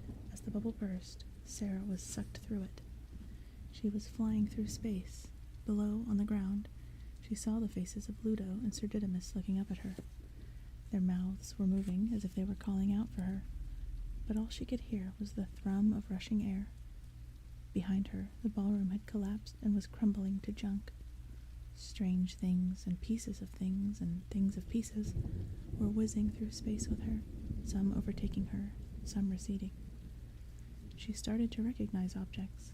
The dancer from her music box pirouetted past, upside down, followed by several of her favorite books in random order, their pages flapping loose in the wind. Lancelot was not far away in the sky, and beyond him Sarah saw some gossip cuttings, and the spoon and egg cup she used when she was a baby. It was an aerial Sargasso sea formed of everything she had ever seen or imagined, but rearranged in improbable combinations. If this is the debris of the ballroom, she thought, then all my life must have been at that ball in disguise. The floating junk room of her mind stretched from horizon to horizon. It was all speeding up and beginning to spin around faster and faster in a maelstrom. Sarah with it. The rush of air became a screeching, untuned music. It stopped. Sarah was on the ground, in her clothes again. In her hand was the half-eaten peach. She held it up to examine it more closely. Its flesh was rotten. A maggot crept out from the pit. Sarah gasped and flung the peach away, and fainted. Chapter 15. The Time of Her Life. Sarah woke up in nowhere. She opened her eyes, and above her saw a somber sky, but the bare ground beside her was harshly lit, like pictures she had seen of the moon. Perhaps she was on the moon, for all she knew. She had been at a ball, that much she could remember. Where it was and how she had gotten there, and why. Nothing came to her, just the ball. She closed her eyes at the memory of Jareth, hot with shame at how she had succumbed to his charm. She felt soiled by what had ensued in the ballroom. Somehow it had all been her fault. Those men who pawed her, Jareth trying so rudely to force a kiss upon her. Had she been truly innocent, they would not have behaved like that toward her, would they? What was I doing? She asked aloud. She sat up and looked about her. What she saw was an utterly desolate landscape. a desert whose only features were heaps and scraps of junk. Sarah's face was blank with despair. There was nothing to do here. Nothing. No one in sight. It was a place where you would soon forget your own name. With an effort, she stood up. The first step she took landed on a small pile of rags. The rags moved suddenly beneath her foot. She jumped back. "Yeah," said an old woman's voice. "Get off my back." Sorry, Sarah apologized instinctively without knowing whom or what she was addressing. A section of the rags rose up. Sarah saw that it was actually a pile of junk stacked up on the bent back of a little old goblin woman. At the same time, it dawned on her that other mounds of garbage were, in reality, if anything here was reality, loads on the backs of other people, who were moving very slowly across the moonscape. She spotted the painted chair from the ballroom not far away, surmounting a pile that someone had collected. The junk woman's puckered face was staring crossly at her from beneath the load of bent and battered metal objects, discarded clothes, chipped crockery, and broken furniture that she bore. "Why don't you look where you're going, young woman?" I was looking, Sarah answered, slightly aggrieved. "Then where are you going?" Oh, well, I can't remember. The junk woman sniffed. "You can't look where you're going if you don't know where you're going." Sarah thought that they could have argued the point, but she decided politeness would serve her better. She looked around and said, I was searching for something. The junk woman chuckled, mollified. "Well, of course you was, dearie. We're all searching for something, ain't we?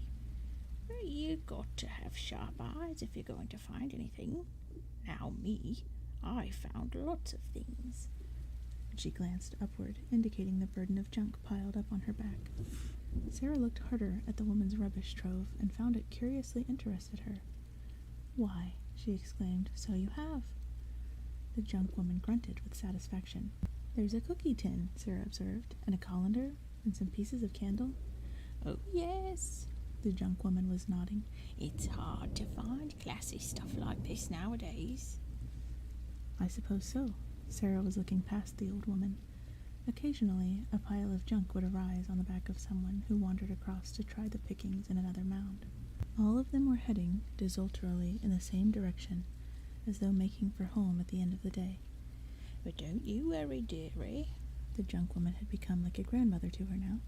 "I'll give you a few things to get you started, like. How's that?" "Oh," Sarah said uncertainly.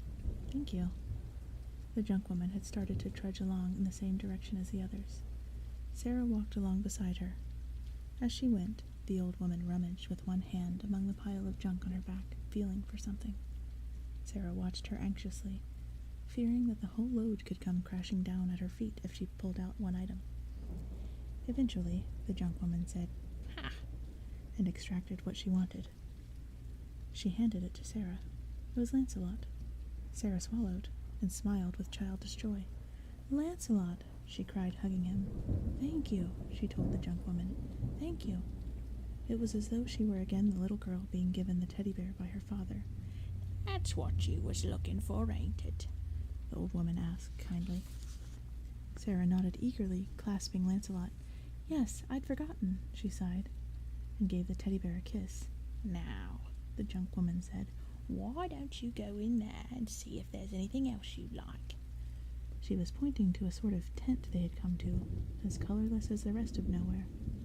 The woman bent down and pulled back a flap of the tent. Sarah took a step forward, saw what was inside the tent, and opened her eyes wide. It was her own room. Sarah was lying on her bed at home, clasping her teddy bear. It was nighttime. She was still dressed. She sat upright slowly and looked around the room. Everything was where it should be. She rubbed her forehead. "Oh, it was just a dream." She looked at the teddy bear. "I dreamed it all, Lancelot." She shook her head wonderingly. It was so real, and so... She gave Lancelot a squeeze. "I'm still a bit nervous." She tiptoed across to the door of the room, still holding Lancelot. "I wonder if Daddy's back," she whispered. Cautiously, in case they were asleep, she opened the door. The junk woman was standing outside, peering concernedly at her. Don't you like them things, dearie? Behind the old woman, the bleak, harshly lit moonscape stretched away. Sarah slammed the door shut in the woman's face. She ran across to her bed and buried her head in the sheets. After a while, she looked at Lancelot and said firmly, "It is a dream." She closed her eyes and forced herself to breathe calmly. "It's a dream," she said, and nodded. She held Lancelot tight. "It is a dream." She stood up, taking a deep breath, and walked confidently to the door. When she opened it, she saw the junk woman still waiting there. This time, she was in the room before Sarah could shut the door again. Best to stay in here, dearie, The junk woman had told her comfortingly. There's nothing you want out there. The woman gave Sarah a wink and a confidential smile. Sarah had remained quite still beside the door. "Lancelot," she whispered. The junk woman was bustling around Sarah's room, picking things from the shelves and examining them, as though she were clearing out a house. But when she found something that caught her fancy, instead of adding it to her own pile, she placed it in Sarah's arms. Look, here's your nice fluffy rabbit. You likes your rabbit, don't you? And Raggedy Ann. The woman smiled fondly. You remember Raggedy Ann. Sarah was distractedly following the woman along the line of shelves. That the woman could know and name these familiar possessions of hers was bewildering. Below the bewilderment, something else was working at Sarah's feelings, something gray and listless, like despair. She recognized it, but could not be sure of its cause. What was it, this low feeling? It had to do, she suspected, with the way this old woman was fussing over her. The junk woman was heaping more and more things into Sarah's arms. And here's your shoebox, lots of pencils and elastic bands. You want all of those.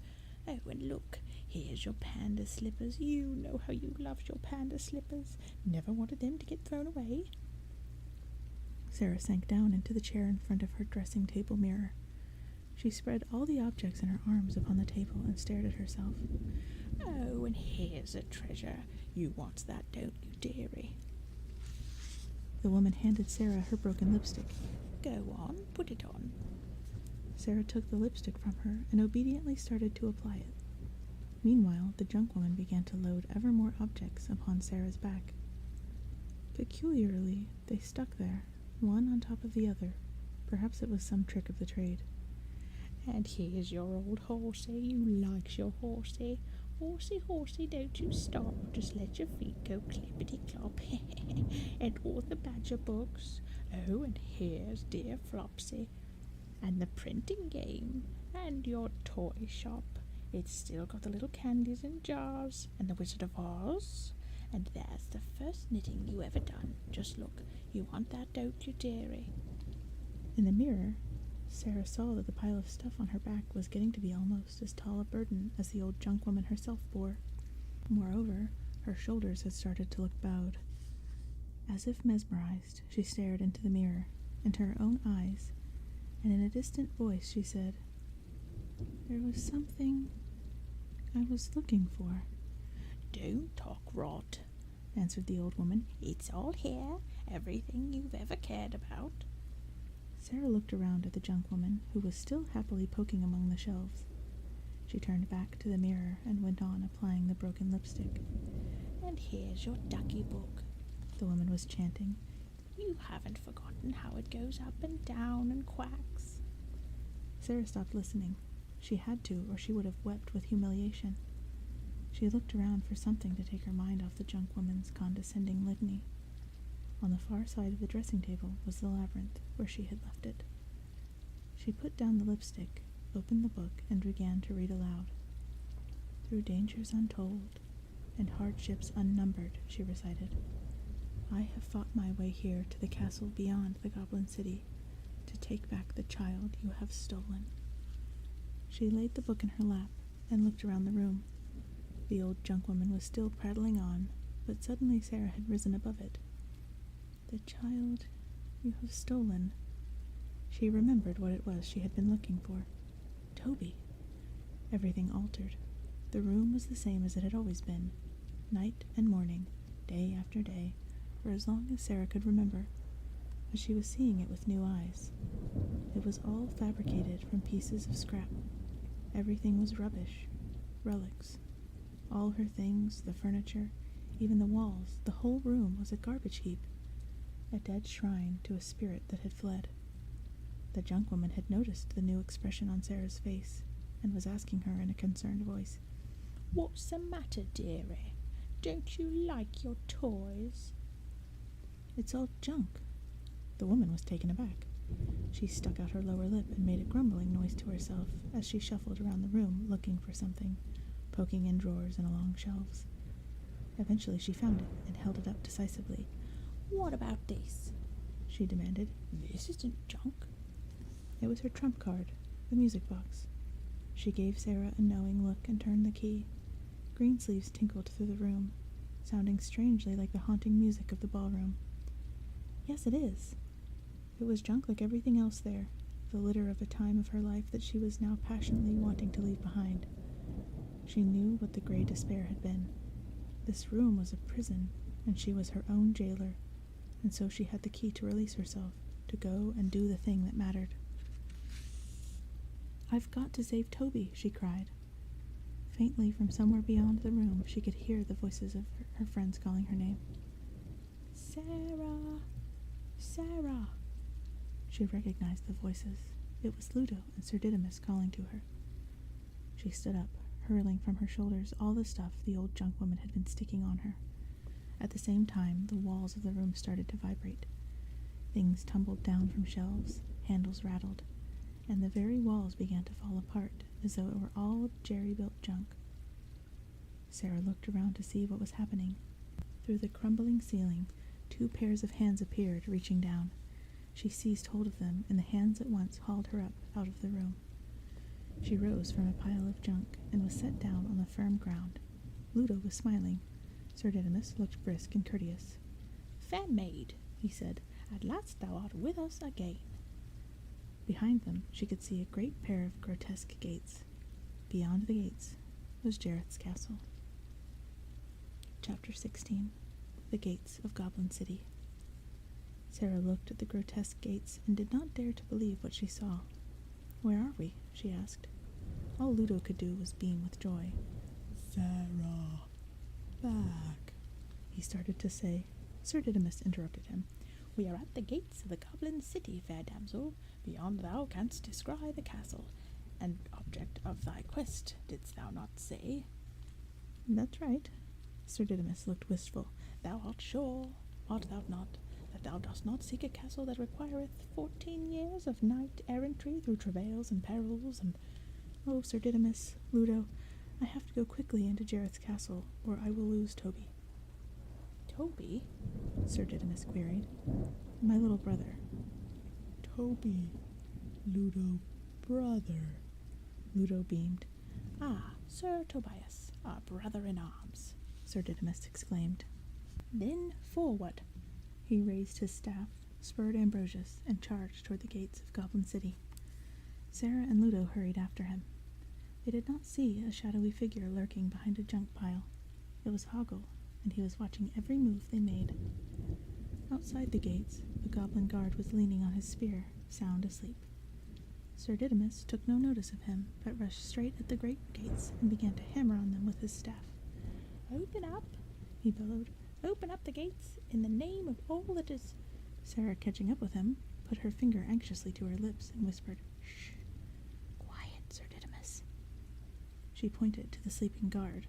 Sir Didymus glanced contemptuously and shouted, "Pshaw!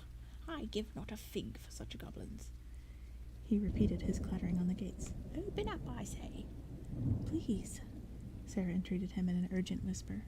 She saw the guard grunt and stir in his deep sleep. Sir Didymus was indomitable. "Then let them all wake up. I shall fight them to the death." And again he rained blows upon the resounding gates. The guard's eyelids were flickering. Sarah grabbed the tiny chevalier by the sleeve. "Please, please, Sir Didymus, for my sake, could you please try to make no noise?" From his saddle, Sir Didymus bowed so low that his mustache swept the ground. "But of course," he assured her, "for thee, fairest of maidens, for thee, anything." He put his mouth to her ear and whispered, "But I am not a coward." "Oh no," she whispered back. Ludo shook his head too, with great conviction. Sir Didymus had one point concerning his knightly prowess that he wished to settle. "And my sense of smell is keen?" "Oh, yes," Sarah told him. Sir Didymus drew himself up proudly, and his voice rose again. "Then I will fight anybody or anyone at any time, anywhere, He thought and shouted. with any weapons." Sarah was pressing her finger to her lips again. We know, she whispered. "Now please, Sir Didymus, shusheth thee up." "Right," he said with alacrity. Meanwhile, Ludo had gone up to the gates and given one of them a little push. It swung open. The three of them sneaked inside. As soon as they had done so, they heard the gates slam shut behind them. Ahead of them was another pair of gates. This pair was already open. "Ah, Sir Didymus exclaimed with a proud toss of his head. they dare not shut their gates against the might of Sir Didymus." And holding his staff aloft, the flower of chivalry led his intrepid band onward. The inner part of the gates, however, swung shut before Sir Didymus reached them, and the appearance they now presented was 1,000 times more daunting than mere gates. Each door was half a giant suit of armor. When the two halves of the gate met with a thunderous clang, they formed one titanic mailed warrior whom the goblins called Humongous. His cavernous mouth uttered an unearthly metallic bellow. His eyes glowed. In one hand he wielded an enormous double-headed axe. Sarah whimpered. She felt the ground tremble as Humongous, axe raised, detached himself from the doors and stamped toward them. Beside her she heard Ludo roar, but it was a mere piping sound in comparison to the terrible noise made by this Goliath goblin. Ambrosius took one look and sensibly bolted. Sir Didymus, dumped on the ground, furiously ordered his steed to return. Ambrosius was having none of it. He lurked behind a buttress. "Yah! Sir Didymus clicked his fingers in irritation. Were yon warrior and I to joust with lances, I would make short work of him." Humongous was not yon now. He had come close enough to aim a massive axe blow at the trio. It missed them, but gashed a great wound in the stone wall. A fountain of sparks spurted from the steel axe head. The three dodged past Humongous's feet, but he jerked rapidly around and smashed his axe down again with both hands. Screaming, they leaped apart, and the axe hammered the ground between them, burying itself among shattering paving stones. The giant withdrew it effortlessly, and now crouching, he delivered a scything swing at them. They threw themselves flat, and heard the axe whiz over them in a noise like an ignited rocket. They saw the axe raised high again and scuttled for cover to the wall of the courtyard. The descending axe carved a slice off a buttress. Blow followed blow. Each one would have left no more of them than there is of a mosquito squashed on a wall. All that had saved them so far was the inflexible, jerky motion of Humongous's attacks, which gave them a split second's forewarnings of where the next annihilating crash was aimed. It was only a matter of time before they got it wrong, and Humongous seemed to have all the time he needed, trampling after them around the closed courtyard, and evidently not wearied by the atrocious energy of his onslaught.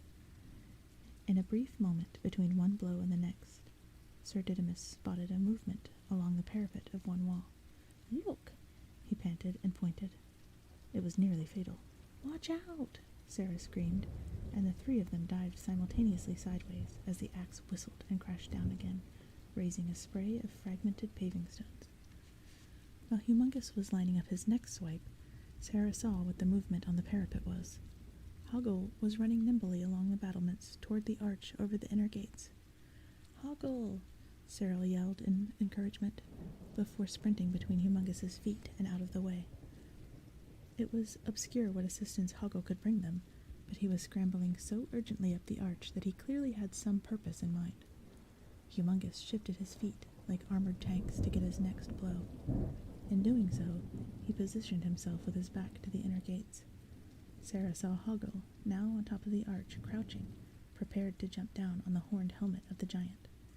She covered her face with her hands, terrified, and peeped through her fingers. What hopeless heroism it was in Hoggle, like a flying attack of a locomotive.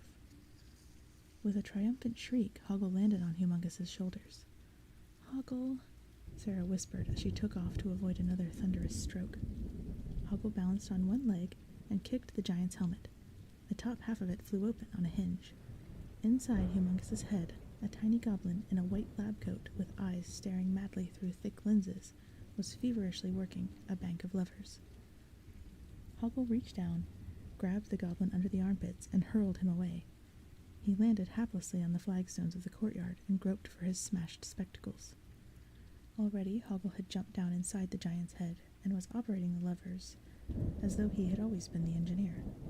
Perhaps he did know what he was doing, or perhaps he tugged the levers at random.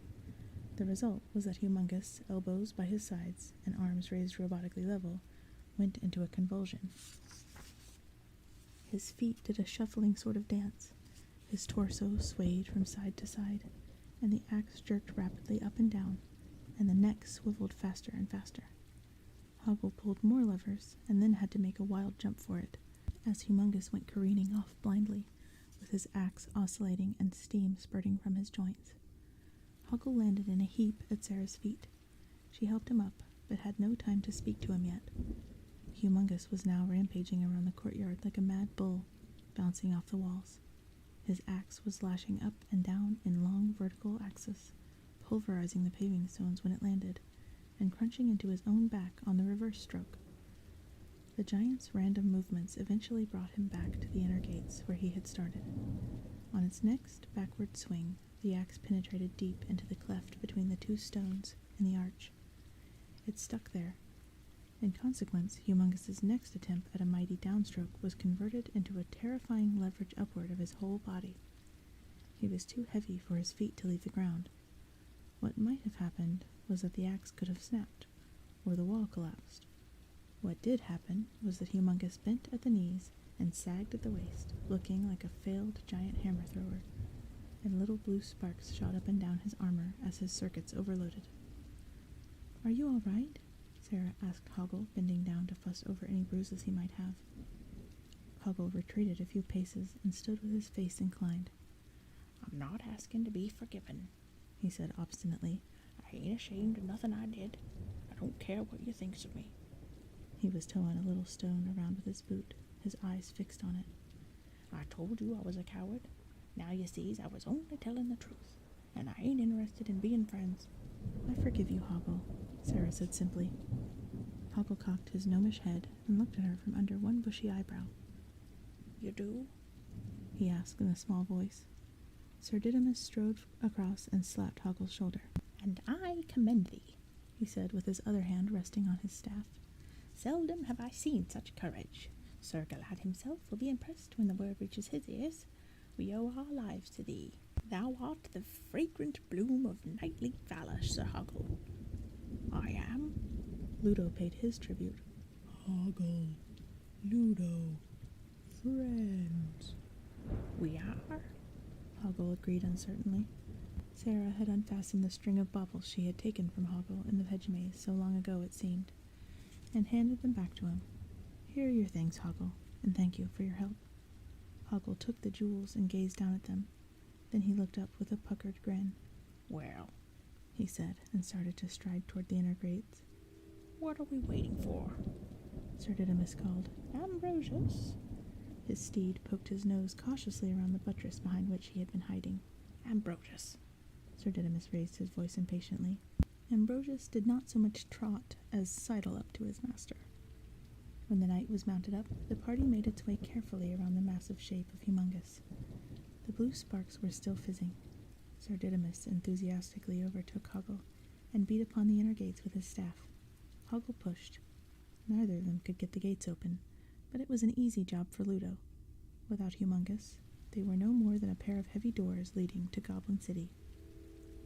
Jareth was lounging on his throne, propped up on one elbow. Beside him was Toby. Goblins stood around watching them play together, and wishing that they had Toby to play with. It looked like fun. Jareth would tickle Toby, and whenever he was within range, the baby would punch Jareth in the face. The game had been going on for some time. Jareth chuckled. "Spirited little fellow." In more senses than one, he thought, but why bother to say it when all you've got in the audience are goblins? He nodded. "I think I'll call him Jareth. He's got my eyes." Toby smacked him in one of them. "And my disposition," Jareth added. The goblin came running into the chamber, tripping on a chicken carcass, fell flat on his face, and from there delivered his message. Your Highness, the girl. Jareth glanced up. What? The goblin was picking himself up. The girl who ate the peach and forgot everything? Yes, yes, Jareth said testily, as though he had more than one girl on his mind lately. What of her? The goblin's eyes were boggling, and he had one arm flung out behind him, pointing. She's here. Jareth stopped tickling Toby and scrutinized the moronic messenger. She's here, Your Highness, with the monster and Sir Didymus and the gnome who's in your employ. Here? And they've gotten through the gates. What? Jareth barked. The girl who ate the peach and... Yes, Jareth's face was working. She got past Humongous? Yes, Your Highness. He's blown his fuses. Blown his... Where are they? They're on their way to the castle. Jareth stood up, holding Toby, who wriggled. Stop her, the Goblin King commanded. Call out the guard. The goblins milled around the chamber, screeching, Call out the guard. At one another. Don't mill, Jareth told them. Do something. She must be stopped. As one goblin, they all dashed for the door. Wait, Jareth shouted, carrying Toby. He strode over to them and handed the baby to one of them. Here, he said. Take Jarethkin. She must not get the baby. The goblin with Toby ran off one way, while the rest rushed off to raise the alarm. Jareth was left alone. She must not get the baby, he repeated to himself. She must be stopped.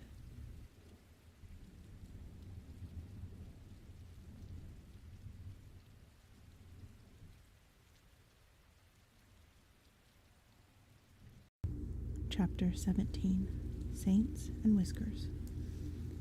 Goblin City was a shanty town, numbering about 10 blocks of ramshackle houses, hiding in each other's shadows with winding lanes between them.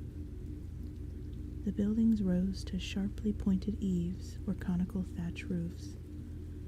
The windows penetrating the walls were so higgledy-piggledy that from the outside you might wonder if the houses had floors at all. Most of the buildings were decorated in the goblin grotesque style, timber trimmed to a rising point like a waxed mustache, goblinomorphic feet or horns carved into a pediment. The cat-prowled lanes were littered with scraps of food tossed from the windows and other garbage so rotten that it would be an unsavory task to analyze what it had once been. The place was huddled in the shadow of the castle, which rose behind it in a bonnet-towered and turreted splendor. A wide flight of steps, the main entrance to the castle, faced the inner gates of the courtyard, and must have formed an imposing approach before the shanty town had risen up to interrupt the vista. Sir Didymus on Ambrosia, Hoggle, Sarah, and Ludo tiptoed through a marketplace just inside the gates. It was dawn, and the city was apparently fast asleep. Seeing the castle looming up ahead of them, they made their way quietly through the lanes toward it. Here and there they crept past a snoozing goblin, propped against a wall. Sir Didymus cleared his throat and announced loudly, This stealth is alien to my nature. Shh, Sarah told him. Quit your windbag, Hoggle added in a growl. Sorry, fair maid, Sir Didymus apologized in a voice hardly lowered at all. I know not the word fear. I know, Sarah answered, but I do. And I does too, Hoggle added. Shush. Beyond the shantytown, they came into an open square. The steps up to the castle were on the far side. Everything was still eerily quiet. They began to walk softly toward the steps. Sarah's heart was pounding. We're going to make it, she whispered. Piece of cake, Hoggle told her. He should have known better. When he heard her use that phrase, the penalty had been the slashing machine. This time, it was war. A bugle sounded, and from both sides of the square the goblin army suddenly came charging at them with pounding feet and clanking armor, and a weird, undulating war cry. Scores of helmeted heads could be seen scuttling along the lower ramparts of the castle. There was only one thing to do, run for it, and there was only one way to run, back into town. The armies were issuing from twin corridors, which curved around the sides of the main steps so that their exits faced each other. A platoon of bombardiers trundled a cannon into the vanguard of each army, and as the corridors were on an incline, and the cannons were heavy, and the trundling was enthusiastic, the cannon platoons were all going to collide unless they hauled back hard, which they did. Unavailing, however, for the press of infantry and cavalry behind them drove them inexorably on. As the 4 invaders raced for the cover of the town, they heard a stupendous smash, like 1,000 empty cans crushing together. They turned around and watched wave upon wave of the goblin soldiers piling up on top of each other. On the ramparts, an inaudible bugler was red in the face with blowing the charge. Jareth was standing perpendicular at a window of the castle watching the action. He winced almost imperceptibly. Hoggle led Sarah, Ludo, and the mounted Sir Didymus in a sprint along the mazy lanes of the town. Goblin heads popped out of windows above them to watch. Sir Didymus was protesting. We must stand and fight them face to face. It is the only honorable. Hoggle suddenly stopped, his arms spread wide in warning. The rest halted behind him. At the far end of the street, a detachment of goblins appeared facing them, spiky with spears. "Uh-oh," Sarah muttered. "This could be it." Fear not, sweet damsel, Sir Didymus told her. These puny goblins are no match for Sir Didymus. He raised his staff and was about to charge the army single-handed when Ambrosius wheeled around and bolted again. This time, his rider managed to stay in the saddle, and after touring the streets, brought Ambrosius back to where they had started. Sarah called urgently from a doorway. "In here." She had found a deserted house in which to make a stand. It was built like a tower. Reluctantly, Sir Didymus dismounted and led Ambrosius inside. Sarah slid the bolt. She was grinning with excitement. However extreme the peril they were in, nothing would ever be as daunting as the old junk woman. "You hold the doorway," she told Sir Didymus. "Hoggle and I will guard that window, and you, Ludo, up on the roof." Ludo nodded obediently. Ludo, up. He climbed the winding rungs of the stairs. "Look out!" Sarah cried suddenly. On the wall of the room she had seen goblin shadows, snouted and horned, cast through the window by the rising sun. Sir Didymus at once took up his on-guard position beside the door. Sarah and Hoggle stood by a dresser full of china. Sarah called up the staircase. "Ludo, are you ready?" Ludo, ready. The goblin smashed the window with his pike and stuck his head inside to see who was in there. Sarah, standing to one side of the window, brought a dinner plate down upon his head. He collapsed onto the windowsill and rolled outside. Another took his place. Another plate served the same purpose. At once, a third head was poked in. This one had time to peer at the defenders.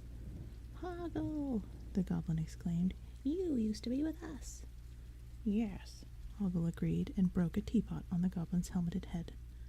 Another ugly head took its turn at the window, and another, and as fast as their pointed ears and jagged teeth appeared, they were stunned by Sarah and Hoggle. Sir Didymus was watching with mixed feelings. He had to hand it to the girl. She was dowdy, and she might make a decent commander on horse one day. On the other hand, she had posted her most valorous knight inside a bolted wooden door, where nothing at all was going to happen. Inexperience, that was all it was. He was wondering whether to disobey orders and join them at the window, when an axe head, shaped like a trefoil, splintered the door. Through the crack it had made, he saw mad red eyes watching him, and heard voices talking rapidly. This was more like it. He squared up. Then, through the crack, he saw 6 goblins charging with a battering ram. In a trice, he slid the bolt back and opened the door. As the ram went past him, at full tilt, he dealt with each of its bearers adroitly, with a thrust of his trusty staff. How about thee? He hollered excitedly. On guard. He slammed the door shut and bolted it again, and was trying to use the battering ram to shore up the splintered door, when it was burst open by a fresh squad of goblins. He had no time to grab his staff. They leaped upon him, pinioned him face down to the ground, and holding his hair began to bash his nose on the floor. After a while they paused to examine their work. Ha! Sir Didymus shouted tauntingly. Had enough, have ye? Craven curs, how little it takes to subdue varlets such as ye are. They started to give him another bashing for that, but Sarah had seen what was going on. A well-aimed chamber pot sent the goblins flying, and in a moment Sir Didymus was standing over them.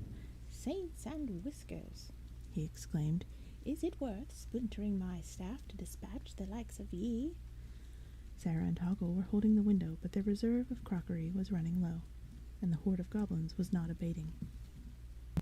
When there were no more dinner plates, jugs, or soup bowls, they had to use teacups and saucers, but sometimes it took 2 of those to deal with each goblin. Another one of them had time to recognize Hoggle. What have we done to you? The goblin asked. Not me. Hoggle replied. Her. You stole her baby brother. So we stole a baby. That's what goblins do. You know that, Hog. His sentence was ended by a soup tureen that Hoggle had been saving for a special occasion. On the roof of the tower, Ludo was showered with spears. He simply ducked below the parapet. Then a detachment of commando goblins stormed the outside walls of the tower, clambering up ladders with the idea of overwhelming Ludo. He was not readily overwhelmable, kicking them down to the ground by one as they reached the top of the ladders and peered over the parapet. The artillery was called up. From a cannon, a goblin with a spiked helmet was fired at Ludo. The outcome was that the goblin's helmet was impaled in the mud wall of a nearby house, leaving him stuck out behind it, flapping his limbs. Sir Didymus was listening keenly. Outside the door, he could hear 2 goblins conversing. She's got brains, one said. Yes, The other replied. I could do with brains like hers. So could I, The first said. to eat. Sir Didymus was incensed. To hear them impugning so beautiful a damsel without mercy was more than his knightly honor could tolerate. Throwing open the door and leaping on Ambrosius's back, he cried, Ye Goths and Vandals, have at ye then, for the foul blasphemers ye are of a maiden's virtue. Sarah looked across and saw Sir Didymus level his staff and charge out. No, she cried. It was too late. Sir Didymus came back a moment later on his back, head first. Ambrosius followed at a gallop. The peerless knight-at-arms was up and at them in an instant. This time Ambrosius bolted with him all around the town again, until they came face to face with a bristling line of spears. More spears appeared behind them in the narrow lane. Don't worry, Ambrosius, Sir Didymus told him. I think we've got them surrounded. With a dazzlingly rapid series of thrusts, parries, and flicks, he disarmed all of the adversaries in front of him and charged triumphantly forward into a low porch beam, which unseated him from the saddle. By the time he was on his feet, he was hemmed in by spear points. Ha! He snarled. Can't take any more, eh? Very well. Throw down your weapons, and I'll see to it that you're well treated. As the spears came down at him, he ran up one of them and vaulted back into the saddle, which, unfortunately, was no longer there, Ambrosius once again having taken the sensible course of action. Meanwhile, Sarah had an idea. Ludo, she shouted, call the rocks. The noise of the battle was too loud for Ludo, at the top of the house, to hear her. She would have to go up to him. Hoggle, retreat, she called, up the stairs. You first, he called back. She did as he said. Hoggle followed her. Sir Didymus, hard-pressed, ran into the house just in time to cover their retreat. He came up the stairs backward, ceding one step at a time, fending off his attackers with cut and passado. Sarah raced up to the top of the tower. Ludo, she panted, call the rocks. Call the rocks, Ludo. Ludo did not need the second bidding. He threw his great head back, closed his eyes, and bellowed longer and louder than an alpine horn. The tower quivered, and the earth shuddered. A distant rumbling was heard. Bits fell off the castle walls. While they were waiting for the rocks to arrive, their immediate position was perilous. Sir Didymus could not hold back the invaders for much longer. Ludo had kicked away the scaling ladders, and so they were going to be trapped at the top of the tower unless there was some way down the outside. Not even Ludo's friends the rocks could help them up there. Sarah looked over the parapet. All the goblins were congregated at the front of the house, struggling to get in after those who were forcing Sir Didymus back. The lane behind the house was empty, which gave Sarah an idea. Just below the tower roof she had passed a room with 2 beds in it. The goblins had not yet advanced that far. She ran down. Hold them back for as long as you can, Sir Didymus, she called. 'Twill be the greatest pleasure of my life, fair maid, he called back to her. Swiftly, Sarah knotted sheets and blankets together in a rope. Then she ran back up to the tower roof, tied one end of the rope to a column of the parapet, and threw the rest over the side. She looked down and was relieved to see it reach nearly to the ground. "You first, Hoggle," she said. He hesitated. I'm a coward. "No, you're not." He paused, almost smiling. You're right. I'm not. Funny. I always thought I was. He grasped the rope, stood on the parapet, and shimmied down to the ground. Then he held the rope to anchor it for Sarah. She followed him down. "Ludo," she called. "You next. Tell Sir Didymus to come after you." Seeing the bulk of Ludo loom above the parapet, she crossed her fingers and prayed that the rope would bear his weight. She could barely watch. It was all right. Ludo came down, a little too fast, scorching his paws, but he landed safely on the ground. Now it was time for Sir Didymus to make good his escape. The three of them, their heads craned back, saw the tiny cavalier come onto the parapet with his back turned, and his staff arm working hard. With his free hand, he took hold of the rope and let himself a few inches down the outside of the tower. Then they saw him raise his staff and unhitch the rope from the parapet. He plummeted. Sarah pressed her hands to her cheeks, her mouth open in horror. But the resourceful knight knew what he was doing. With his staff hand, he grabbed the other side of the sheet and spread his arms wide. The air filled the sheet, and he parachuted gently down beside his friends. Sarah used the breath that she had been holding to gasp, "Sir Didymus, what did you do that for?" Prithee, sweet damsel, Sir Didymus answered. wilt thou raise thy lovely eyes aloft? Sarah looked up and saw a ring of baffled goblin faces staring angrily down from the top of the tower. Thou wouldst not have wished them to join our company, wouldst thou? Sir Didymus asked, his eyes twinkling. During their escape, the rumbling of the rocks had grown into an oceanic roar. They came rolling across the plain by the hundreds, answering Ludo's call, and when they hit the outer walls of the city, they built themselves up, until the next to arrive could just roll up the slope and vault inside. Soon they filled the streets, knocking goblins down like tenpins, and ruthlessly pursuing those who fled. There was no hiding place. The boulders crashed through the doors of houses where the army had taken cover, and when the goblins jumped spread-eagled out of windows, the rocks were close behind them. Whole platoons of goblins were walled up by rocks stacked against doors. The artillery commander, knowing no other way to fight, ordered the cannon to be loaded and discharged at the invaders. Just as the fuse was ignited, a rock stuffed itself into the mouth of the cannon, which exploded, leaving the commander a blackened, ragged scarecrow. Sarah led her friends back through the chaotic town to the square in front of the castle. A couple of stray halberdiers boldly confronted them. From behind them, Sarah heard a loud rumbling. She whipped around and screamed. A boulder was rolling at them. It leapfrogged them and dropped, splat, on the halberdiers. "Rocks. Friends," Ludo remarked, with a touch of pride. At the top of the steps was a tall, narrow, grotesquely carved door, the ceremonial entrance. Sarah pushed at it. It was locked and solid. Ludo walked past her and broke the door down as though it were made of matchwood. Inside the castle, a grand corridor ran ahead of them, and at the far end of it, through an open door, they could see the throne with the vulture squatting above it. "Toby," Sarah whispered, and ran to fetch him. If Jareth were there, he could not stop her now. Nothing could. The chamber was deserted. In the middle of it was a cradle. Empty. The clock showed 3 minutes to 13. On his perch, the vulture shifted from foot to foot. He opened his beak and made a noise like ghastly laughter. Chapter 18. Seeming. "Toby," Sarah whispered again, gazing down at the empty cradle. Sir Didymus was looking from her face to the cradle.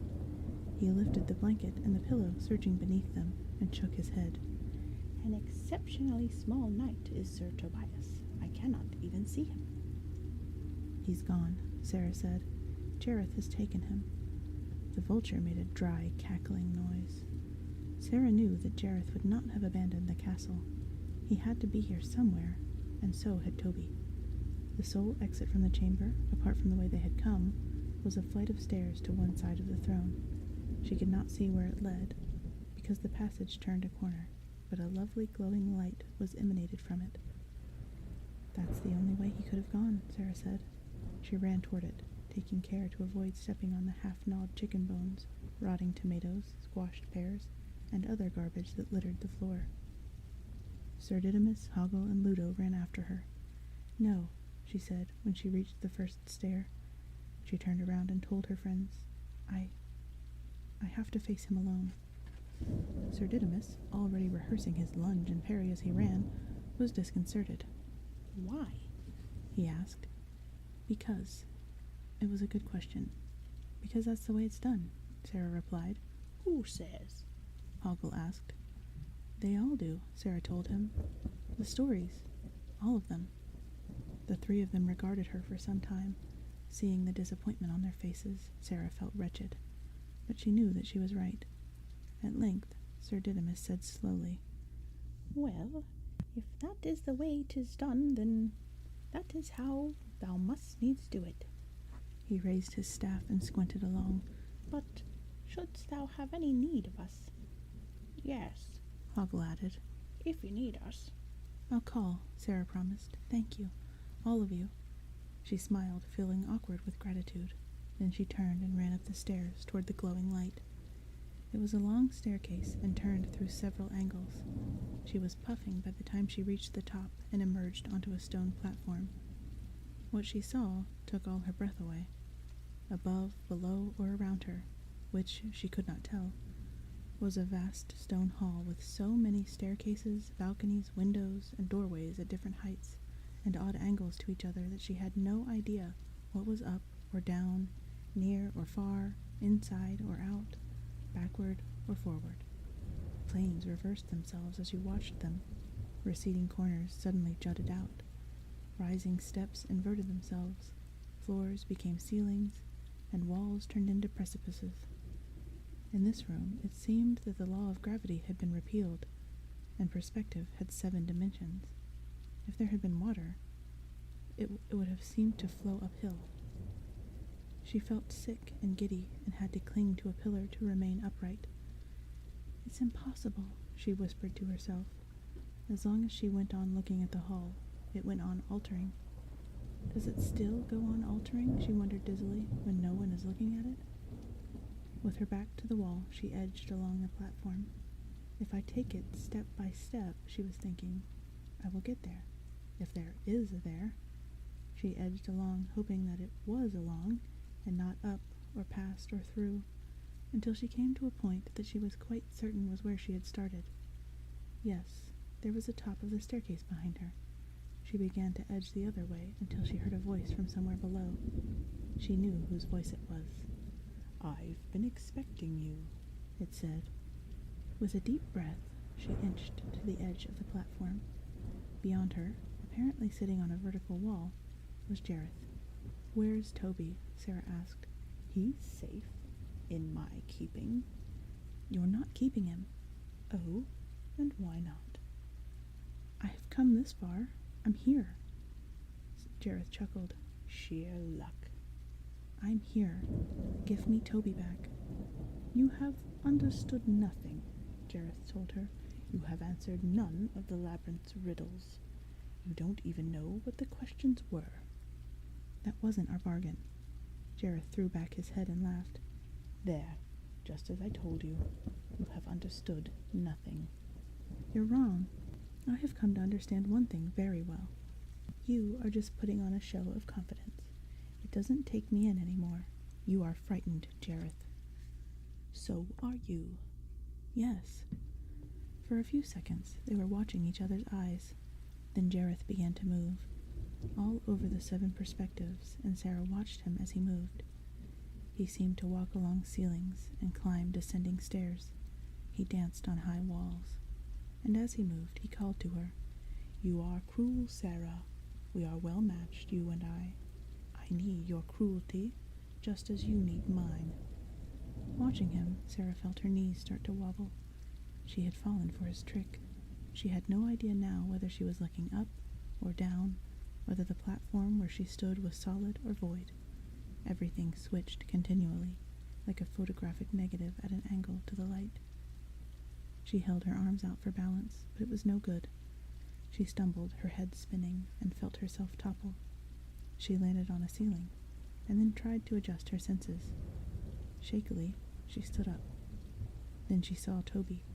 He was crawling up a flight of stairs, still in his striped pajamas. "Toby," she called. The baby did not respond. "Toby," she shouted. The only answer she got was Jareth's laughter. Somehow she had to reach Toby. She began to work her way down a flight of stairs. A movement below her caught her attention. She peered beneath the stairs and saw Jareth walking parallel to her, apparently upside down, like in a reflection in ice. Or maybe she was upside down. She ran to get away from him, to get to Toby. Jareth mirrored her wherever she went.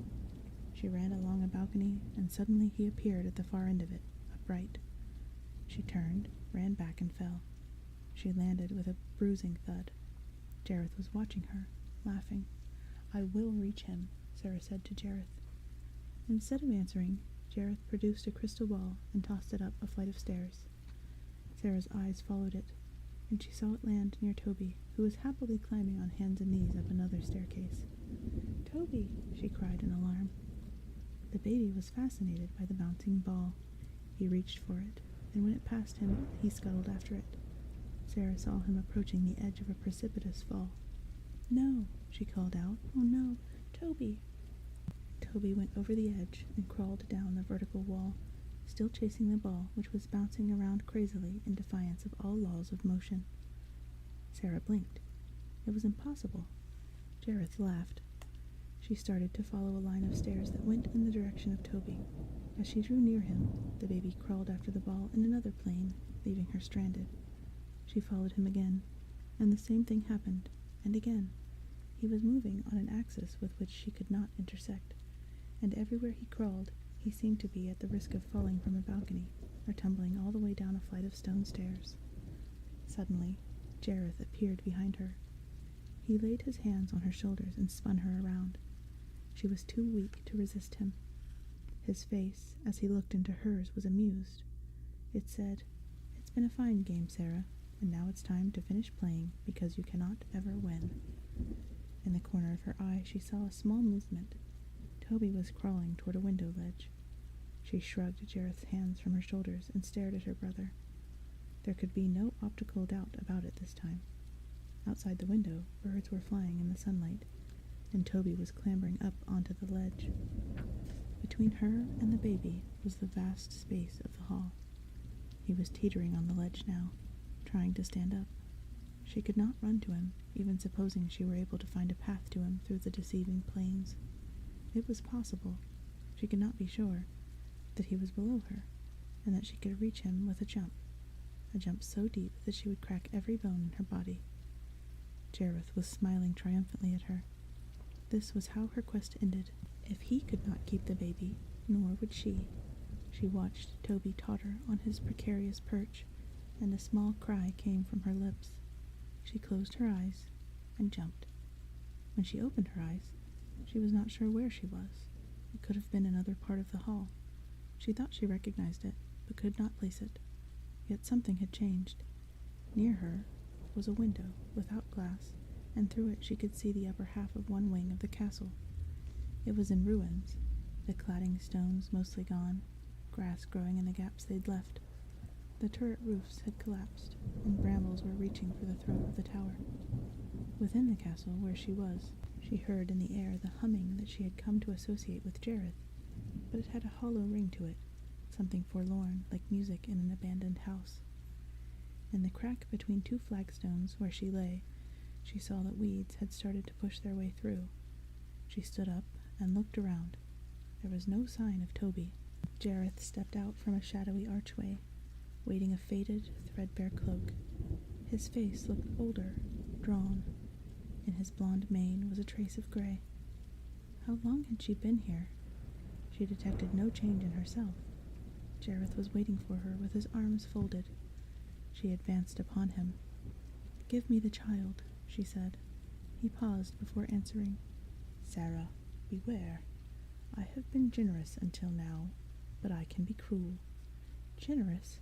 She advanced another step. "What have you done that was generous?" "Everything. I have done everything you wanted." He took a pace back into the shadow of the archway. You asked that the child be taken? I took him. You cowered before me. I was frightening. Taking another step away from her, he gestured in the air. I have reordered time, he told her. The 13-hour clock had appeared floating above his head. Its hands were whirling around. I have turned the world upside down. Sarah continued to advance upon him, her arms outstretched. He retreated deeper into the shadows. And I have done it all for you, he said with a shake of his head. I am exhausted from living up to your expectations. Isn't that generous? Stay back. He raised his hands as though to fend her off and took another pace away from her. In a louder voice he repeated, Stay back. Sarah's lips were parted. Through dangers untold and hardships unnumbered, I have fought my way here to the castle beyond the goblin city. Listen, said a goblin, one of a nest in the dark corner of the castle. Jareth was retreating step by step up a staircase behind the archway. Sarah continued to advance into the archway. To take back the child you have stolen, she recited. For my will is as strong as yours. Stop. Jareth raised the palm of his hand to her. Wait, Sarah, look. Look what I can offer you. He raised his left arm and made a large gesture with his hand. A glowing crystal ball appeared in it. He spun it around in his fingers, smiled wanly, and said, I will show you your dreams. You remember? Sarah took another step. And my kingdom is great. she's going to say it. A goblin hissed. She's going to say the words. Gabbled another, agitatedly. The stairs behind Jareth were descending now, and he backed slowly down them as Sarah stood above him. I ask so little, he said, spinning the crystal. Just believe in me, and you can have everything you want. Everything you ever dreamed of. Your dreams, Sarah. She was frowning, and had halted her advance. And my kingdom is great, she said. Damn. A goblin shook his head decisively. That's not it. Never. Shh, said another. Sarah's fists were clenched white. She was thinking frantically. What were her right words? Jareth took a step toward her. He needed her belief in him. Just fear me and love me, he told her in a gentle voice, and do as I say, and I will be your slave. He stretched his hand out toward her and took another step back up the stairs. Nah. A goblin shook its hideous head. Doesn't look like it now, does it? Jareth's fingers were close to Sarah's face. She stood where she was and swallowed. Kingdom is great, she muttered. Kingdom is great. She saw the crystal spinning in his fingers and felt on her lips the warmth of his outstretched hand. She gasped, and from some inspired recess of her mind, the words came, blurted out. You have no power over me. No! Jareth screamed. No! The goblins exclaimed, astounded. The clock began to strike. Jareth tossed the crystal ball up into the air where it hovered, a bubble. Sarah looked at it and saw Jareth's face distorted on the shifting, iridescent surface. Gently it drifted down toward her. She reached out fascinated fingers for it, and as she touched the bubble with her fingertips, it burst. A mist of water atoms floated down the air toward Jareth. But she saw Jareth had disappeared. She heard his voice for a last time moaning, Sarah, Sarah. His empty cloak was settling onto the ground. A beam of light picked out a little cloud of dust motes rising from it. The clock continued to strike. With a last, slow flutter, the clock lay still. From behind it, as the clock struck for the 12th time, a white owl flew out and circled over Sarah. Tears were trickling down her cheeks. Chapter 19. Good night. Sarah closed her eyes to stem the tears and brushed her cheeks with the palms of her hand. I must stop this habit of crying, she said aloud, as a distraction from her sadness. I must also stop gasping, gulping, trembling, shouting, and generally going over the top when... Then she remembered that she had not found Toby again, and she opened her eyes in alarm. The white owl was still flapping above her, but in other respects the scene had changed. She was standing on the staircase of her home, and it was dark outside. She raised her eyes to look at the owl. It circled her for a last time, found an open window, and flew out into the night. Then she was running up the stairs 2 at a time, shouting, "Toby! Toby!" He was in his crib, fast asleep. She could not help but pick him up and cuddle him. He opened his eyes dozily, thought about crying, but decided that he was in good enough shape without it, so he smiled instead. Sarah picked up Lancelot from the floor and put the teddy bear in his arms, saying, "Here you are, Toby. He's yours." Then she tucked him into his crib again. He went straight to sleep. She stayed there with him for a long time, watching him breathe peacefully with Lancelot in his arms. Back in her own room, a full moon was shining outside the window. She left the curtains open to see it. If she went to bed quickly, it would still be shining in when she turned the light out. The alarm clock by her bed showed her that it was after midnight. Her parents would be back from the show any minute now. She sat at her dressing table and picked up a hairbrush, but her attention wandered to the photographs she had around the mirror, her mother and Jeremy smiling at each other like young lovers, the signed posters, the gossip stories about a romantic attachment. Deliberately, she began to remove one picture after another from the mirror. She glanced at each before putting it away in a drawer. On the dressing table, one picture remained of her father and mother and herself, aged 10. Sarah straightened the picture. Then she went to get the music box and put it in the drawer along with the pictures and clippings, shoved far back. Downstairs, she heard the front door open and close. Her stepmother called, "Sarah?" She didn't answer at once. She was holding her copy of the Labyrinth. "Sarah?" "Wait," Sarah whispered. "I am closing a chapter of my life. Just wait." She paused and added, still in a whisper, "Please." She put the book in a drawer and all the rest and stood with her hand on it there. "Sarah?" Sarah left it a moment, then called back, "Yes, I'm here." She looked at the drawer and sighed. "Welcome back," she called. "What?" Her stepmother, taking her coat off downstairs, paused, puzzled. "What did you say?" She called up. Sarah opened her mouth and closed it again. Once was enough, she thought. Once was all right. Any more would be overweening. "I nearly overwent there," she smiled to herself and pushed the drawer shut. She straightened up and on the dark window saw her reflection against the moonlight. Behind her reflection was Ludo. "Ludo, goodbye, Sarah," he said. She spun around with a cry of joy. The room was empty. She checked the window again. Sir Didymus was there. "And remember, sweetest damsel, shouldst thou ever need..." "I'll call," she told him. She glanced around the room again. Empty, of course. "I forgot to say, also, that if thou shouldst ever think on marriage..." "I understand," Sarah told him. "Goodbye, brave Sir Didymus." He faded. Sarah kept her eyes on the window. She did not have long to wait. Hoggle popped up from behind the bed. "Yes, if you ever need us, for any reason..." He stared at her from under his bushy eyebrows and began to fade. "Hoggle," Sarah said, "I need you. I need you all." "Sometimes," the wise man observed, "to need is to let go." "Oh, wow," said his hat. "and that's just for starters." Outside the dark window, the fluffy owl had been perched with his claws hooked on a branch, an effigy of watching and waiting. Now he swooped away over the park on silent velvet wings, up toward the full moon. Nobody saw him, white in the moonlight, black against the stars.